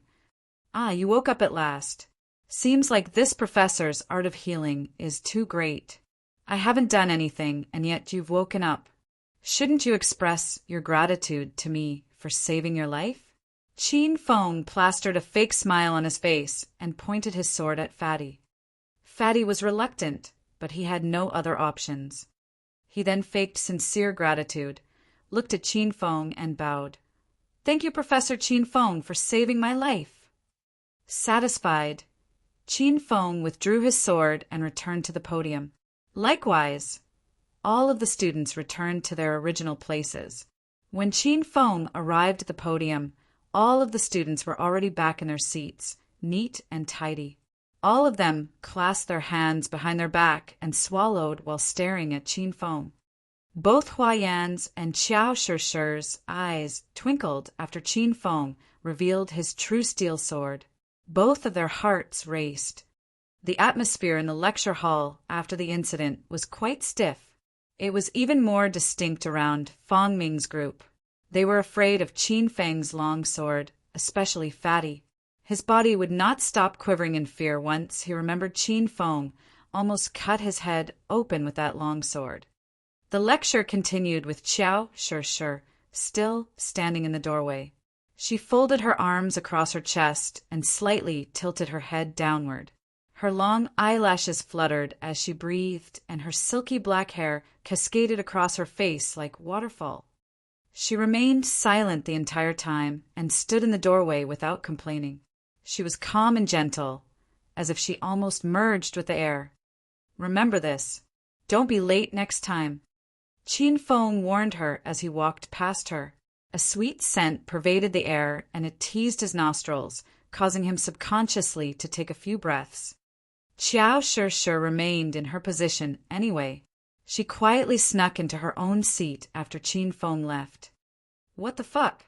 Is he out of his mind? Did he come to lecture or play with his sword? What on earth is he thinking, keeping such a long sword by his side? I could not fathom where or how he kept the sword. Fatty criticized Qin Feng after he left. The remaining 2 minions joined in on the tirade as well. Young Master Feng, we can't let him slip away so easily. We will lose face if we do. Fatty was brewing anger within his soul. Fong Ming's face was cold. He ordered, "That brat is good at fighting, and we won't be able to hold our ground long enough for us to confront him. Call for reinforcements from outside. I want him to stay sleeping in the hospital for the next few months." After hearing Fong Ming called for reinforcements from the underworld, Fatty and the two minions were so happy that they laughed heartily. The reinforcements Fong Ming was calling were nothing like the tyrant from the university. They fought with swords and real ammunition. All four of them were certain that Qin Feng must at least end up with his skin torn off by them, or in worst-case scenario, he might end up dead. The news Qiao Shi was punished roamed across all of provincial capital university like a ravaging storm. Qin Feng had made a name for himself across the provincial capital university with the help of Qiao Shi's fame, successfully crowning him as the most famous lecturer in the university. Qin Feng had no idea about these things. He had been hiding himself in the office after class was dismissed, converting and refining his inner qi. He did not have the time to pry into such nonsense news. After the school session had ended, Qin Feng waited for Chang, Xian, and Hua Yan at the entrance.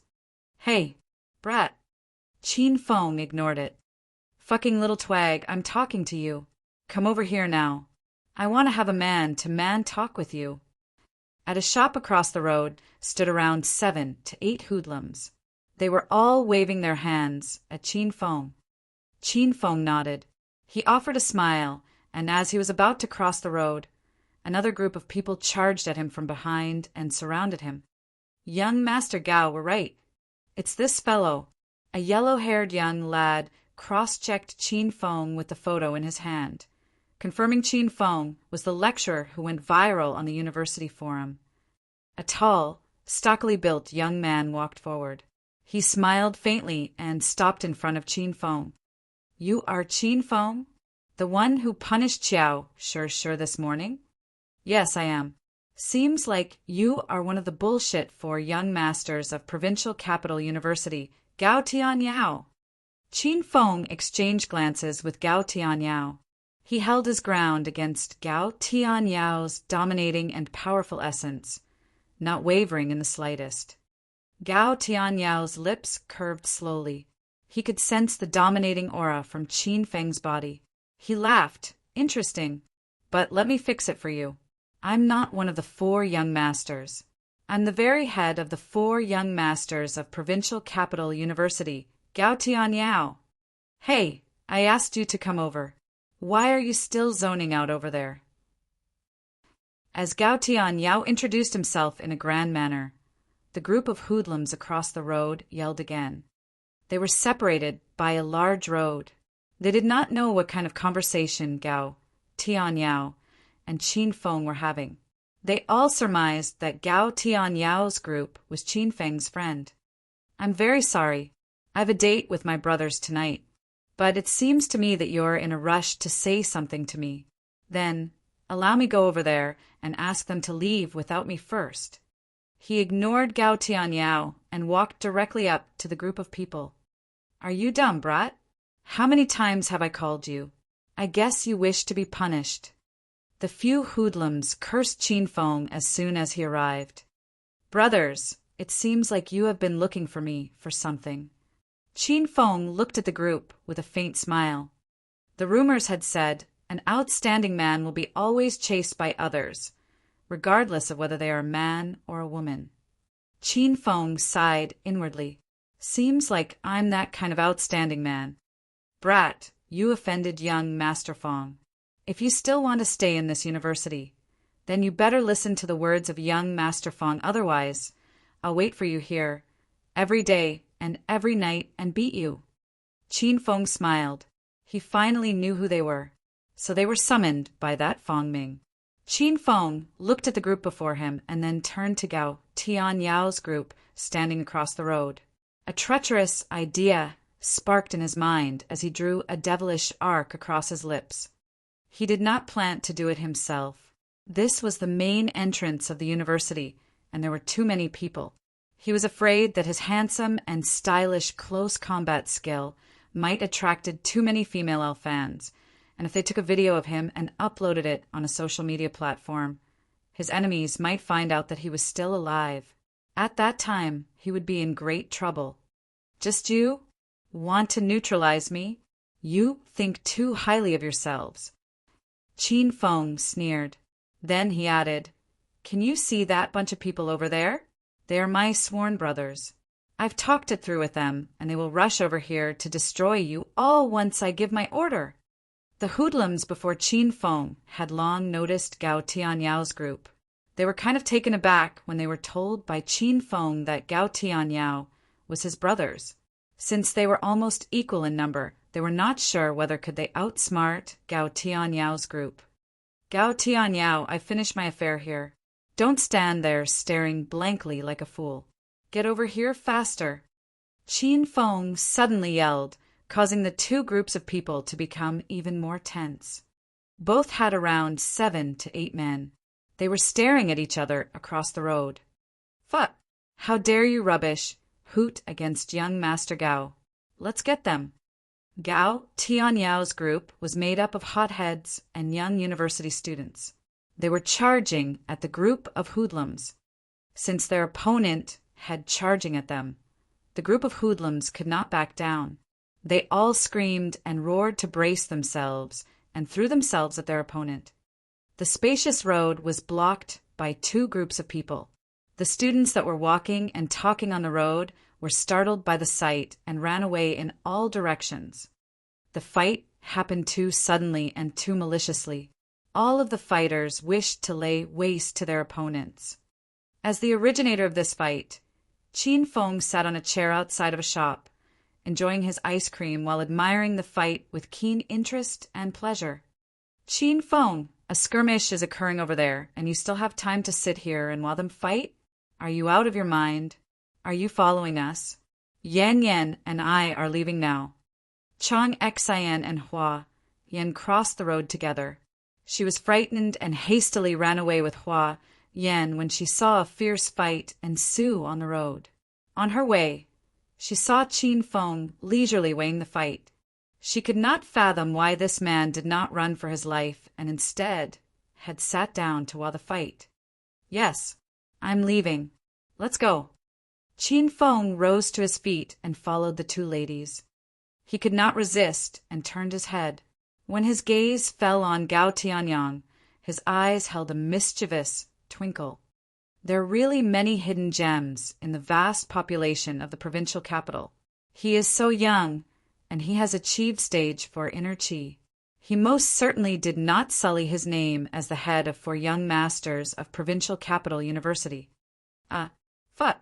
Why are you guys still fighting? That brat has slipped away. The battle finally stopped after Qin Feng left.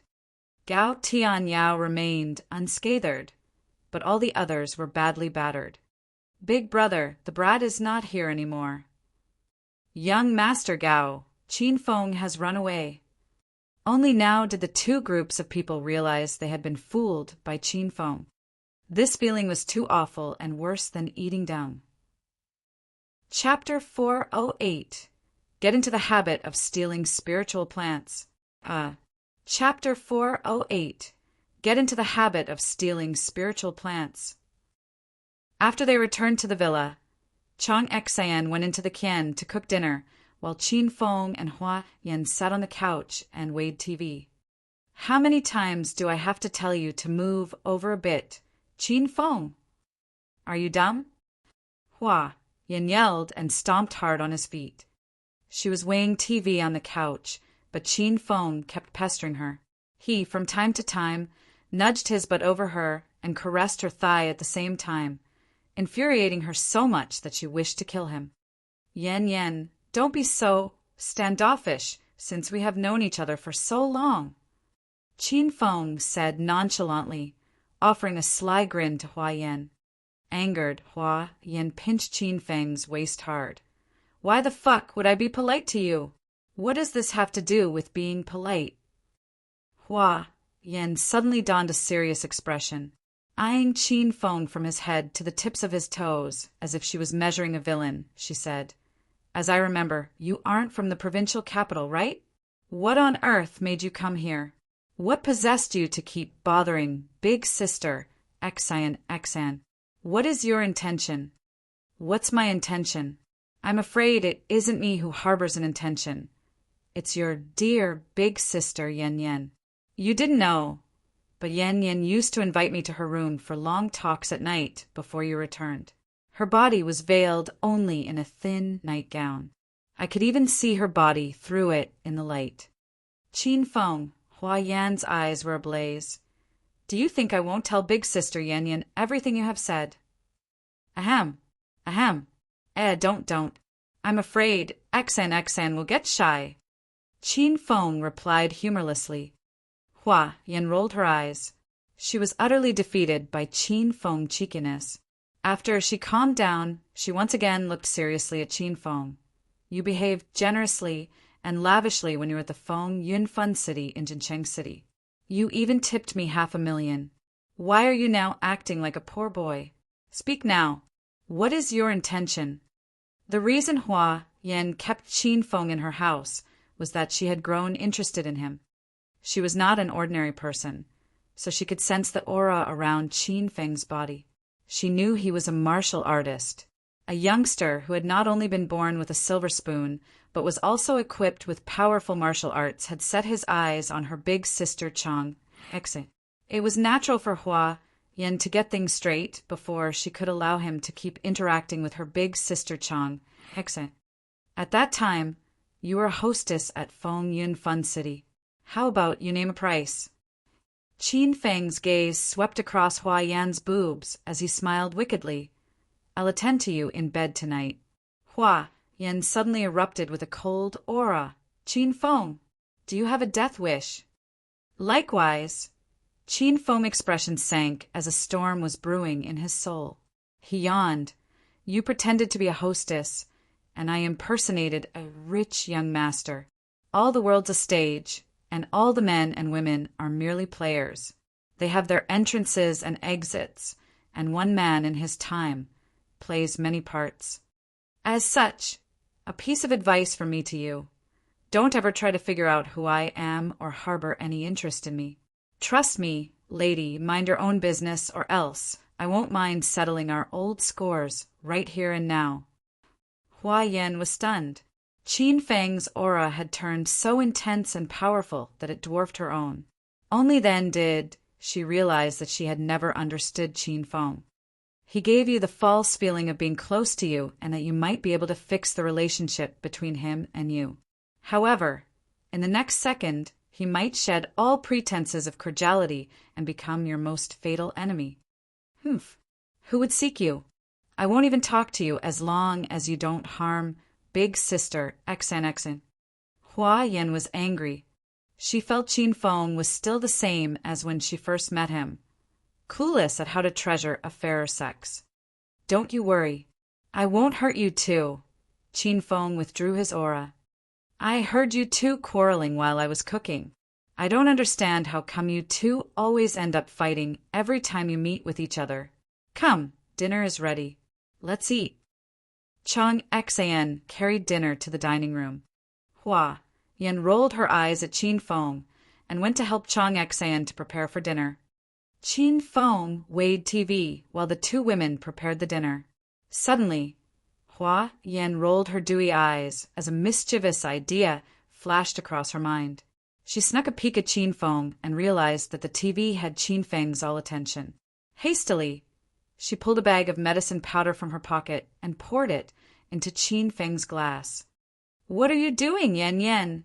asked Chang Xan as she carried a bowl of soup over. Hua Yan immediately pulled her hands away. Hee. Nothing. Big Sister Xan, quickly take your seat. Hua Yan made a face at Chang Xan. Then she stood with arms akimbo, frowned, and yelled at Qin Feng, who was still sitting on the couch. The person who weighed TV without offering any help in preparing dinner. Do you not wish to eat? I'm so sorry. I thought I should give you two a hand. God knows you two are so hardworking. You finished preparing the dinner without me realizing it. I'm so ashamed of myself. Qin Feng plastered a grin on his face, walked into the dining room and took his assigned seat. Hua Yan and Chang Xan stared at Qin Feng. Neither of them saw any sign of shame present on Qin Feng's face. Xin, I'll go to your room tonight. Have some more fish. It'll help to enhance your vision. Qin Feng threw a fish head into Chang Xian's bowl. Chang Xian understood the meaning of Qin Feng's words and was excited. Does that mean that Qin Feng is going to teach me how to see through things tonight? Okay, I'll wait for you in my room after we eat. You can drop by whenever. Chang Xian extended a charming smile to Qin Feng while fantasizing about how great she would be when she mastered the ability to see through things and was able to save more people. Chang Xian kept Hua Yan in the dark about Qin Feng could see through things, as this ability was too peculiar, and she was certain Hua Yan would not believe her. Unable to comprehend the current situation, Hua Yan stared at Qin Feng and Chang Xian in awe. She even forgot to chew the meat in her mouth. Yan, stop zoning out and eat your dinner. You can't always diet. You must eat more meat. Chang Xian knocked on Hua Yan's head with her chopsticks, successfully pulling her back from her thoughts and into reality. Big sister Xian, my ears did not fail me, right? You asked Qin Feng to come to your room tonight. What are you guys going to do? Hua Yan looked at Chang Xian as disbelief coursed through every last nerve in her body. She suddenly remembered the thing Qin Feng told her. Could it be true? Before I returned, did big sister Chang Xian really invite him to her room every single night to have all-night chats? A man and a woman. What kind of conversation could they have? Stop asking and finish your dinner. Chang Xian knew Hua Yan had misunderstood, but she was reluctant to explain it to her, so she ended the discussion by force. Chang Xian's action had thrown her off. Why did big sister Chang Xian fall for a man like him? Hua Yan would not want that kind of man, even if he was given to her by free. The atmosphere of the dinner was down. Hua Yan was in a bad mood, so she kept digging rice from her bowl without eating any side dishes. After realizing Qin Feng had almost finished his meal, Hua Yan then slowly picked up her own glass. Ahem, I've returned to the villa, and you two have not toasted to celebrate my return. Why don't we replace alcohol with the soft drinks and cheer? Stunned, both Chang Xian and Qin Feng looked at Hua Yan in awe. Their gazes were so intense that it embarrassed Hua Yan. Come, let's toast for Yan's return. Chang Xian took the initiative and raised her glass to relieve Hua Yan of her awkwardness. Qin Feng was thirsty, so he lifted his glass. When his lips almost touched the glass, he screamed, "Holy shit! Where did that large mouse come from? It is as large as a cat. This is madness. Ah, where is the mouse? Ah, I'm scared. I'm so scared." Chang Xian and Hua Yan immediately jumped onto their chairs when Qin Feng said he saw a large mouse. The two of them surveyed the surroundings nervously with their pretty eyes as bright pink flushed their delicate faces like two little kids. I'm so sorry. I was mistaken. I mistook Yan's breasts for a large mouse. It was a false alarm. Qin Feng offered a sly grin to the two women and showed no sign of regret for fooling them. Hua Yan exploded as she stared menacingly at Qin Feng. You beast! Where were your eyes looking? Pervert! Stop leering at Yan. Otherwise, I'll kick you out of the house. Chang Xian stared angrily at Qin Feng as well. It was a false alarm. The two women had to drink the juice from their glasses to calm themselves. Seeing Hua Yan finish her glass of drink, a faint sly grin crossed Qin Feng's mouth. Qin Feng, why don't you drink your juice? Didn't we agree to bottoms up? Hua Yan peered nervously at Qin Feng. Sure, I'll finish my drink. Without a second thought, Qin Feng picked up his glass and bottomed up his drink. Are you satisfied now? Humph. Hua Yan sneered. Then she cheerfully bounded up the stairs. What she gave to Qin Feng was a potent laxative. When she thought Qin Feng would get the runs and spend his night in the toilet, Hua Yan was as happy as lark in her heart. Qin Feng remained in the parlor, while Hua Yan and Chang Xan went upstairs. His heart raced, and Qin Feng felt the urge to get a few more flowers from Hua Yan's garden. His body had completely absorbed the 2 spiritual flowers he stole the night before, and he felt the inner qi in his dantian getting denser and expanding. This was the sign of breaking through. Qin Feng believed that if he could get his hands on some more spiritual essence, he would be able to break through to stage for inner qi. At that time, he would not need to hide anymore and could exact his revenge. He looked over at the staircase again, after confirming that the 2 women were not coming down at any time soon.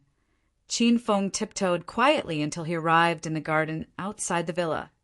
The moon was hazy and the garden was gloomy, so Qin Feng could not clearly see the flowers and plants.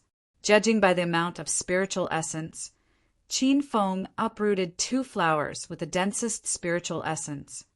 Then he ran back to his own room like a gale of wind. The 2 flowers were of same species. They had the same appearance, and they looked like clovers. However, each of the leaves was as large as half of an adult's palm. The leaves became translucent under the light, and Qin Feng noticed the spiritual essence flowing through their stems. It was the essence of heaven and earth. I wish I could break through to stage for inner qi after consuming these 2 spiritual flowers. Otherwise, I might be in huge trouble. I shudder to think of the consequences if Yan ever finds out that it was me all along who stole her flowers. Qin Feng opened his mouth and devoured the 2 spiritual flowers. Hua Yan would have been angered to death if she saw him. The 2 spiritual plants were 100 flavor grass. They contained an unimaginable amount of spiritual essence collected from heaven and earth and could massively increase the speed of cultivation of a cultivator if it was refined into the condensed qi pill. The way Qin Feng consumed it would, however, greatly reduce the efficacy. Hiss! Qin Feng gasped after the 2 spiritual plants went into his stomach. He felt a sudden surge of dense spiritual essence roaming his body. Immediately, he sat with his leg crossed to convert and refine the spiritual essence into his own inner qi in his dantian. Time floated by like a breeze, and nobody knew how long had it been. Suddenly, Chang Xan's cries for help echoed in the upstairs. Woken up by her scream, Qin Feng hastily went upstairs to check on them. Qin Feng, hurry up. Xan, what happened? Qin Feng arrived on the 3rd floor in a large stride. Chang Xan was in Hua Yan's room. The door was wide opened, so Qin Feng just walked into the room. Hua Yan lay on her bed, cluing her stomach with her hand and rolling around on her bed in agony. Her face was pale, and her expression was vile as beads of sweat oozed from her forehead. Chapter 409. Develop the Chinese medicine. Chapter 409. Develop the Chinese medicine. Qin Feng, something's wrong with Yan. Quick, carry her downstairs. I'll get her to the hospital right away. Chang Xan was bathed in sweat due to her nervousness. What kind of illness does she have? Qin Feng sat beside the bed and placed 2 of his fingers on Hua Yan's wrist. Hua Yan struggled, but to her dismay, the pain had sapped all of her energy. She could not do anything but allow Qin Feng to touch her wrist. After he felt her pulse, Qin Feng smiled. There is nothing wrong with Hua Yan. She's just having diarrhea. Chang Xan and I have eaten the same meal. Why did only Hua Yan get diarrhea? Qin Feng suddenly understood. So, the powder she poured into my glass was a laxative. Don't worry, Qin Feng smiled smugly. She's fine. It's just somebody has done too many of Virtualist things. Even God could not stand it and gave her a light punishment. If Hua Yan had the energy, she would have fought Qin Feng. She finally realized that Qin Feng must have swayed his glass of juice with her own. Qin Feng, can you please stop fooling around at this urgent moment? Chang Xian angrily stared Qin Feng. She pushed Qin Feng away and went forward to take Hua Yan to the hospital herself. Qin Feng stopped her attempt and calmed her. Don't act so edgy, Xian. This is nothing. I can cure her myself. We don't have to rush her to the hospital. Previously, Qin Feng saved the life of Dean Liu, who had a heart attack with his miraculous needle manipulation technique at the affiliated hospital. As such, Chang Xian was quite confident in Qin Feng's art of healing. Since Qin Feng stated that he could cure Hua Yan, Chang Xian felt she did not have to worry anymore. Please stand outside first, Xian. Hua Yan will be cured shortly. Chang Xian felt worried and looked at Qin Feng. I warn you not to do anything bad to Xian. Do I look like a villain to you? Qin Feng seethed in anger. Chang Xian measured Qin Feng from his head to his toe for a couple of times. Anxiety still lingered in her heart as she spoke to Hua Yan. Yan, I'll be waiting outside the room. Yell as loud as you can if this brat does something to you. I'll come to your rescue. Chang Xian left the room. She even closed the door for them. The smile on Qin Feng's face broadened, greatly angering Hua Yan. Legend has said that it takes constant vigilance to stave off evil, and the evils we bring on ourselves are the hardest to bear. Get out of this room. You disgust me. Hua Yan pushed down on the excruciating pain in her stomach and stared fiercely at Qin Feng. Although Qin Feng kept bickering with Hua Yan, he pulled out his silver needles. The silver needles were of different size and lengths. Qin Feng laid them neatly on the bed. What are you doing, Qin Feng? Hua Yan was scared and curled her body into a ball on the bed. Diarrhea drained Chang Xian of her strength. She had a feeling that she had stepped into a wolf lair, powerless and defenseless against Qin Feng's torture. What am I going to do? Would you believe me if I told you that I'm going to give you a tattoo? Qin Feng rolled his eyes. Then he pulled Hua Yan into his arms. Hua Yan began to struggle for all her worth in Qin Feng's arms. However, her struggle did little against Qin Feng's great strength. He calmly placed his palm on Hua Yan's shoulder while using his another hand to tore open her nightgown and revealed her flat without any fat underbelly. If you dare to touch me, I swear I'll have my revenge, even if it'll cost me my life. Hua Yan's eyes were filled with water, and panic rose inside Chang Xian. Tsk.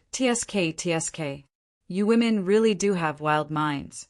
You people always fantasize that I'm going to deflower you. Let me tell you something. You think too much, little girl. Qin Feng spanked Hua Yan's bottom and continued coldly, behave yourself.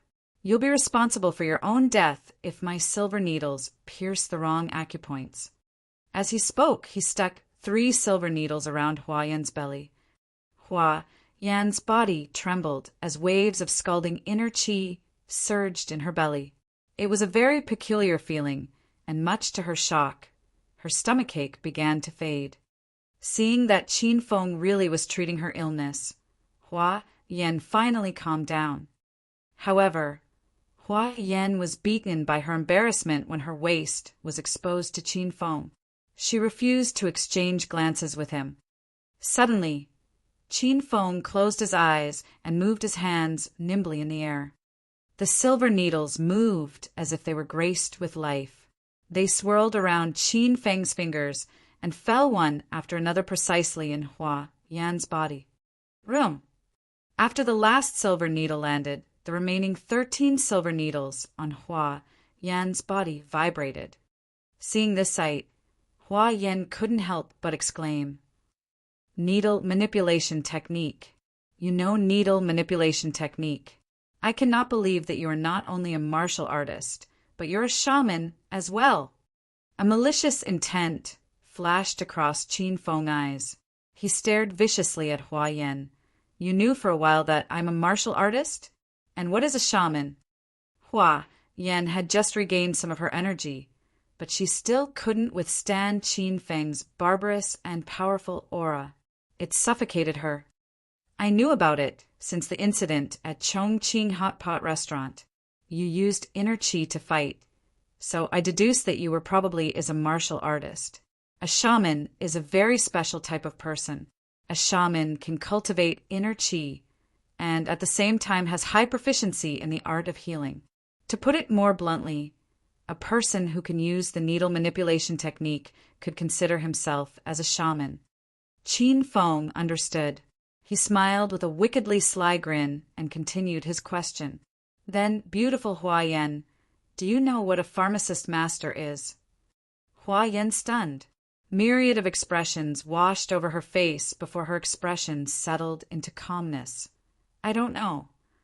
Hua Yan's answer thrilled Qin Feng, and his smile broadened. He knew Hua Yan was a pharmacist master. Otherwise, the system would not have asked him to help Hua Yan to become a rank 6 pharmacist master. Since this young woman refused to say, then he would not force her. A shaman was tasked to heal the injuries and possessed the skill to save lives from the jaw of death. Meanwhile, a pharmacist master could grow spiritual plants and refine magical pills. There was a huge gap of difference between these two professions. "You're all good now. Go to the toilet later and sit half an hour on the toilet bowl. After that, you will be back to full health. Oh, before I forget, don't disclose my identity as a martial artist to anyone or try to investigate my background. Only then can we stay under the same roof in harmony." Qin Feng withdrew all the silver needles from Hua Yan's belly. Before he left the room, he turned around and said, "And don't try to prank me next time. In the end, you're the one who will suffer the most." Qin Feng left her room afterward. Hua Yan threw a pillow after Qin Feng out of anger, and she almost hit Chang Xan as she entered the room. Chang Xan waited for a while in Hua Yan's room, and after confirming she was fine, she then returned to her own room to rest for the night. Due to the unforeseen circumstances, Qin Feng had to cancel Hua Yan's training session. The night had fallen, but Chang Xan still couldn't go to sleep as she was engulfed by the flame of her anger. Since she could not sleep, she then went to check on her garden outside of the villa. Hua Yan was shocked as soon as she reached her garden. She realized that she had lost yet another 2 of her most precious 100 flavor grasses. Now, she had only 300 flavor grass left in her garden. Hua Yan trembled in anger. She made a decision not to go to class tomorrow and kept Hua over her garden. She wanted to see the naughty kid who dared to uproot her precious spiritual flowers and plants. Suddenly, as she turned around, something near the garden caught her attention. It was a string of fuzzy, large-sized footprints. A grown man's footprints. A twinkle glistened in Hua Yan's eyes as she began to understand everything. "You bloody bastard! Don't let me see you. Otherwise, I swear I'll kill you." Provincial Capital University Medical College Lecture Hall. Donning a holy white shirt and a pair of black trousers, Qin Feng picked a spot where the sun fell and stood with his hands clasped behind his back. The lecture hall was once again fully occupied. There were even students standing in the aisles. All of them focused their gaze at Qin Feng with an excited expression. "Wow, the number of students is increasing day by day. Seems like I'll have to talk with the chancellor regarding raising my pay after the class ends." It was Qin Feng's style to crack a joke before every class started. He was a joker by natural, and he could easily amuse everybody, including male and female. During the previous class, every student had the chance to learn and practice the ability to identify illness from reading faces. This was the look in the 4 ways of Chinese medicine. Look, listen, question, and feel the pulse. Today, I'm going to teach you all another miracle skill in Chinese medicine. After mastering this skill, picking up girls and asking for a raise will no longer be a dream. You will be able to marry a rich, young, pretty woman and walk upon the road of success to the pinnacle of your life. Another howl of loud laughter echoed through the hall. After everybody had calmed down, Qin Feng then continued seriously, "The skill I'm going to teach you today is the skill of acupuncture. Don't ever look down on these needles. With just a few needles, you can either save or take a person's life. So, you all should not laugh and should treat this class seriously. Remember, you're walking on the line of saving or taking a person's life." Qin Feng was well versed in controlling people's emotions. He could make people laugh and make people become serious in the next second. Many students extended their doubts. "Professor Qin Feng, rumors have said that Chinese medicine is fading slowly and most people do not believe in Chinese medicine. They prefer Western medicine since Western approach is faster and better at curing diseases and illnesses." Handsome Professor Qin Feng, I heard the rumors as well. When I selected Chinese medicine as my field of study, my family almost killed me. They even said that I've rebelled against them. Nowadays, the practice of Western medicine prevails, while the practice of Chinese medicine slowly fades away in the torrent of time. I doubt can we really find a job if we graduate as a Chinese medicine physician. Before becoming their lecturer, the medical college's students would always skip the Chinese medicine class. They skipped one class after another without paying much mind to the previous lecturer. It was only because of Qin Feng's humorous and interesting teaching style that so many students returned and attended the Chinese medicine class. However, attending the Chinese medicine class was one story. The issue of whether Chinese medicine could help them find them a job in this era overladen with the worshippers of Western medicine was another story. Could they really earn their living by practicing Chinese medicine? It was a very serious and tough question. Ding. New mission from the Hedonist sovereign system. Develop China's Chinese medicine. Make the name of Chinese medicine famous across the world. Time limit unlimited. Reward unknown. The notification system suddenly resounded in Qin Feng's brain, causing him to zone out for a brief moment. It was the first time he had accepted a mission with unknown reward. Qin Feng's expression turned cold. He stared at the group of people with his deep-set eyes. The ancient medicine of China has a long-standing and well-established history. It's broad, profound, and the essence of it is deep and sophisticated. How can Western medicine be mentioned in the same breath as our Chinese medicine? Those who say Chinese medicine has fallen into disuse, and that Chinese medicine physician can do nothing but spread lies, are merely ignorant fools. They neither know what Chinese medicine is nor what Chinese medicine can achieve. The very quintessence of the art of Chinese medicine is inconceivable. A true and experienced Chinese medicine physician can diagnose the illness and the cause of the illness by just reading and smelling. He can save a person from the line between life and death with just herbs or acupuncture. The Chinese medicine I teach is the profound art of healing. The ones who love Chinese medicine from the bottom of their hearts, and the ones who believe in me can stay. Meanwhile, those who think Chinese medicine is beyond recall and that I'm just bluffing and spreading feudalistic ideas, you may leave now. Teaching requires destiny, and I only teaches the one willing to learn. As Qin Feng finished his speech, silence reigned over the lecture hall. A myriad of expressions washed across the faces of the 200 students. Qin Feng's words were clear, simple, and easy to understand. He had made his stand clear, take it or leave it. A single speech across the table from a wise man was worth 10 years of study. Chapter 410, Forging the Ultimate Class. Chapter 410, Forging the Ultimate Class. Rumble. After a minute, thunderous applause filled the hall. A few female students were so touched that they cried. Handsome Professor Qin Feng, I, Ma Chao, put my faith in you. I want to learn true Chinese medicine from you. I want to expand and glorify the ancient medicine of China. Professor Feng Feng, I want to learn Chinese medicine and acupuncture too. If someone tries to slander Chinese medicine, I'll kill him with my silver needles. The ancient medicine of China is #1 on earth." Rallying cries poured forth. The students who were not confident and were filled with hesitancy against ancient Chinese medicine were now all fired up. It was as if they were on steroids. Hee.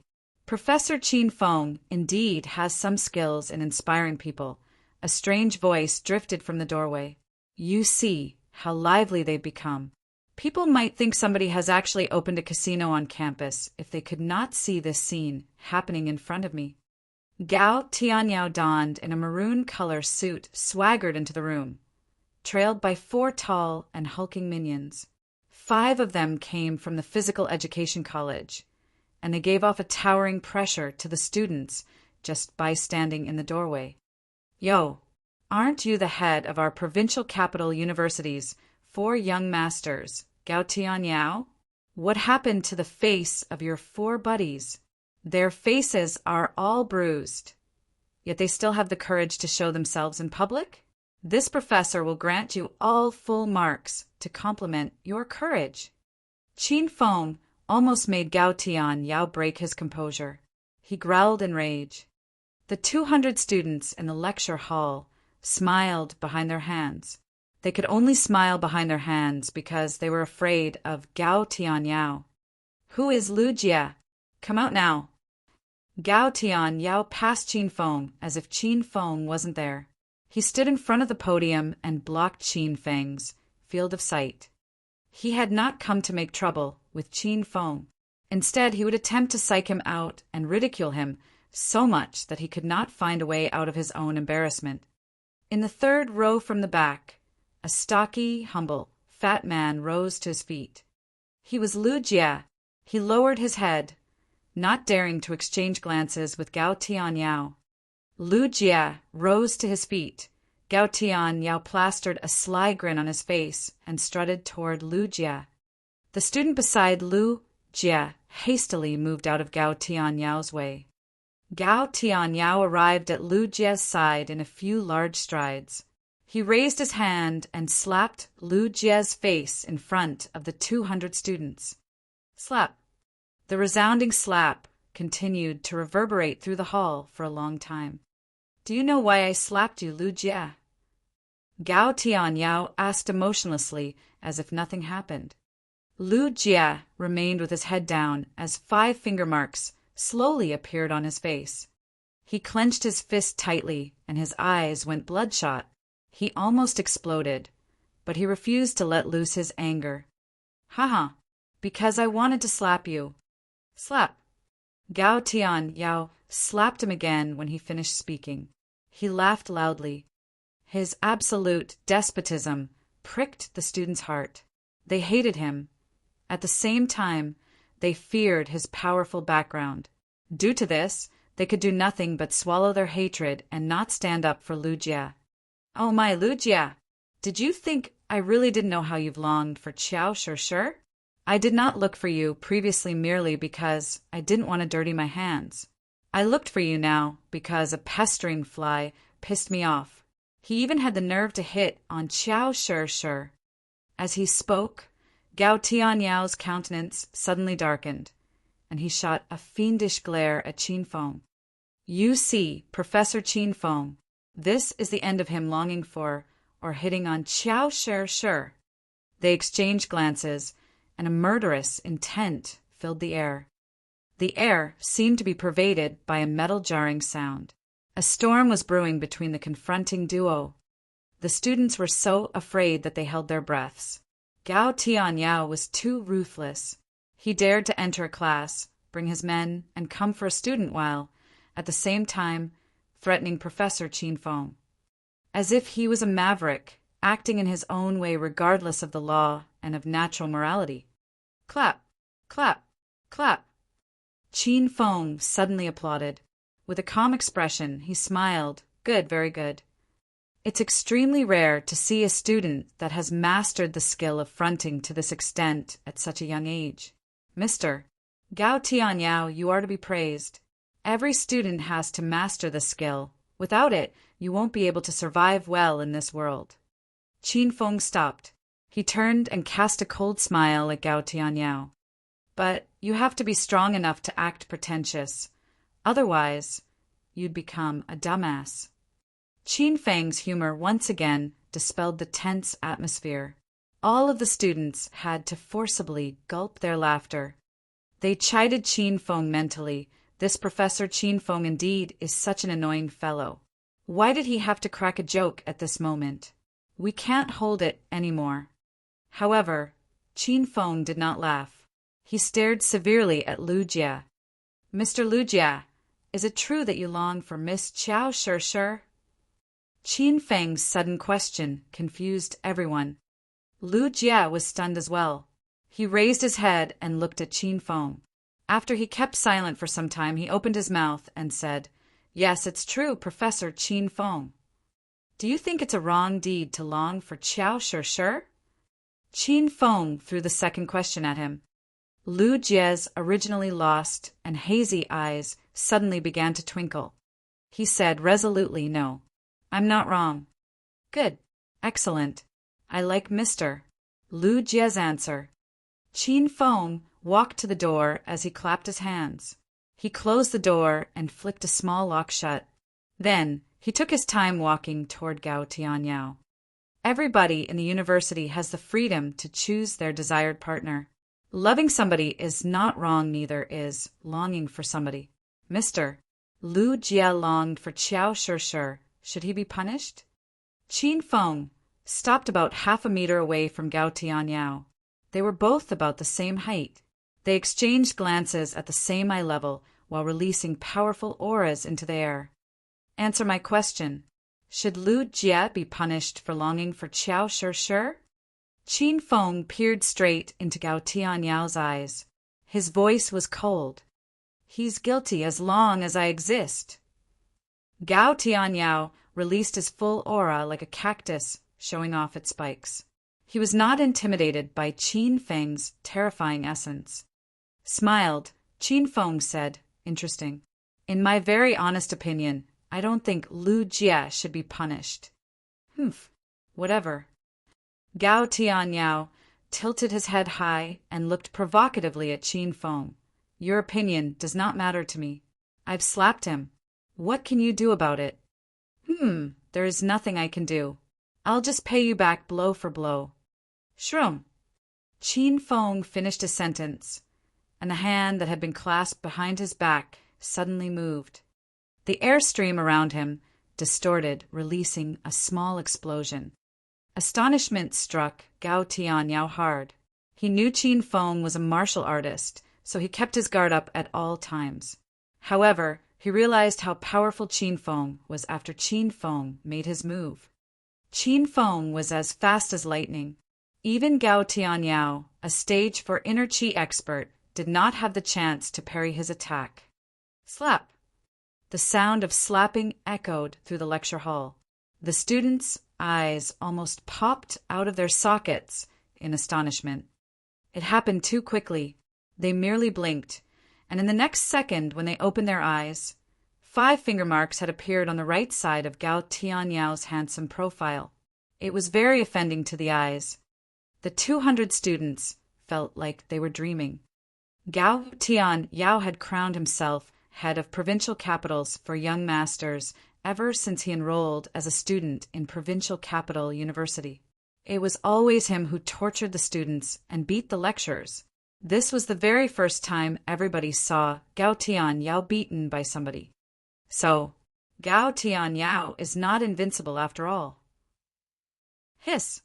Qin Feng did not go light on him. His slap disheveled Gao Tianyao's hair.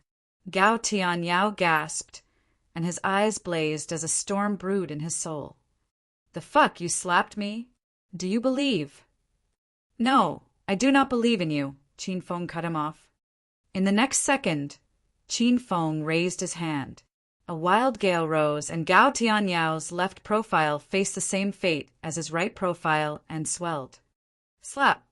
Rumor said that the sound of slapping a person's face was very enticing and pleasing to the ear. The students were finally able to experience that pleasure. All of them were so excited that they wanted to undress and run naked across the university. Professor Qin Feng is too handsome. They praised Qin Feng as a handsome lecturer because they could fawn over his features, but now they really felt Qin Feng was indeed a handsome lecturer from the bottom of their hearts. Young Master Gao. Gao Tianyao's four minions regained their senses after Qin Feng slapped Gao Tianyao twice. They charged toward Qin Feng and surrounded him. How dare you slap our young Master Gao, brat? Are you looking for death? What a naive, loutish fellow. Young Master Gao, give us an order. Do you want to claim his arms or his legs? The four minions were arrogant.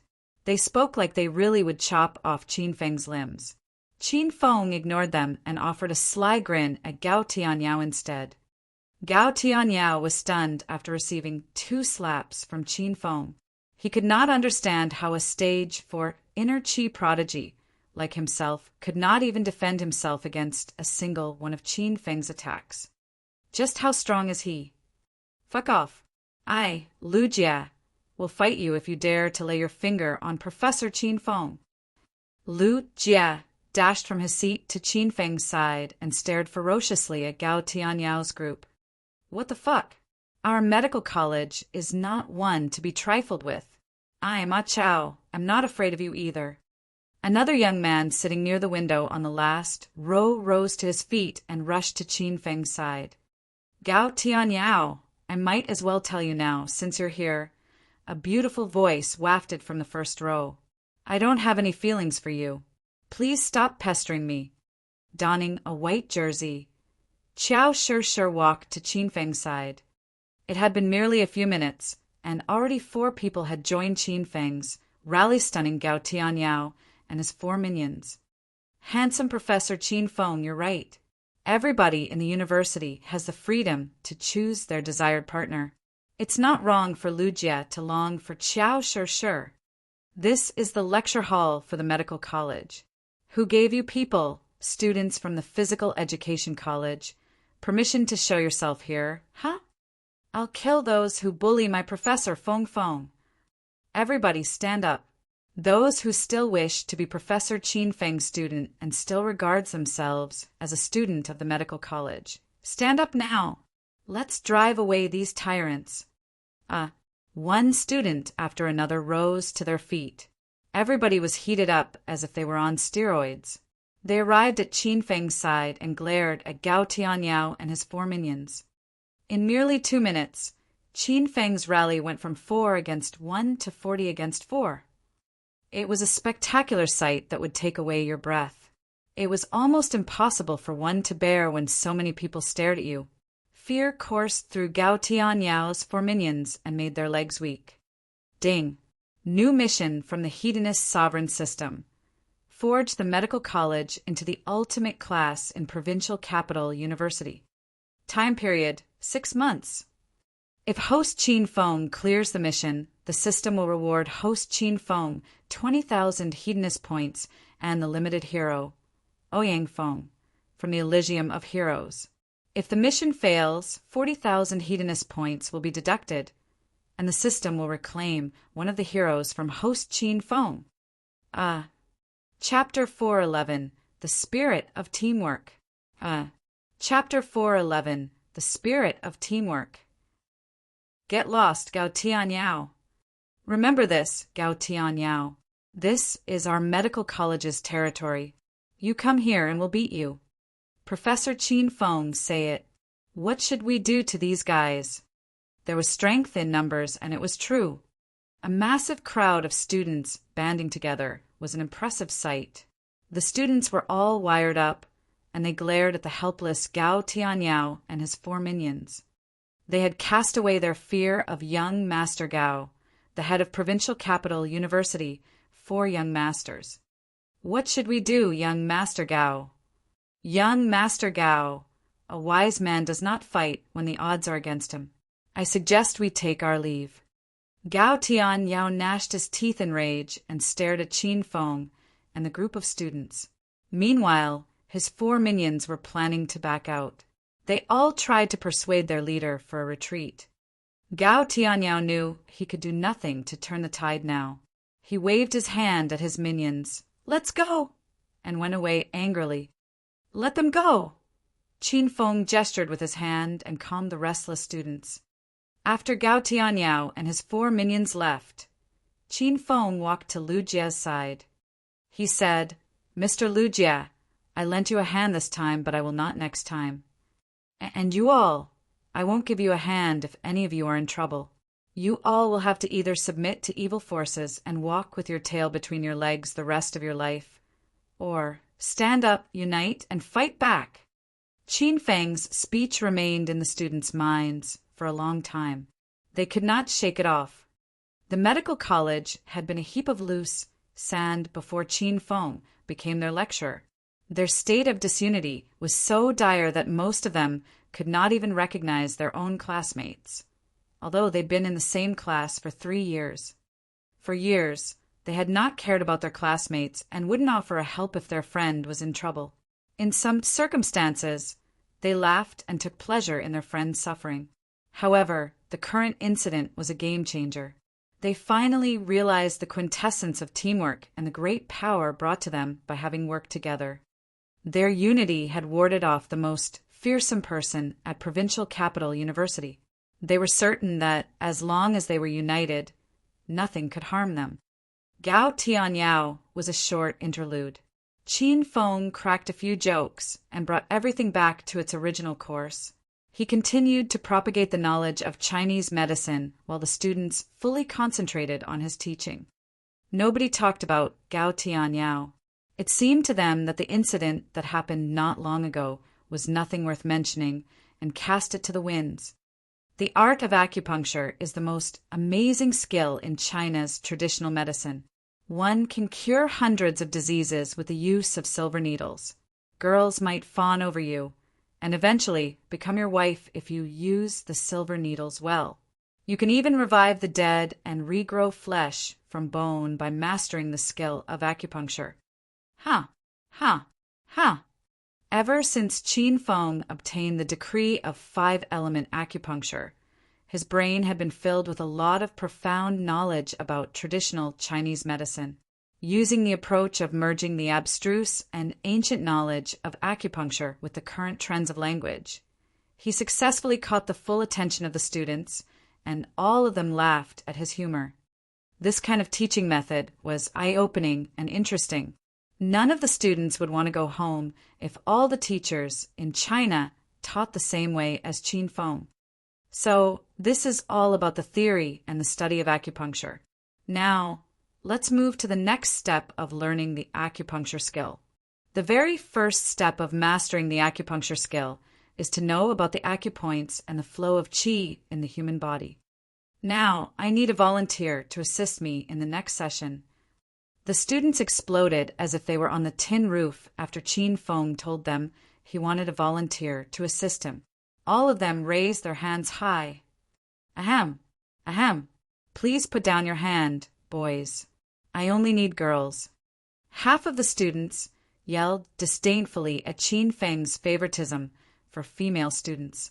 However, they put down their hands eventually. Qin Feng surveyed in the group of female students and finally stopped his gaze at Hua Yan and Qiao Shishir. Miss Qiao Shishir, would you do me the favor of being my teaching assistant? Qin Feng picked Qiao Shishir since he stayed with Hua Yan and had the time to tease her.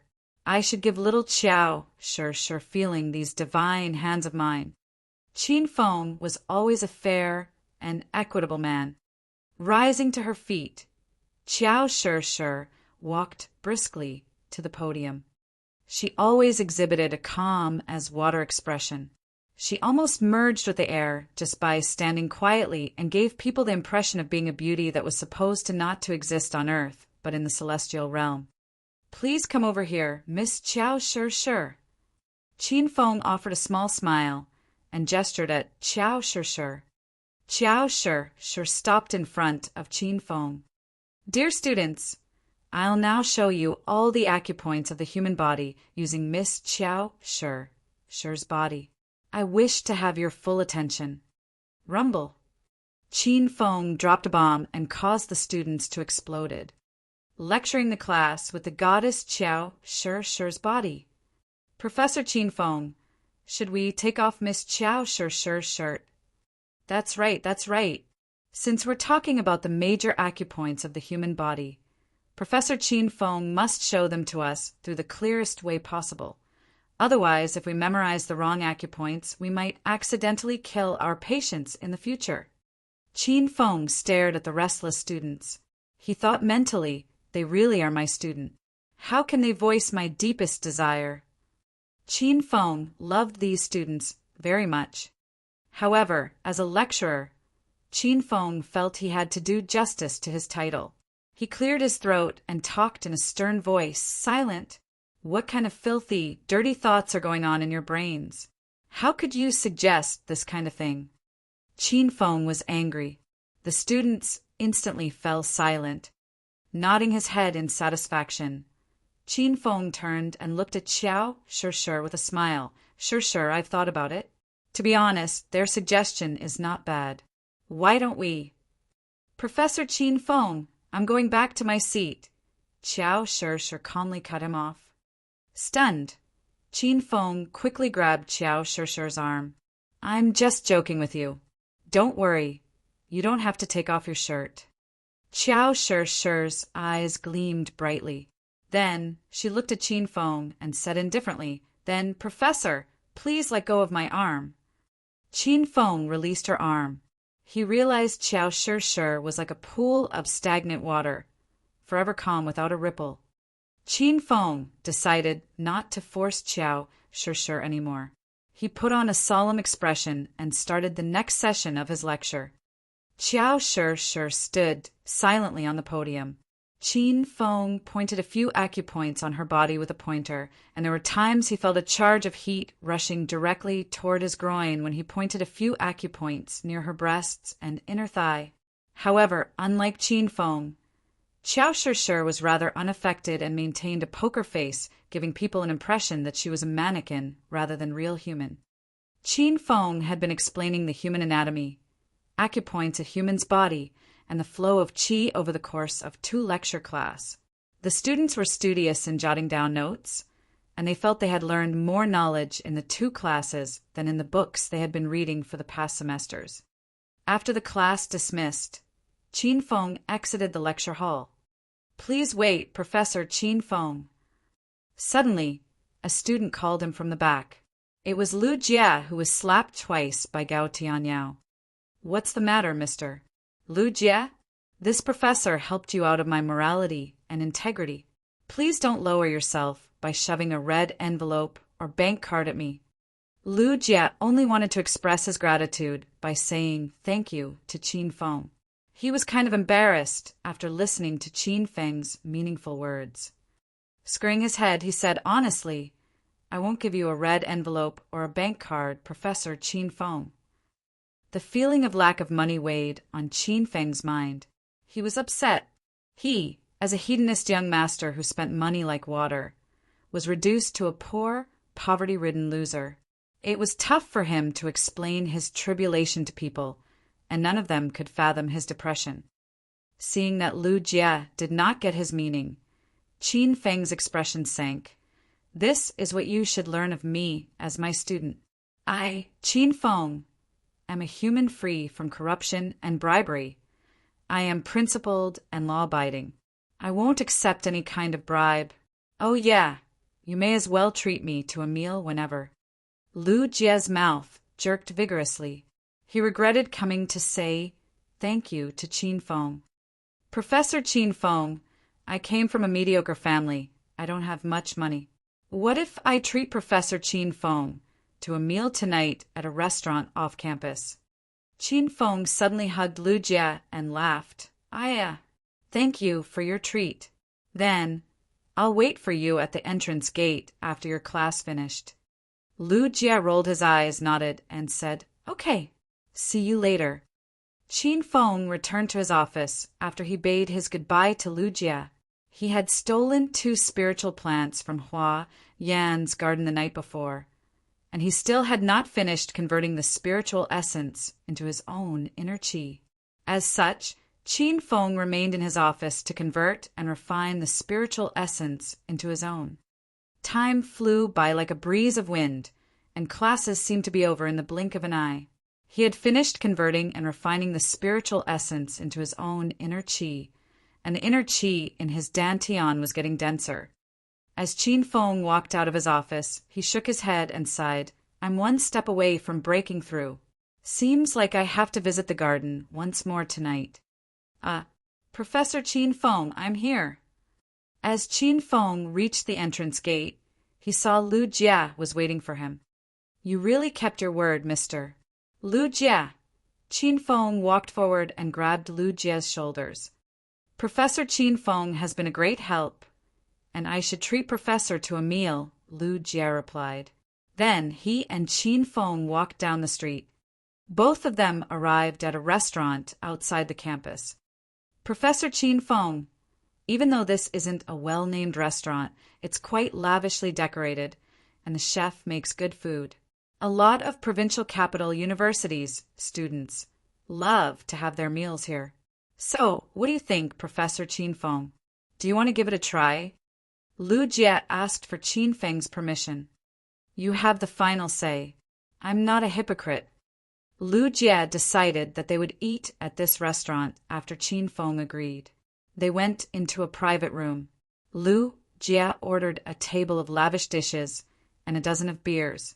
He estimated the cost of the evening, and his heart began to bleed. This meal had reaped him of his 1 month of living expenses. "To you, Professor Qin Feng, thank you for saving my face this morning." Lu Jia opened 2 bottles of beers and filled Qin Feng's cup. He filled his own cup as well. Qin Feng raised his cup and drained it in 1 cup. Then, with a sly grin, he asked, "Lu Jia, you're a martial artist, right?" Lu Jia choked on a mouthful of beer. He coughed. "Professor Qin Feng, what do you mean?" A whirlwind of mixed emotions twisted his soul as a veil of caution fell across his face. "I guessed you to be a stage 4 inner qi expert, and your strength should ma almost equally with that of Gao Tianyao. I don't understand. Why didn't you let loose your anger and fight with Gao Tianyao?" asked Qin Feng while offering a wicked grin to Lu Jia. "He shouldn't be a difficult opponent for you." Lu Jia was slapped twice this morning, and he was extremely angry. At that time, Qin Feng was very close to him, so he could sense the surge of great inner qi that erupted in Lu Jia's body. Qin Feng deduced that Lu Jia was at least a stage for inner qi expert. Qin Feng was stunned after he found yet another strong inner qi expert. He exclaimed inwardly, "There are really lots of hidden gems in the provincial capital. I've only taught at the university for 2 days and discovered 2 stage for inner qi experts. Professor Qin Feng, can you sense my strength?" "So you're a martial artist as well," exclaimed Lu Jia. Chapter 4:12 Glove with Phosphor Powder. Chapter 4:12 Glove with Phosphor Powder. Qin Feng slapped Gao Tianyao twice, and the man could not defend himself. Lu Jia then suspected that Qin Feng was a martial artist, and not an ordinary one, but one with otherworldly strength. "I'm the one who asked the question first, so answer to my question." Qin Feng picked up his cup and gestured to Lu Jia as he drained it in 1 gulp. Lu Jia hesitated. After he weighed the pros and cons, he finally opened his mouth and said, "You are right, Professor Qin Feng.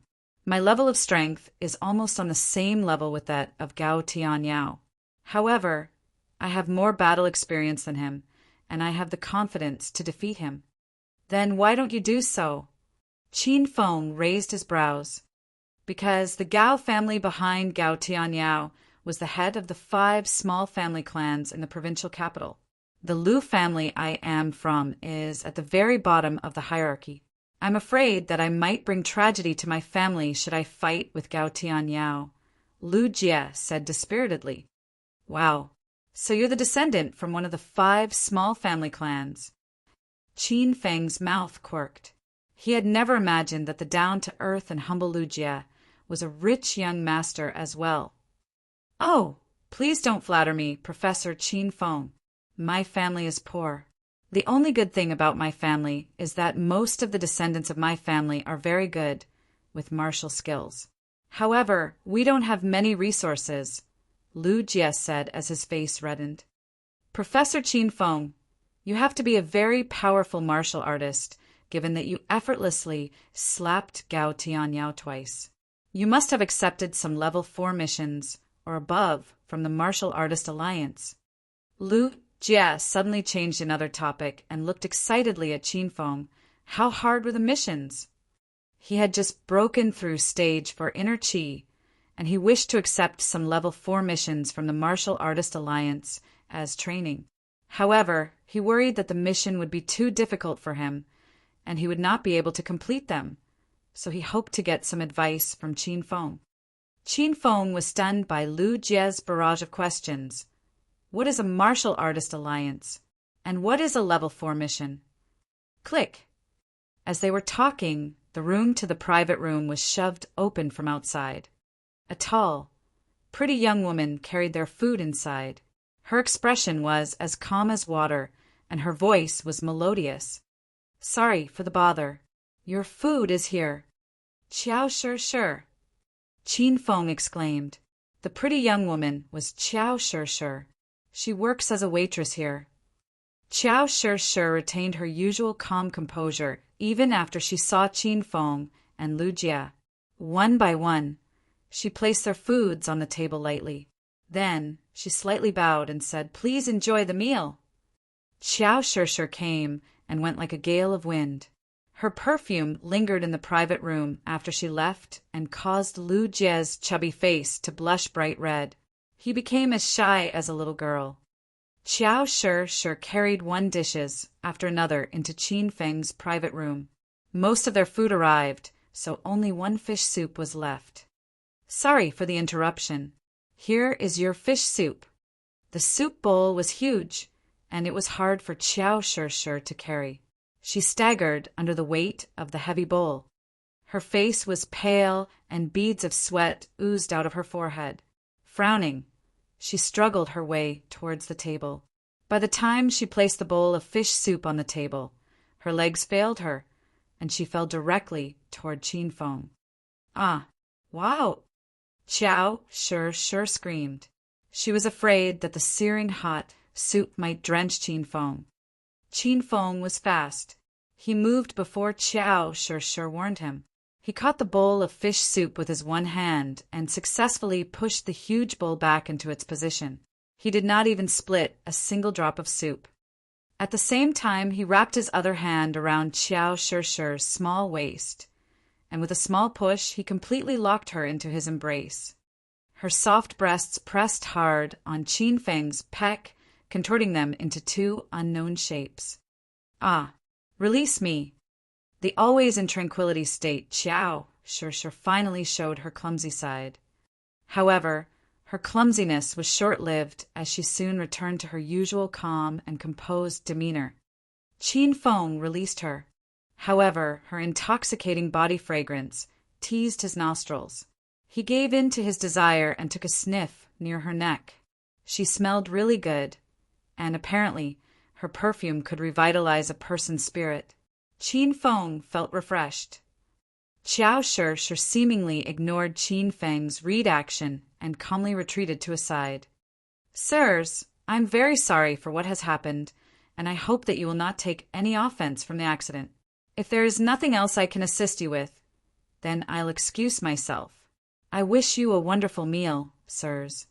Qiao Shi prepared to leave, and Qin Feng pulled her wrist. "Please wait. Don't leave. Stay and eat with us.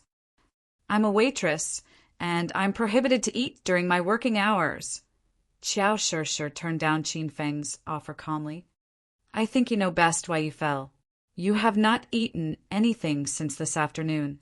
You're weak now, and if you continue to work with your current state, I bet you'll somehow drop a dish again. It will do more harm to your work than eating during your working hours." Qin Feng ignored Qiao Shi's resistance. He pulled her to a chair and gave his own bowl to her.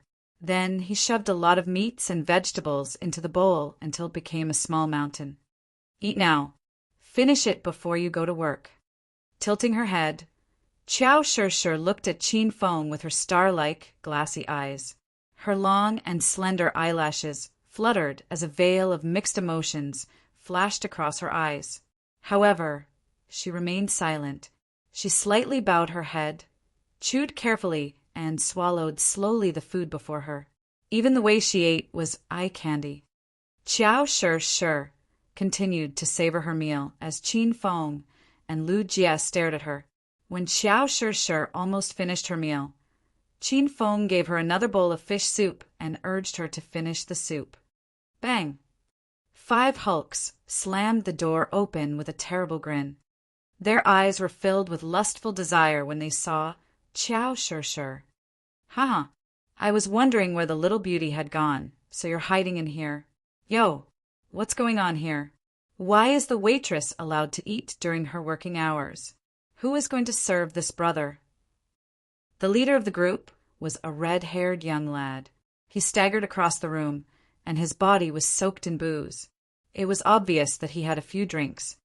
With a reedly sly grin on his face, he drooled at Qiao Shishir's well-toned body physique and teetered toward her. Hey, cutie, I'm drunk. Come and support me. Otherwise, if I fall down, you'll be the one to be blamed. Sir, you're drunk. Please return to your room, and don't simply walk around. You might disturb other customers. Qiao Shishir replied calmly. The red-haired young lad's smile broadened. He crossed the room and arrived in front of Qiao Shishir. Then he placed his nose near Qiao Shishir's delicate face and took a few deep breaths. He looked like a hound sniffing its prey. Tisk tsk. I've heard the story that women have the fragrance of virginity. I don't believe it at all, but now I believe the story after I have smelled this cutie's perfume. Red Hair stared at Qiao Shishir's ample bosom without the slightest scruples. He drooled and continued to stick his nose around Qiao Shishir's body, making his 4 minions even more restless. The 4 minions could not hold their desire anymore. They all charged to Qiao Shishir's side. With a lecherous gaze, they asked, Big brother, what is the fragrance of virginity? I want to have a sniff too. Haha, cutie, you really smelled good, especially your breasts. I could even see the scent of milk from it. Haha. 4. I think it's that you want to eat the cutie's breasts. These 5 people were not respectable men to begin with, and they were now even worse after they had a few cups of beers. Their words were intolerable to the ear, and Lu Feng was greatly angered by them. If it wasn't for Qin Feng blocked him, he might have rushed the group of beasts and beat them down. Please move aside, sirs. I still have to work. Qiao Shishir retained a calm demeanor. She was not affected in the slightest. She was as calm as a pool of water, as if nothing in this world could raise a ripple in her heart. She remained the same as her usual self, even though she was teased. Cutie, why do you still have to work here? You don't earn much from this job. Follow us. These brothers will arrange a better job for you tonight. Yeah, it's a cushy job. You just need to follow us back to our home and serve us well. After that, we can give you whatever amount of money you want. Red-haired man and his group did not let Qiao Shishir go. They surrounded her in a circle. Among the 4, 2 of his minions could not hold themselves anymore and extended their filthy hands to grab on Qiao Shishir's breasts. Hey, stop screwing around. Can't you guys tell that this girl is under this young master's protection? A laugh echoed through the room. The 5 people stopped and turned their attention to Qin Feng. Yo, who is this? You don't have the quality to act pretentious in front of me. Get lost now while you can. Otherwise, I'll make you crawl out from this room. The red-haired man cast a fiendish cold glare at Qin Feng. His 4 minions surrounded Qin Feng as well. So it appears that we can't settle this the peaceful way. Qin Feng indifferently shrugged his shoulders. He was not affected by their threats. Then he smiled, offering a devilish grin. Seems legit to me. I don't plan to go easy on you guys either. A dense, cold aura erupted from Qin Feng's body as soon as he finished his speech, pressuring the group so much that they had a hard time breathing. The 5 of them glared ferociously at Qin Feng, but none of them dared to make the first move. After a good while, a skinny man from the group shattered the standoff. He yelled and charged at Qin Feng. "Fuck you! I'm going to kill you now."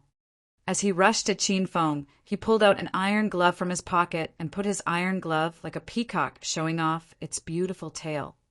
Then he swung his glove in front of Qin Feng and flaunted. "Did you see this, kid? We're professional hoodlums. We fight using iron gloves. Did I scare you off? Ha ha ha." The skinny man laughed brazenly. Meanwhile, with a faint smile, Qin Feng waved his hand and an iron glove appeared from thin air onto his fist.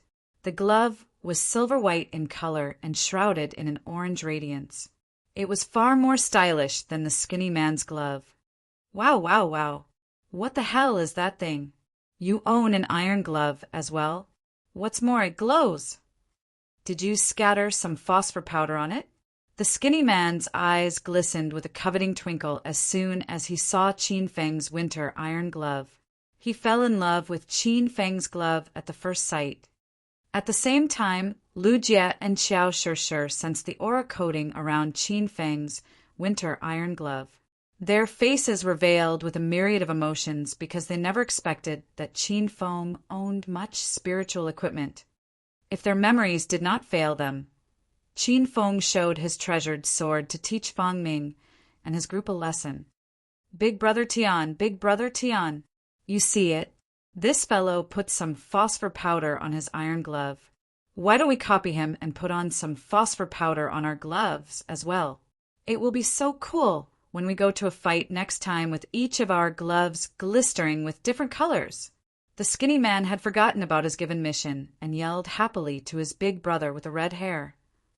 Chapter 413 Martial Artist Alliance. Chapter 413 Martial Artist Alliance. Fuming with anger, the red-haired man smacked the skinny man in the head. "Are you fucking kidding me? Do you still think you're a kindergartner? Go get him now."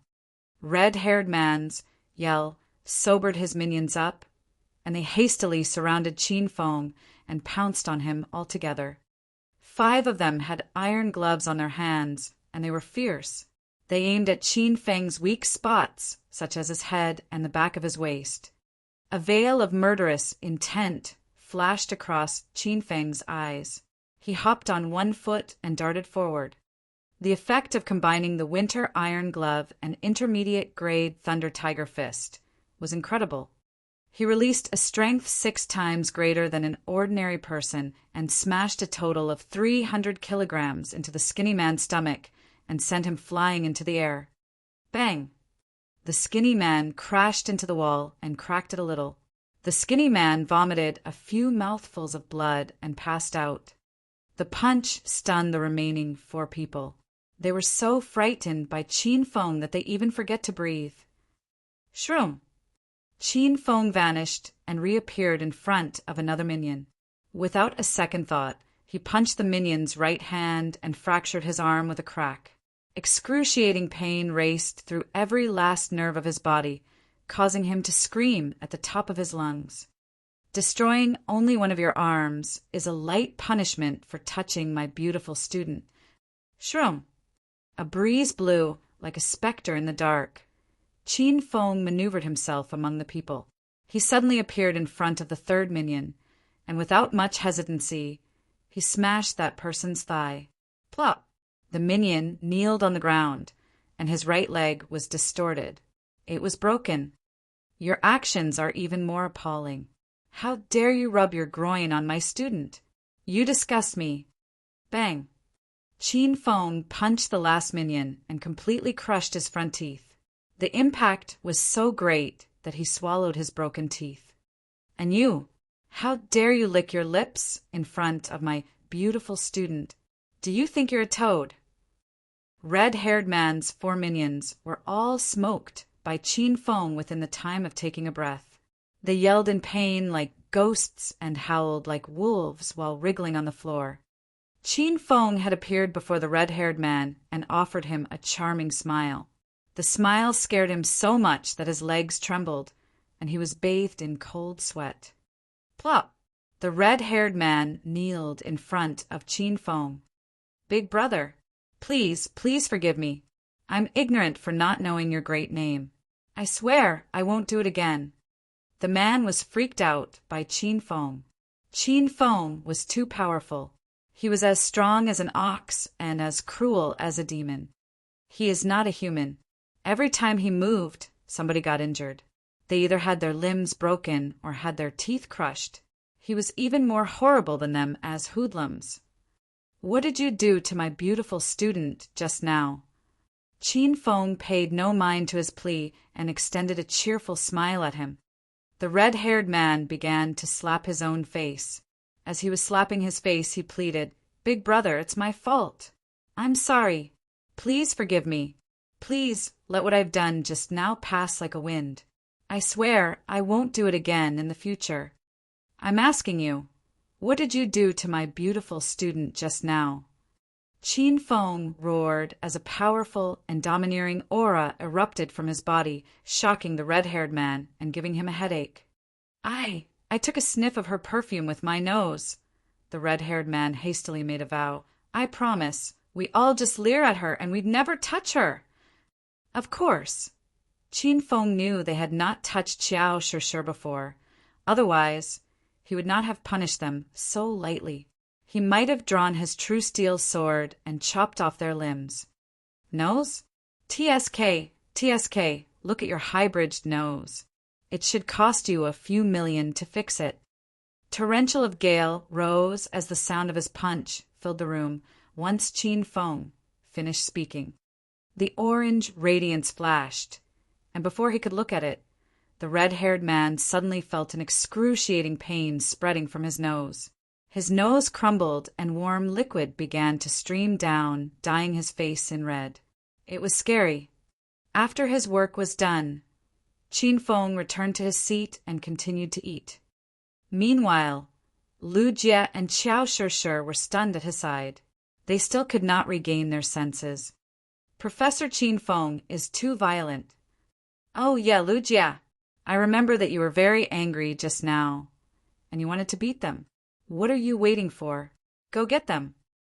Qin Feng glanced at Lu Jie while eating. Lu Jie looked at the crippled 5 people. He swallowed hard and said, "No, I don't want to." "AI, you're so kind. How can you bear to see them bullying Miss Xiao Shishir and not give them some punishment?" Qin Feng shook his head and heaved a long sigh. "What the fuck? They are on the edge of dying. Who would be responsible for their death if I accidentally kill them? What the hell is going on here? Do you know how hard I've worked to maintain a small restaurant like this? How can you people fight and make a scene here? Who will be responsible for my loss?" A loud voice of great penetrating power echoed through the room. A middle-aged woman with no distinctive waist barged into the room.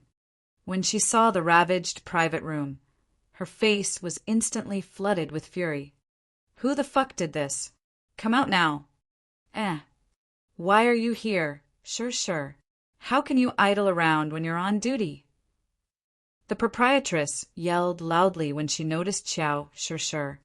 "You're the boss here." Qin Feng stepped forward and guarded Xiao Shishir behind him. "Was it you?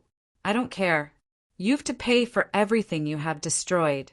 The proprietress' attitude changed after she noticed that Qin Feng had an imposing manner and didn't appear to be a person she could meddle with. "Of course. We have to pay for the things we destroyed. Name the price. How much do we need to compensate you?" Qin Feng said like a rich young master. Seeing Qin Feng as a sucker, the proprietress' eyes rolled as a mean thought flashed through her mind. She then said unconfidently, Everything in this private room is expensive. The wall is crystal marble. Those plates you shattered are fine ceramic crafts from Jingdezhen. And this wooden floor is imported from Australia. That large chandelier is of German craft. Qin Feng gestured his hands and cut her off. Just name it. How much do we need to pay? The proprietress hesitated for a while. Then she demanded an exorbitant compensation. Pay me 5,000 yuan. I've given you my lowest price, seeing that you're Sher's friend. Lu Jie's eyes widened in shock, and he almost fainted. They merely shattered a few cups and plate and soiled the wooden floor. How dare she demand a 5,000 yuan compensation? Is this a slaughterhouse? It was Lu Jie who was going to treat Qin Feng to a meal, so it was natural for him to pay the compensation. He did not have that much of money. As he was stepping forward to discuss with the proprietress about the compensation, Qin Feng was a step faster than him and halted him. 5,000 yuan? Are you kidding me? Qin Feng laughed. Seeing Qin Feng trying to slice down the price, the proprietress gnashed her teeth tightly and yelled, Yes, it is. I won't let you all leave unless you pay in full.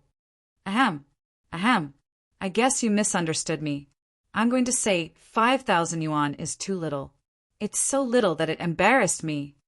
Qin Feng's words sent a pang of pain to Lu Jie's heart. He started to think, could it be that Professor Qin Feng is out of mind?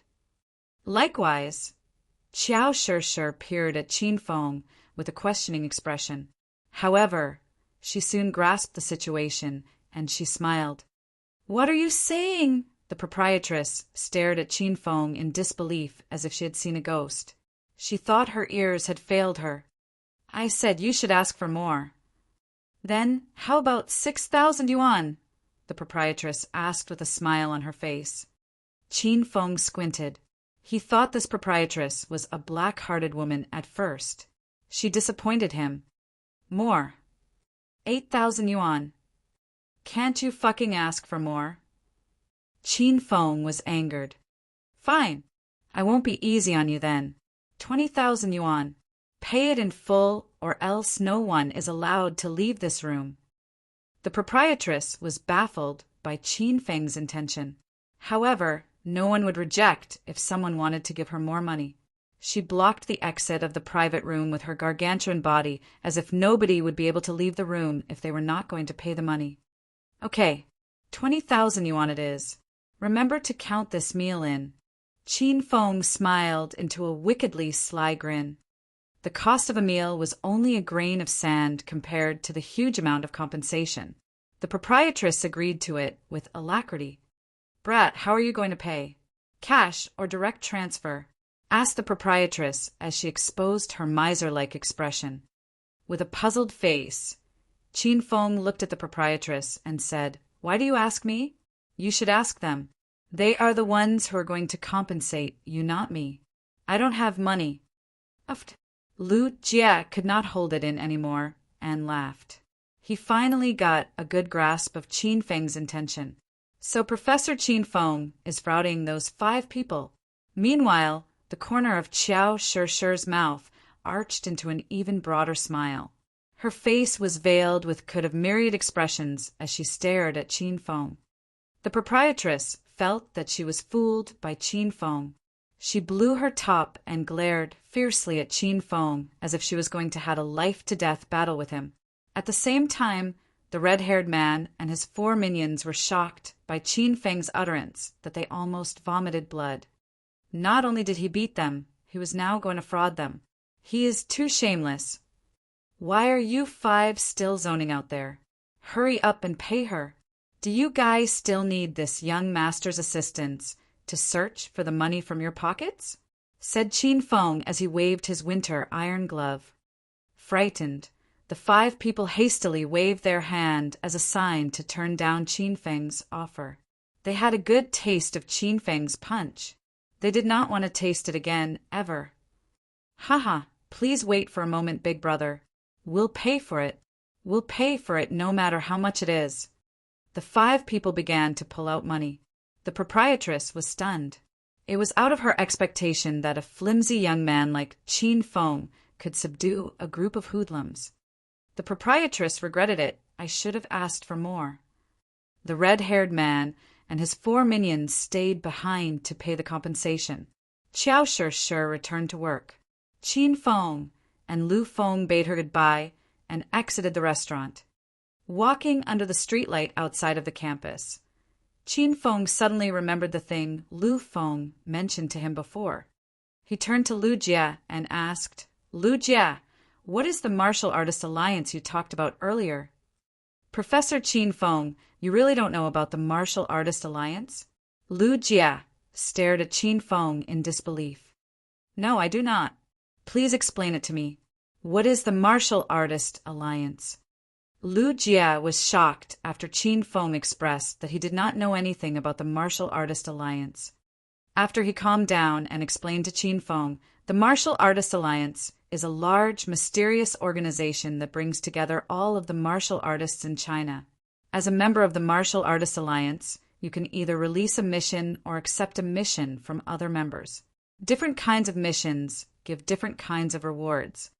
Any kind of rewards? Qin Feng had grown interested in the Martial Artist Alliance.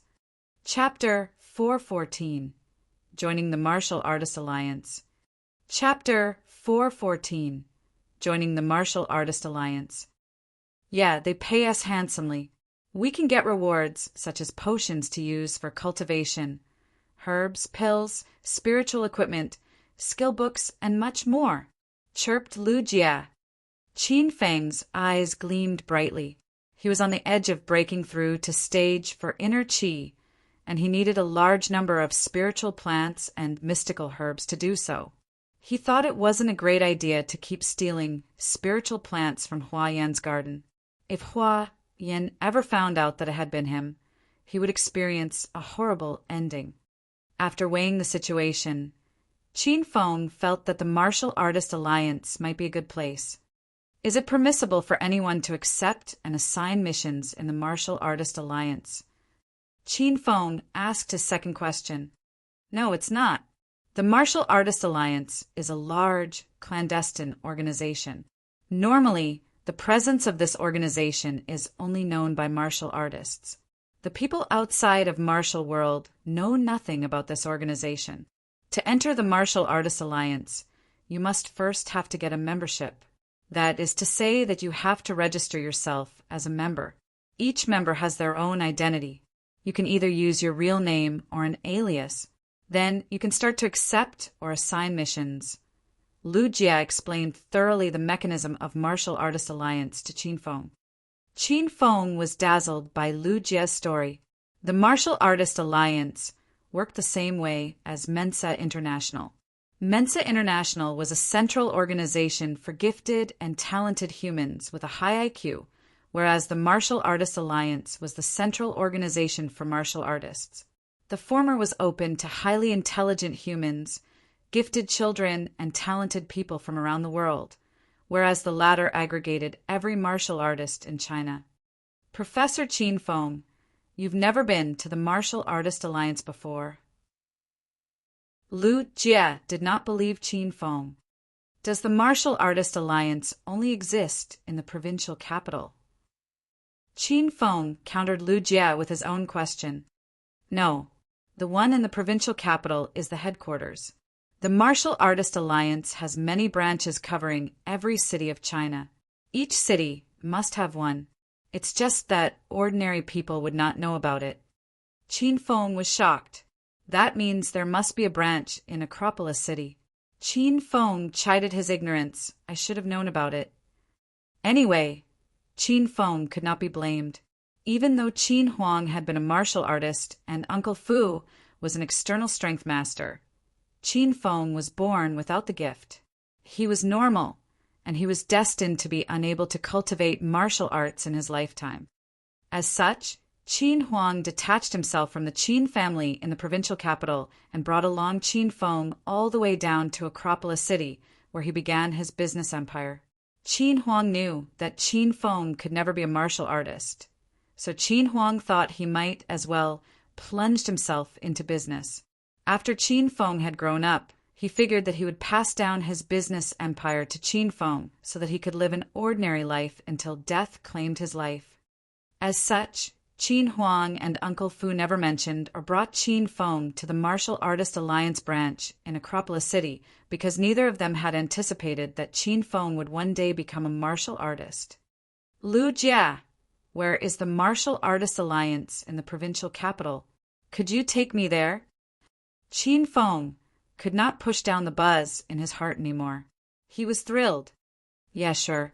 Let's go there by car. Lu Jia and Qin Feng returned the same way they arrived. When they arrived at the car park off campus, Lu Jia pressed his car key, and the front lights of a vintage Buick sedan lit up. Wow, you even own a car, and you still said to me that you're poor. Qin Feng kicked Lu Jia's butt out of anger.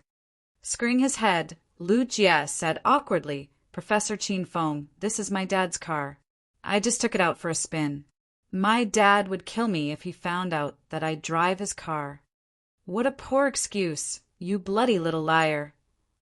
Professor Qin Feng, trust me, please. I did not lie. The two talked and joked while getting into the car. While they traveled down the street, Qin Feng peered into the labyrinthine city behind the car window. He noticed that the provincial capital seemingly came to life at nightfall. The streets presented a scene of feasting and revelry with endless streams of passers-by bustling in between restaurants and bars along either side of the road. A distant and vague memory surged and settled into his mind as he was swept into the mad whirl of the city. He pondered, how long has it been since I withdrew myself from this kind of life filled with jazz and booze? The Buick tore down the street and stopped outside a quadrangle. After they got out of the car, they walked for around 10 minutes into the deepest part of the quadrangle. Qin Feng made a map in his mind as he walked so that he would not get lost in this maze-like compound. After walking for a while, Qin Feng somehow found a few memories of this place in his mind. He realized that this place was only a block away from Yulin Street, where he previously set up a stall to sell talismans. In the daytime, the place was filled with many stalls, and there were a few shops selling antiques on the street. It was totally out of his expectations that the main headquarters of the Martial Artists Alliance was hidden in such a lively compound. Lu Jia led Qin Feng to an ordinary quadrangle. There were 4 security guards outside, and they barred them from entering further. Who are you? Beyond this point is a private area, and unauthorized people are prohibited to enter. Big brother, both of us are martial artists, and we plan to accept some missions and restock our supplies. It was obvious that it wasn't the first time Lu Jia had been there as he pulled out a red booklet and passed it to the security guards. One of the security guards took a glance and nodded, "You can go in now." After that, he turned to Qin Feng and asked, "How about you? Where are your credentials?" "Big brother, this is my friend. He just became a martial artist not long ago. He's here to register as a member." Lu Jia helped Qin Feng explain his situation. The security guard measured Qin Feng from top to bottom and nodded at last. "Both of you follow me. We've to run an examination on this Mr. to check his strength. You two can proceed to the lobby after he passes the examination." The security guard led Qin Feng and Lu Jia into the compound. Qin Feng was taken aback by the interior of the compound. From outside, the compound was an ordinary quadrangle. However, the interior of the compound was completely open. The roads sprawled all over the compound, and there was no end to them. The street lights on both sides of the street were extremely bright, causing the surroundings to be as bright as daytime.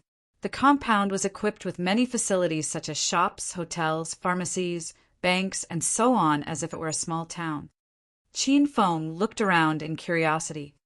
"Wow, it's so cool here." Then the security guard led him to a room. The room was vast and spacious without anything aside from a large monitor in the corner. The large monitor intrigued him, as Qin Feng had never seen this kind of thing before in his life. "Test your strength over there. You can become one of us once you passed our test. If you, unfortunately, fail the test, both of you have to leave the compound," said the security guard emotionlessly. Qin Feng did not care about the security guard's attitude and walked towards the monitor. The security guard taught him how to use it, and it was easy. He just needed to hit the thing under the monitor screen, and it would show Qin Feng's strength on the monitor screen. Martial arts was composed of external strength cultivation and inner qi cultivation. Regardless, anyone who broke through stage 1 inner qi or stage 1 external strength would be considered as a martial artist. At this stage, they could exert a force of 100 kilograms, which is twice the strength of an ordinary person. Taking a deep breath, his muscles bulged, and a gale of wind suddenly rose from nowhere. He moved as fast as lightning, slamming his fist on the target with great force. Bang! A loud, muffled sound echoed through the room, scaring both Lu Jie and the security guard. The security guard hurried towards the screen, and his eyes almost popped out when he saw the number 298 on the monitor.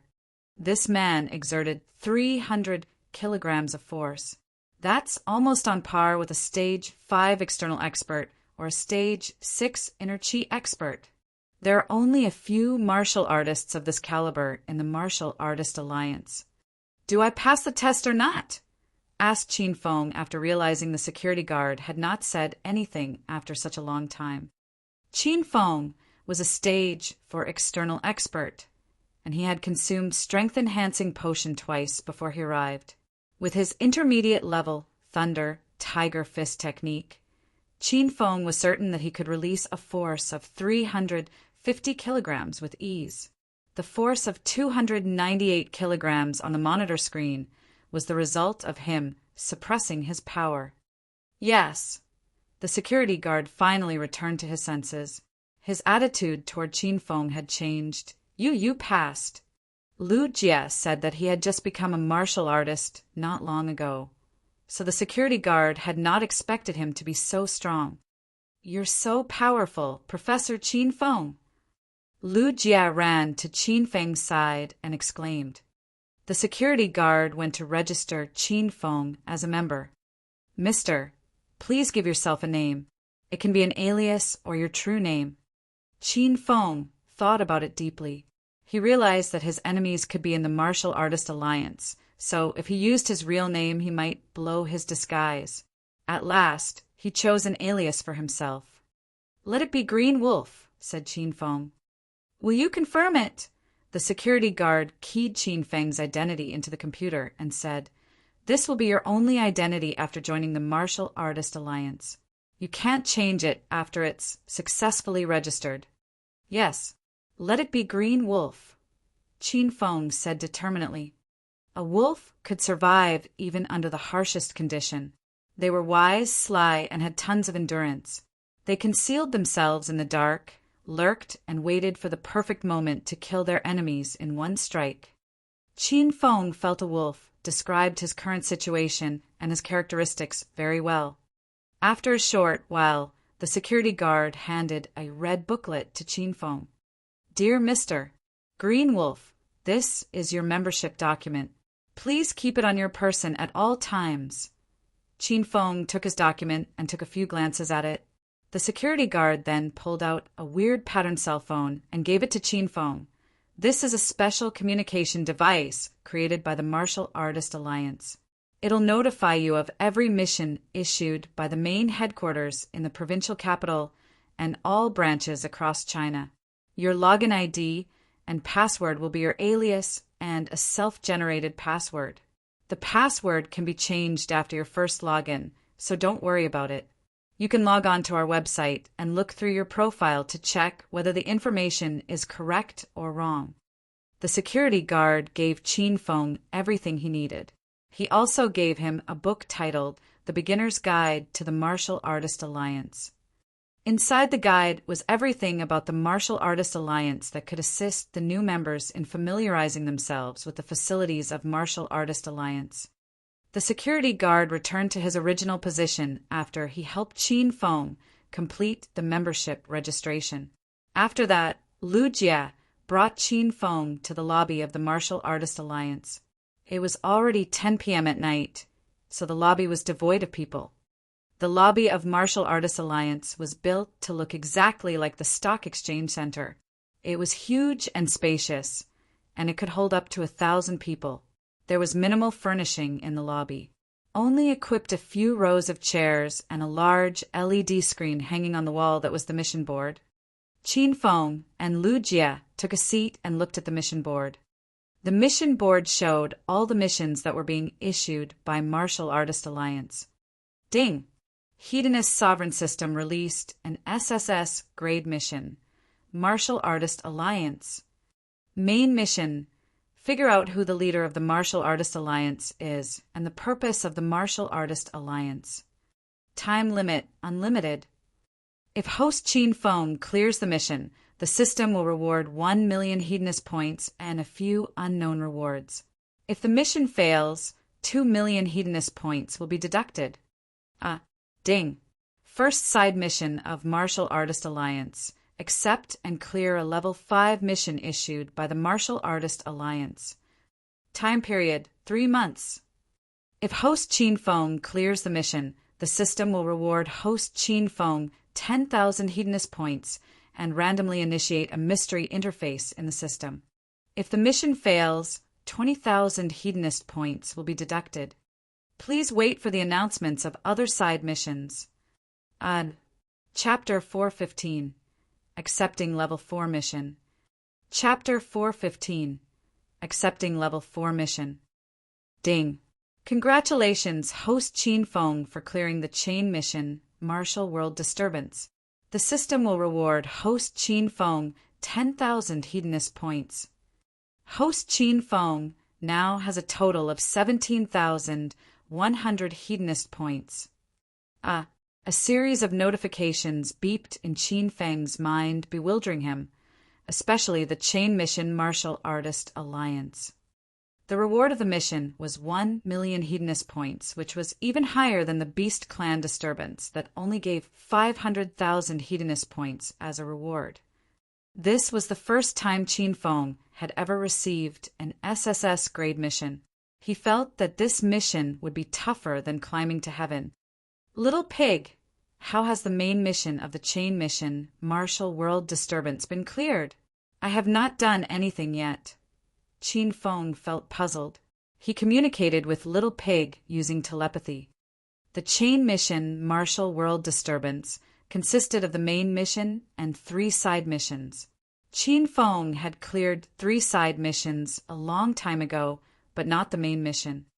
The description of the main mission was for Qin Feng to protect the spiritual equipment and skill books he obtained from the system and fend off all the martial artists who came to S&A them from him. During that time on Devil Beast Mountain, Qin Feng engaged all the incoming martial artists with his flaming dragon horse and spear of rat halos.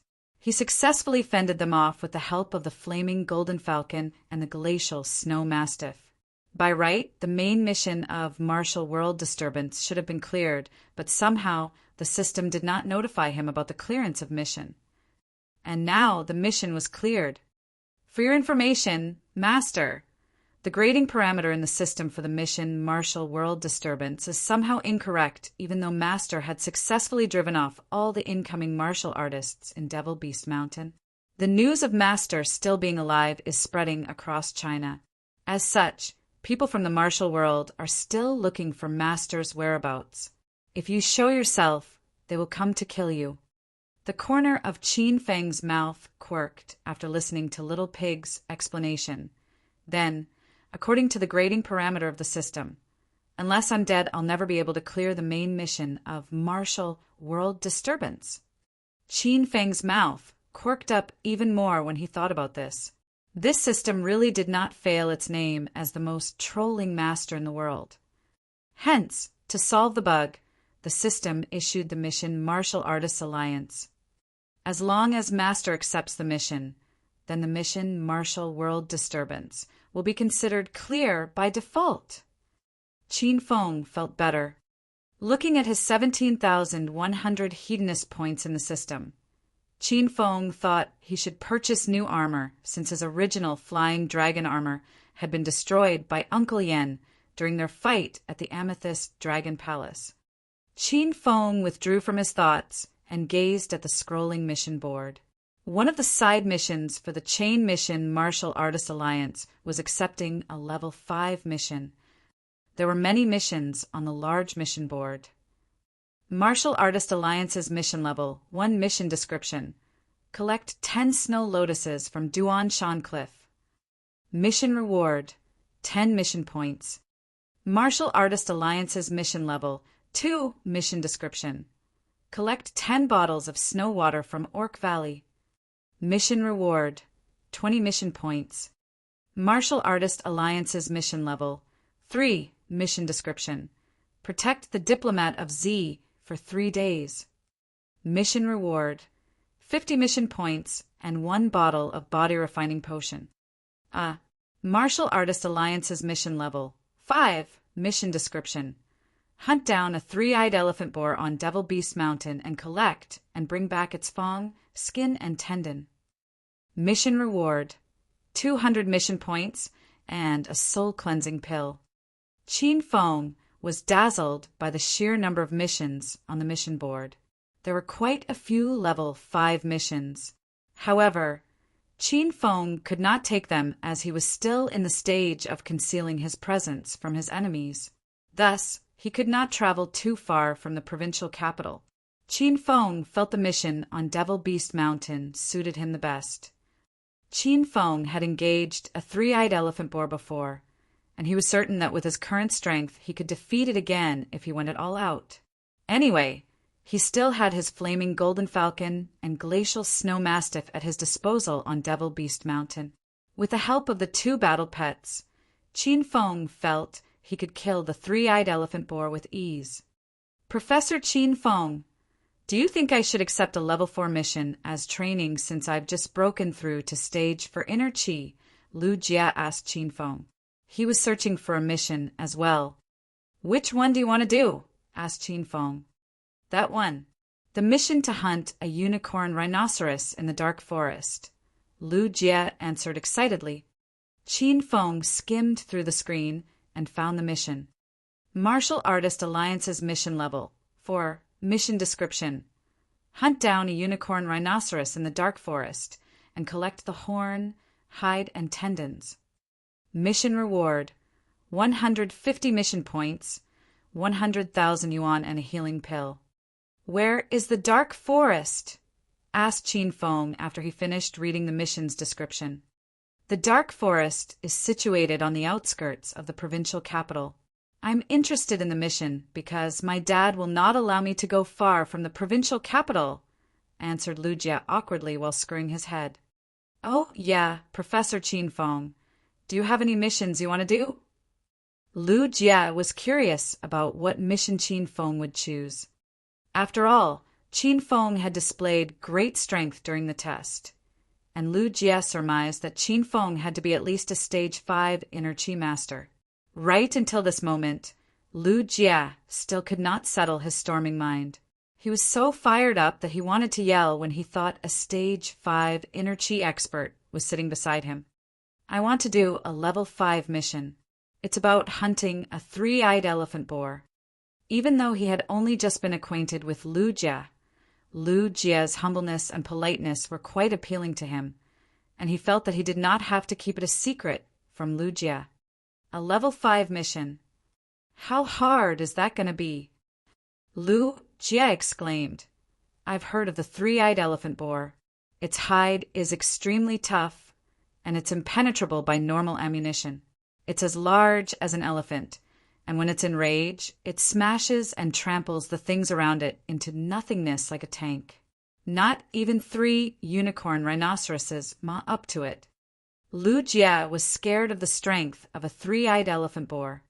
Suddenly, Lu Jia stopped. Something crossed his mind, and he turned to Qin Feng. Oh yeah, I almost forget about this. Professor Qin Feng, you can't accept that level 5 mission yet. The corner of Qin Feng's mouth quirked. His face darkened. It was tough for him to choose a mission that he liked among the sea of missions, and now Lu Jia told him he could not perform the mission. Why can't I? Qin Feng asked. Professor Qin Feng, every member of the Martial Artist Alliance is ranked into different levels. You're a new member, so you're level 1, and you can only accept level 1 missions. You can accept a level 5 mission after you raise your level to level 5. Lu Jie explained to Qin Feng. What the hell? So how do I raise my level? Qin Feng never imagined that accepting a mission required so much. You'll get mission points after clearing a mission. You will become a level 2 member after you've accumulated 30 mission points. Then you'll need another 20 mission points. That's 50 mission points to reach level 3. Then, how much do I need to collect to become a level 5 member? Qin Feng asked without waiting for Lu Jie to finish his explanation. Lu Jie fell silent and did the math. Then he exclaimed, "Fuck, you'll need 500 mission points." Lu Jie had become a level 4 member a few days ago, and he had 210 mission points. He did not think about the requirements to become a level 5 member at all, and now, after he did the math, he was stunned. Qin Feng looked over at the mission board again. An ordinary level 1 mission gave 10 mission points, and if he wanted to become a level 5 member, that means he'd have to complete 50 level 1 missions. Is there no other way to do a mission higher than my current level? Qin Feng asked. There's a way, but you'll have to see if there is anyone willing to bring you along. Lu Jie ran Qin Feng through the mechanism thoroughly. Some of the missions in Martial Artist Alliance are solo missions, while some are team missions. The level restriction rule is voided if you choose a team mission. However, normally, a team mission is very tough and other members will vote to decide whether they want to accept you into their team. They might reject your request if they see that your level is too low. Qin Feng summarized Lu Jie's long explanation into one word. Isn't that normal for a team in an MMORPG game? Qin Feng felt the Martial Artist Alliance worked the same fashion as an MMORPG game. You only needed a high-level member as a friend and have him to bring you along whenever he went on a mission. As such, you could increase your level quickly. It was much better than doing missions on your own. After getting a good grasp of the Martial Artist Alliance's rules, Qin Feng suddenly looked at Lu Jie and asked, Lu Jie, wasn't the level 4 mission you wanted to do is a team mission? Yes, it is. The mission requires 2 members. Then what are you waiting for? Hurry up and accept it. Qin Feng yelled excitedly. Lu Jie did not understand Qin Feng's intention. He hesitated and said, But Professor Qin Feng, I've just broken through to stage for inner Qi, and this is the first time I have done a team mission. I'm worried I'll be done for if my teammate keeps pulling my leg. Qin Feng smacked Lu Jie in the head. He glowered, You, this moron. Do I look like someone who will pull your leg? Qin Feng pointed his finger at himself. Lu Jie stared blankly at Qin Feng for a while before exclaimed, Professor Qin Feng, does that mean that you'll team up with me to do the mission? Of course. Hurry up. We'll depart to the dark forest to hunt a unicorn rhinoceros now. I still have to go home and sleep. Qin Feng said casually as if he was going to slaughter a chicken and not a unicorn rhinoceros from the dark forest. Lu Jie was stunned. He only regained his senses after a good while. He was so excited that his bubbly body trembled. He hastily pulled out his communication device and accepted the level 4 mission. Ding! Soon enough, Lu Jie's communication device beeped, showing that he had successfully accepted the mission. It also asked him to wait for his team partner. Likewise, Qin Feng took out his communication device. He familiarized himself with the communication device under Lu Jie's guidance and accepted the same level 4 mission as well. After Qin Feng joined, Lu Jie's communication device beeped again, asking him to approve Green Wolf for his team. Lu Jie, mission points is all I want.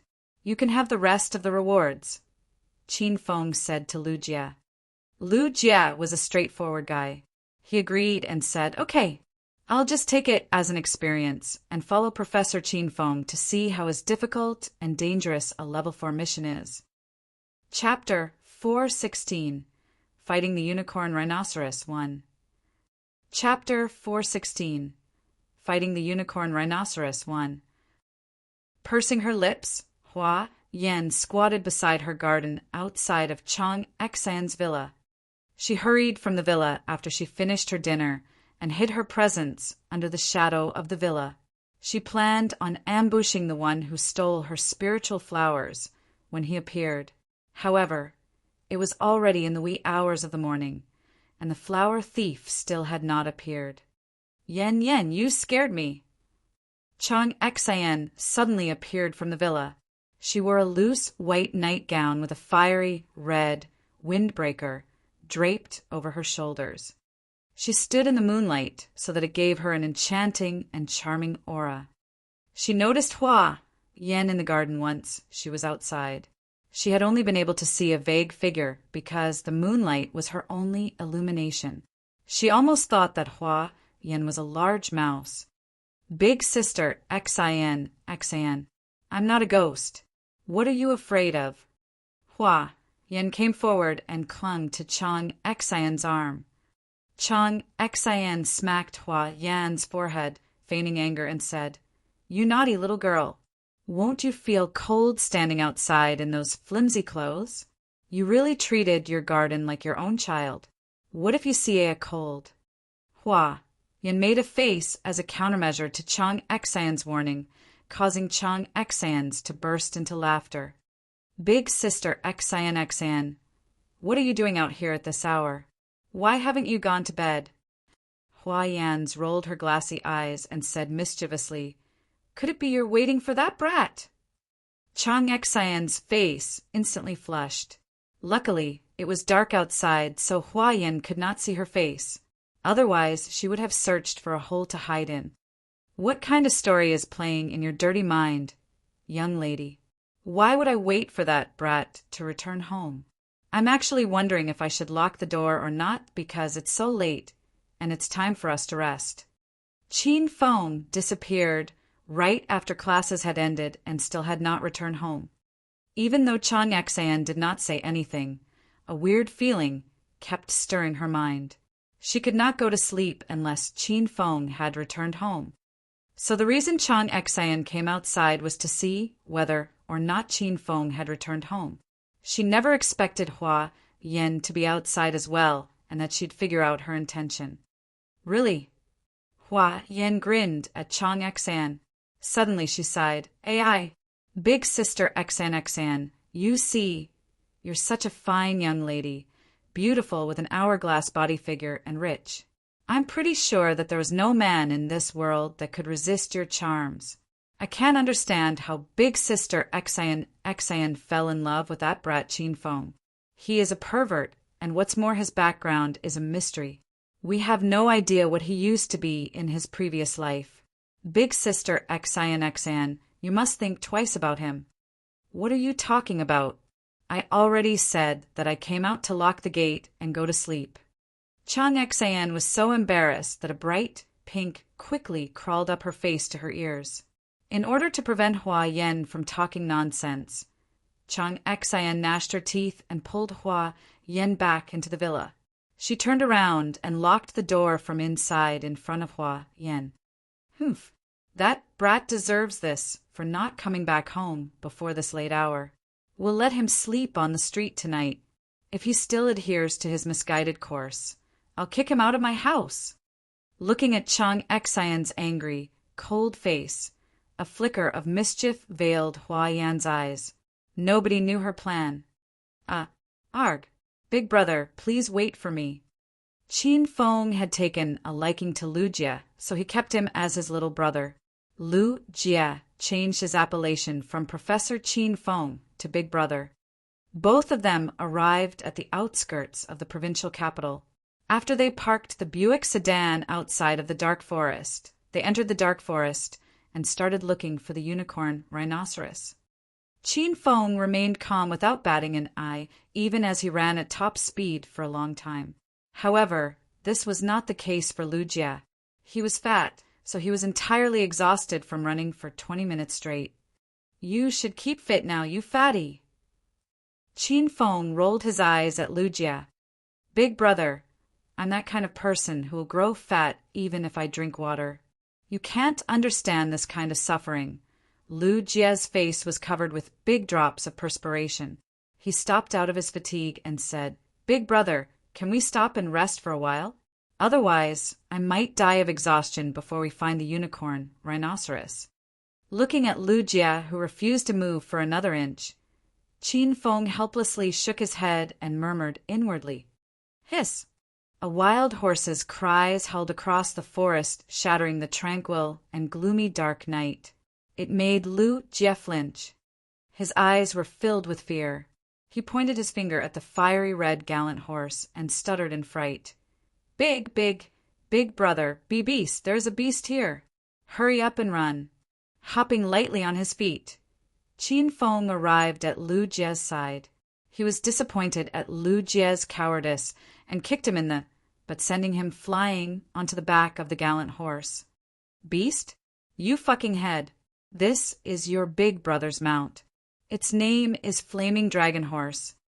Qin Feng jumped on the back of the horse as well and cantered into the forest with Lu Jie. The Flaming Dragon Horse raced through the forest at its top speed, causing the wind to howl as the only perceptible sound around them.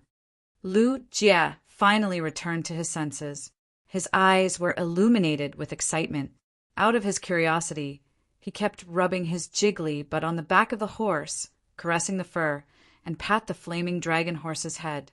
He felt that he was in a dream. "You're too fucking cool, big brother. You can even get your hand on a rare Fergana gallant horse. Don't tell me that you're actually related to one of the aristocratic families in the provincial capital." Lu Jie danced about joyfully. Qin Feng smacked Lu Jie in the head and glowered, "Can you please not rub your big, fat ass on my horse? You disgust me." The Flaming Dragon Horse did not have much space to begin with and could only carry one person at most. Now, there was even less space with the big and fat Lu Jie sitting behind him. His back leaned against Lu Jie's back, so every time Lu Jie moved, his bottom touched Qin Feng's body. Qin Feng would have been very happy if Lu Jie was a drop-dead, gorgeous woman. However, in reality, he wasn't, and Qin Feng felt every minute like 1,000 years for him. Lu Jie did not move anymore after Qin Feng yelled at him, but he kept yapping on and on without stopping. It was obvious that he was stunned by Qin Feng's strength and treasures that he'd gone crazy. The Flaming Dragon Horse was fast and had a lot of endurance. It ran as fast as lightning for more than 10 minutes without decelerating, even weighed down by Qin Feng and Lu Jie. At the same time, Qin Feng kept observing the topography of the dark forest. He found some resemblance to the forest on Devil Beast Mountain. Both were filled with a chilly, gloomy, and suffocating aura. However, there was a slight difference in between the two forests. The forest on Devil Beast Mountain had a lot of trees, and all of them were huge and tall, whereas the trees of the dark forest were lesser, and the ground was covered with many rare flowers and plants. After accepting the dark forest mission, the mission board had sent some information about the mission they were taking to their communication devices. Contained in the information were the analysis of the area and the tacking patterns of unicorn rhinoceros. The unicorn rhinoceros normally lingered around the outer and middle ring of dark forest, surviving by hunting and consuming beasts weaker than them. After half an hour, they finally arrived at the middle ring of dark forest. Hiss! Qin Feng pulled the bridle, and the Flaming Dragon Horse raised its two front hooves in the air as it stopped and released a deafening neigh. Lu Jie did not realize that Qin Feng was no longer sitting behind him. When he regained his senses and raised his head upward, he saw his big brother standing on a huge tree with a crimson spear that had appeared from thin air in his hand. He waved the spear in his hand, drawing a myriad of fiery red afterimages in the air. Shroom! Shroom! Shroom! Dozens of fireballs of great intensity shot out and smashed into the surrounding trees, setting them ablaze. The flames spread fast, and within the span of a few seconds, the whole forest was engulfed in fire, illuminating the sky as bright as day. Lu Jie was still on top of the flaming dragon horse. His mouth gaped into a large O shape. He could no longer distinguish whether his big brother was a martial artist or a demon cultivator. His mind went blank as it was filled with plenty of questions. Where did Big Brother get that long spear from? And where does he keep it? Big Brother, what are you doing? Lu Feng looked at Qin Feng, who hovered in midair with worship in his eyes. It's been such a long time since I last let loose my power. It's time for me to warm up. Qin Feng laughed. Big Brother, all the beasts of the dark forest hate light. You might cause the beasts to go on a rampage if you release so many fireballs. Lu Jie suddenly recalled that light might agitate the beasts in dark forest, and he worried. Haha, that is my plan. We should kill the unicorn rhinoceros and clear the mission as fast as we can. I want to go home and sleep. Lu Jie was stunned by Qin Feng. Big Brother Qin Feng is too domineering. Every time Lu Jie came into the forest to carry out a mission, he would scurry around the forest carefully like a burglar. Every time he was tasked to kill a beast, he would only make his move after he found the target, and certain that there was no other danger around him. It was out of his expectation that his big brother Qin Feng would take the initiative to attract the beast. Ow! The deafening roar of beasts echoed from the deepest parts of the forest. The flaming dragon horse was aroused by the roar and pottered around. Lu Jie's expression became cold as well. He studied the forest with his dark, almost black eyes. Ow! Ow! Ow!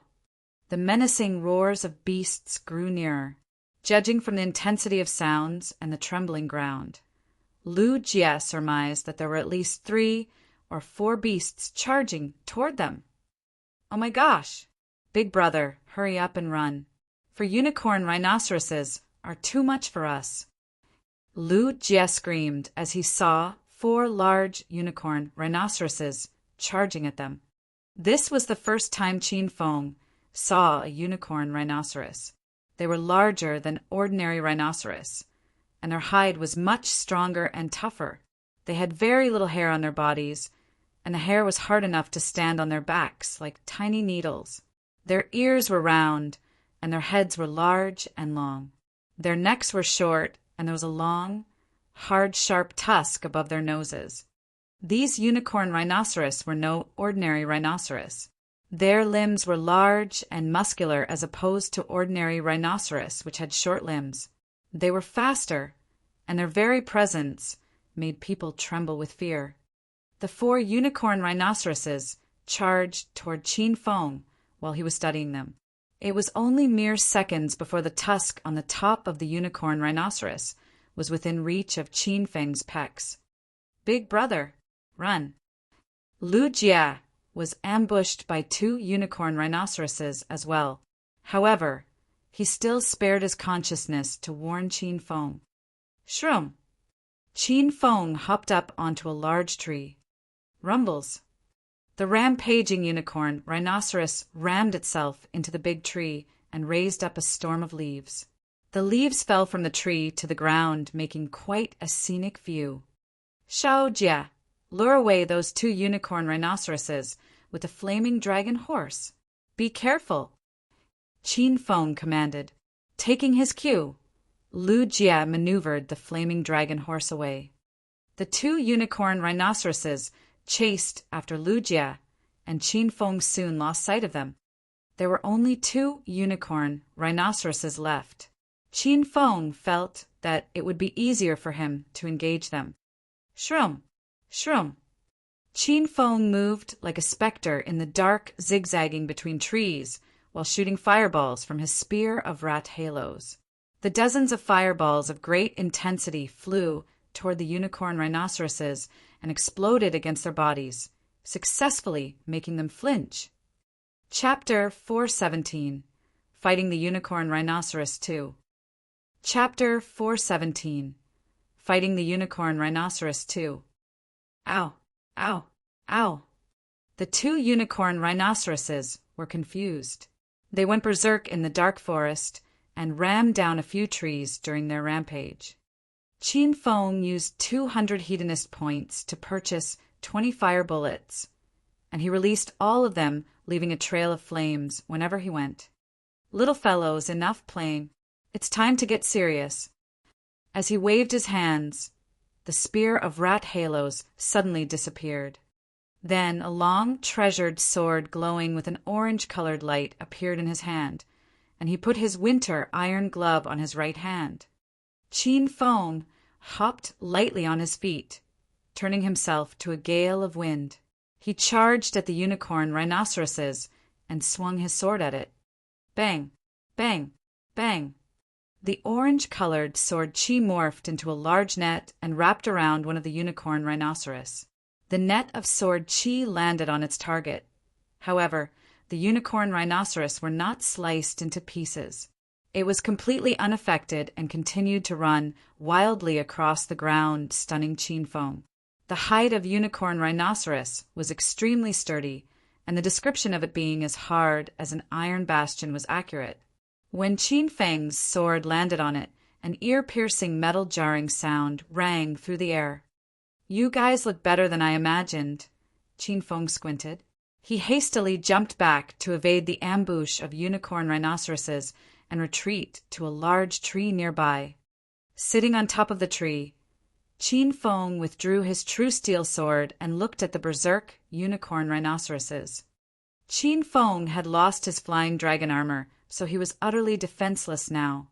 The two unicorn rhinoceroses were huge and weighed almost 2,000 kilograms each.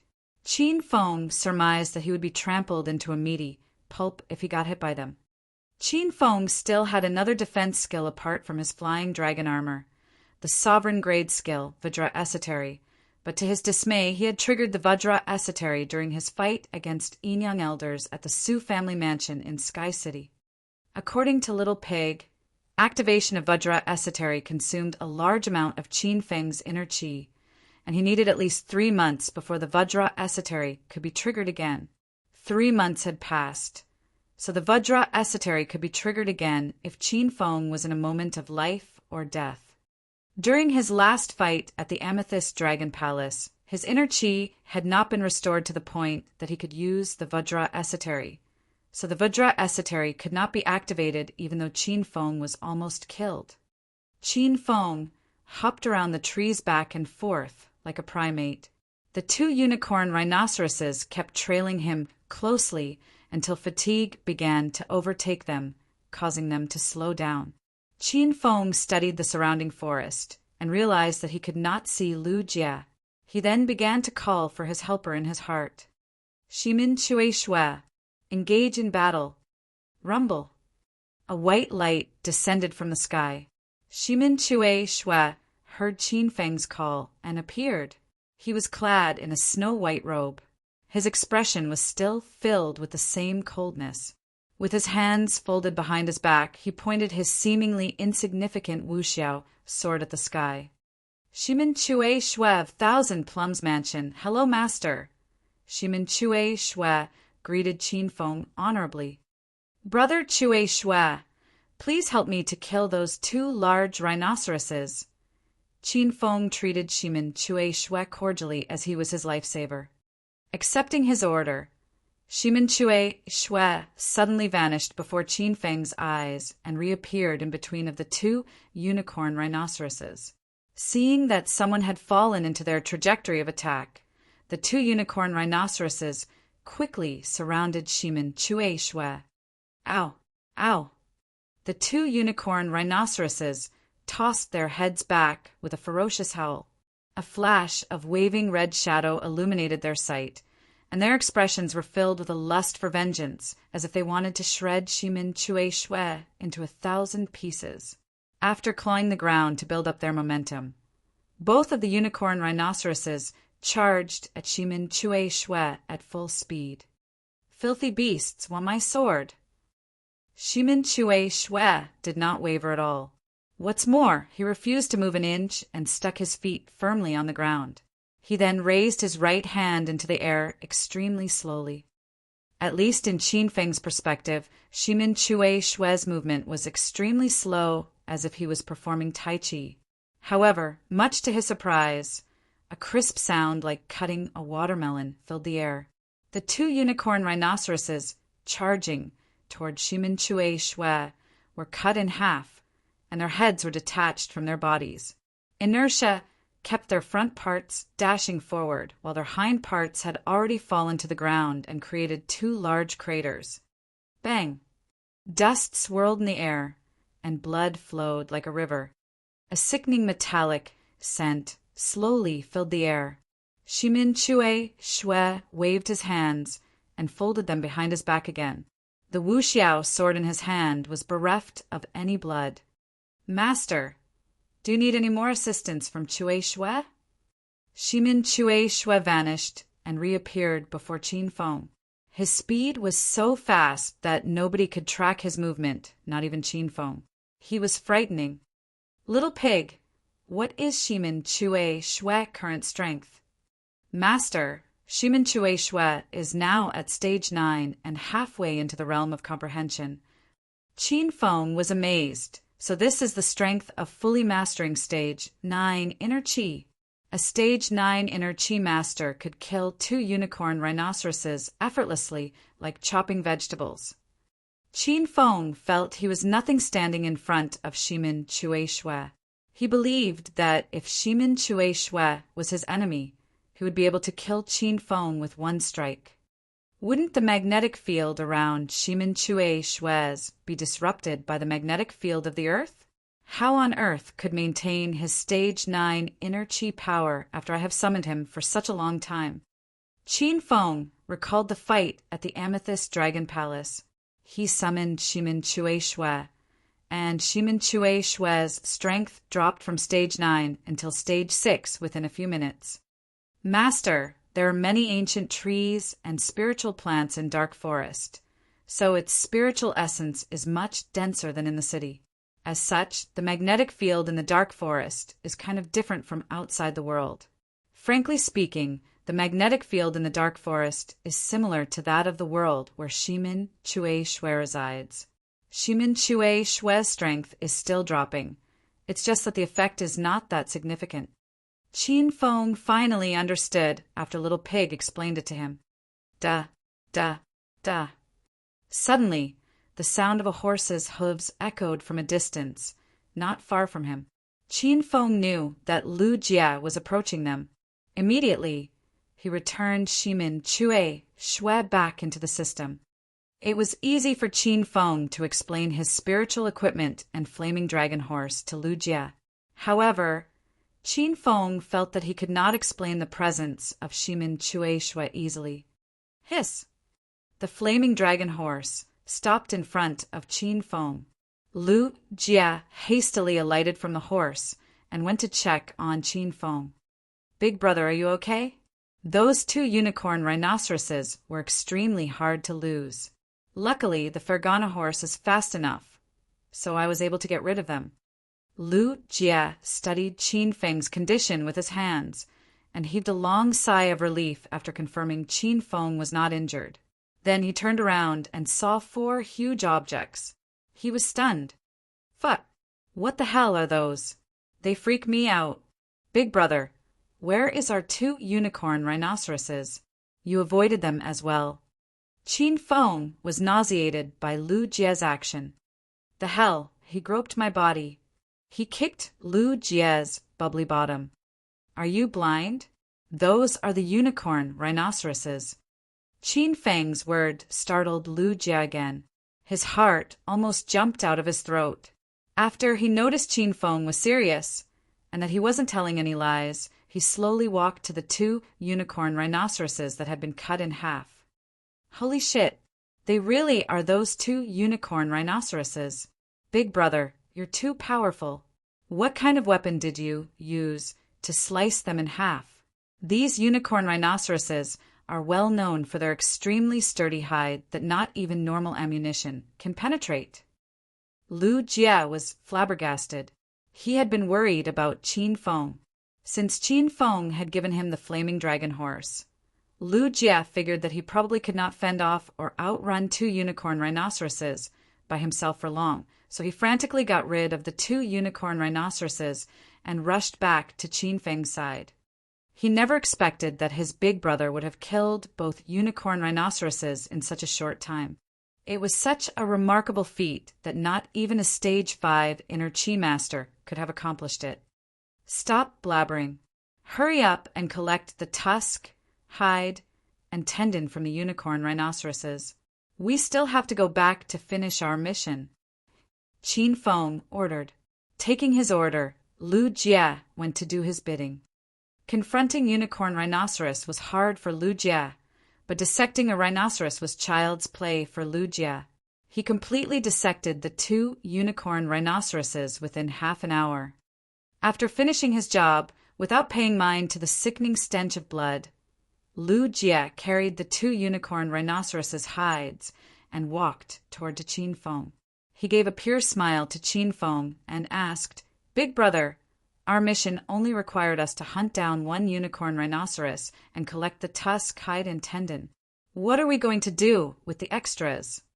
"You can leave it here if you are too tired to carry it." Qin Feng felt he had no use for the items. Little Pig's disdainful voice resounded in his mind as soon as he finished speaking. "Master, the materials are very useful, you know." "What is their uses?" Qin Feng asked. After Master has activated the forging interface in the system, Master can forge his own kind of equipment, be it spiritual equipment or instrument, as well as sacred equipment. Master can forge all kind of equipment for his. But these are the materials that are required. The corner of Qin Feng's mouth quirked. He kicked Lu Jie's, but for throwing away the unicorn rhinoceros hide. "Pick it up. Who said you could dump it? You're such an ignorant and ill-informed fool for not knowing how precious the hide is." Lu Jie almost cried. "Wasn't it you who told me I could dump it?" Qin Feng changed his emotion faster than flipping a book. Due to his simple-mindedness, Lu Jie bent down and picked up the hide that he'd thrown away. Lu Jie was bathed in sweat carrying 2 rhinoceros hides. Qin Feng could not stand it anymore and asked Little Pig, "Little Pig, can we store the items inside the system?" "Master, the tusks, hides, and tendons of the unicorn rhinoceroses contain a negligible amount of spiritual essence, so they can be stored in the system." "Wow. Big brother, am I getting stronger? I felt my body become lighter, and I don't feel tired anymore carrying 2 layers of rhinoceros's hide," Lu Jie suddenly exclaimed. Qin Feng rolled his eyes, tired of explaining everything to this nosy kid. It took almost 2 hours to get out of the dark forest, because Lu Jie was so slow. Qin Feng surmised that Lu Jie must have gotten thinner by 2 to 3 kilograms after the long journey from the forest to his car. "Huh? Where did the other rhinoceros hide go? Do you see it, big brother?" Lu Jie finally realized that he lost a rhinoceros hide as they arrived at the Buick sedan. Qin Feng had the urge to kick him in the butt again. Instead, he smacked his head, rolled his eyes, and said, "I dumped it." "You dump it." "Big brother, didn't you say that you wanted to keep both? Why did you dump it? When did you dump it?" Lu Jie threw a barrage of questions to Qin Feng with a pout. "When did I say I needed 2 rhinoceroses' hide? You must have misunderstood me. When did I dump it? I dumped it when we're walking out from the dark forest." Lu Jie cried no tears when he heard Qin Feng had thrown away one of the rhinoceroses' hide. "What a sadistic guy. You should have dumped it before we walked out of the forest. I'm tired as hell from carrying 2 hides." The rhinoceros hide was huge, so it wouldn't fit in the trunk. As a result, they had to drive the car back to the provincial capital with the trunk opened. When they arrived at the Martial Artist Alliance headquarters, Qin Feng and Lu Jie carried the unicorn rhinoceros hide to the entrance. They encountered the same 4 security guards as before, who marveled at how efficient Green Wolf was to return with a unicorn rhinoceros hide, given that he had only just joined the Alliance that night. Chapter 418, Sacred Azure Battle Armor. Chapter 418, Sacred Azure Battle Armor. Qin Feng left the unicorn rhinoceros hide at the entrance and went home first in Lu Jie's Buick while leaving the remaining works for Lu Jie. The faraway sky was turning bright by the time he left Martial Artist Alliance. Slowly, the provincial capital that sunk into slumber for the night recovered.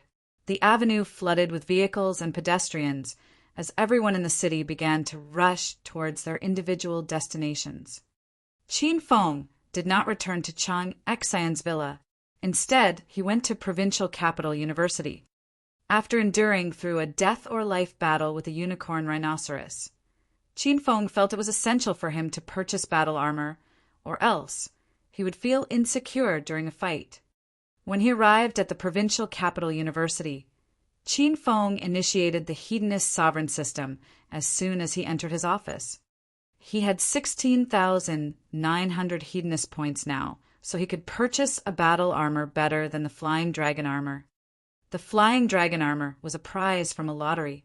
Then, Qin Feng claimed the Green Dragon Crescent Blade and the Spirit Snake Whip after he killed number 5 and number 8 from the Bronze Group of Golden Assassin Group.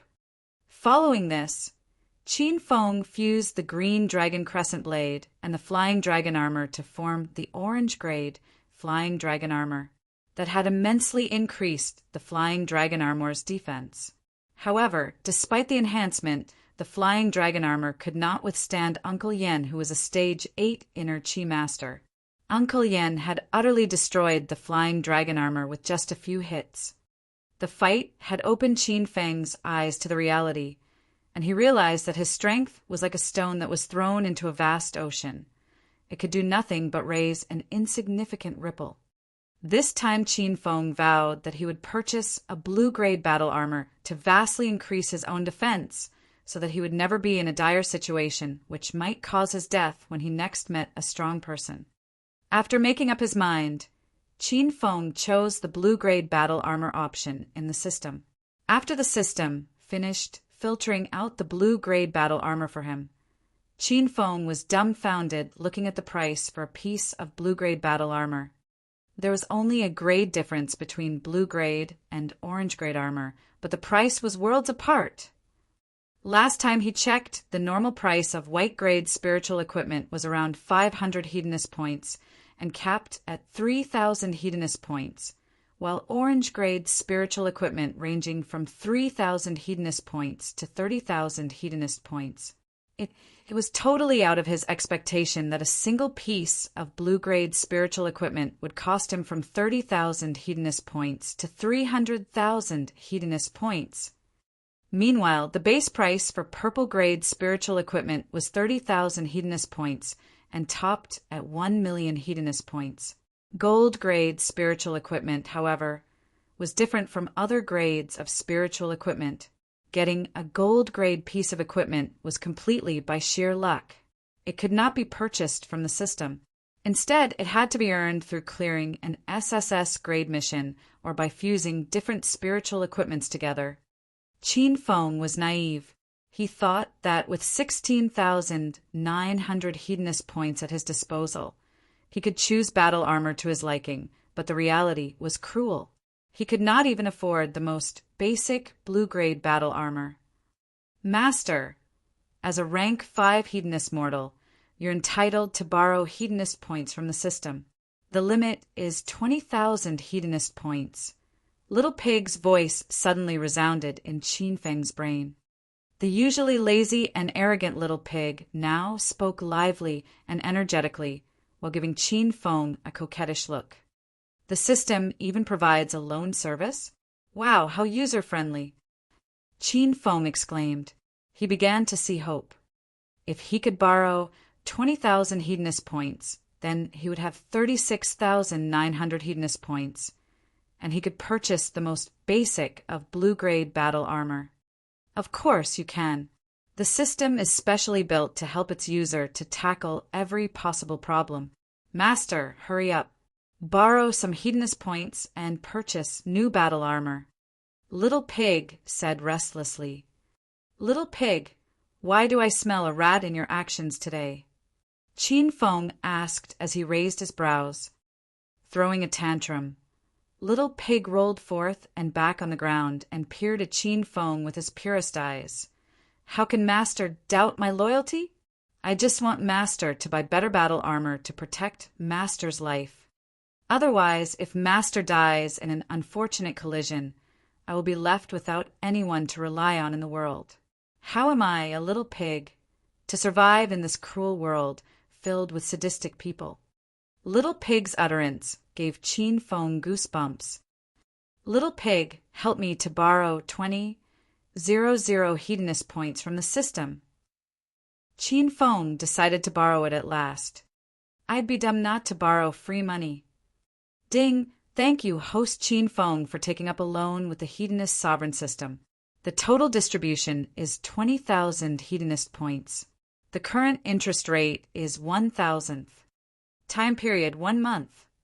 If host Qin Feng fails to repay the principal and interest in the given time, the system will randomly choose either one piece of spiritual equipment that is currently in host Qin Feng's possession in lieu of debt repayment. Half of the original price of each piece of spiritual equipment will be considered debt repayment until host Qin Feng clears the debt. Qin Feng had just borrowed 20,000 hedonist points, and after he listened to the series of notifications, Qin Feng's expression darkened. What the fuck is this, little pig? Why didn't you tell me earlier that there was interest on the loan? Qin Feng roared at little pig. He finally saw the light of why the pig desperately fawned over him, so he's digging a hole for me to jump in. Shedding off his disguise, little pig returned to his usually lazy demeanor. He lay emotionlessly in the system as if it all had nothing to do with him. Master, is there anything in the real world that does not have interest? Does the bank not have to fix a repayment schedule and charge interest when you borrow from them? Little Pig spoke slothfully. There was a flick of disdain in his voice, and Qin Feng could not argue with him. Qin Feng was not delighted but stressed as he was burdened by his debt when he looked at the 36,900 hedonist points. Little Pig, can you elaborate more on the interest rate as well as what it meant by repaying my loan with the spiritual equipment that I own at half of their original price if I do not repay the loan in time? Qin Feng was left no other choice. He had borrowed the points, so he had to be clear on the terms and conditions. Master, the interest rate is accrued daily. 20,000 hedonist points multiplied by 1,000th gives you a daily interest cost of 20 hedonist points. Then 20 hedonist points multiplied by 30 days is 600 hedonist points. With the principal of 20,000 hedonist points, Master has to pay the system 20,600 hedonist points by next month. In the case where Master failed in performing your duty as a loaner, the system will randomly choose one of the pieces of spiritual equipment that Master currently owns and cut its original selling price in half as the penalty for unsuccessful loan repayment. Little Pig said, plastering a gleeful sly smile on his face. Qin Deng's expression darkened. Loaning money from a bank would starve a person for life. Qin Feng worked very hard to calm down his raging mind. He cast away all other thoughts and focused on the blue-grade battle armor, since he could not overturn the fact that he'd loaned from the system. There was a wide variety of blue-grade battle armor. All of them had different designs and abilities. Some blue-grade battle armor cost 300,000 hedonist points. All of them were fancy, flashy, and bathed in majestic essence, like legendary equipment in games. Qin Feng could only covet the high blue-grade battle armor. He withdrew his gaze and scrolled to the low blue-grade battle armor. Sacred Azure battle armor. Spiritual equipment category. Low blue-grade battle armor. The armor weighs 250 kilograms and can act as a medium for training and refining host's body. The Sacred Azure battle armor was forged using 100 years old iceberg. It is as tough as adamantine and extremely resilient. It can also cleanse the owner's soul. The Sacred Azure battle armor is a unique battle armor that can change to ma the surrounding and act as camouflage. Sacred Azure battle armor secret skill, hyper-intuition. The owner of the armor will be graced with intuition 10 times better than the ordinary person. The hyper-intuition lasts for 30 minutes. Selling price: 30,000 Hedonist points. After weighing the abilities of the armor, Qin Feng finally settled on the Sacred Azure Battle Armor because it outweighed the rest battle armors of the same price range. Ding! Congratulations, host Qin Feng, for using 30,000 Hedonist points to purchase the Sacred Azure Battle Armor. The system notification beeped.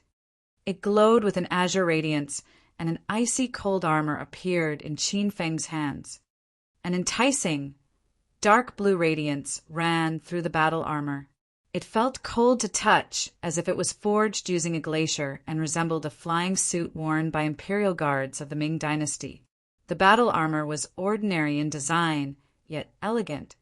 However, on the back of the battle armor were 6 ice barbs spreading across both sides of the battle armor.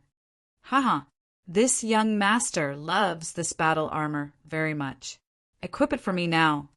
Qin Feng commanded the Sacred Azure Battle Armor attach to his body. Hey, it fits me well. Qin Feng felt as if he was encased in ice once he donned the battle armor. A gale of cold wind surged into his body and was very refreshing.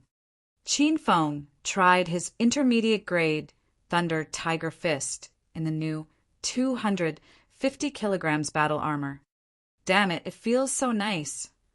Master, the true strength of this Sacred Azure Battle Armor lies in its ability to ma its surroundings and grant invisibility, Little Pig said. Qin Feng stopped and asked, "What did you say?" To put it bluntly, the Sacred Azure Battle Armor can take on a different form according to Master's wish. As such, it can become one with the surroundings and grant Master invisibility. Qin Feng finally understood. It was a kind of visual illusion. The Sacred Azure Battle Armor worked the same way as China's Special Forces combat armor. The Special Forces wore combat armor and wore makeup to fully merge themselves with the surroundings.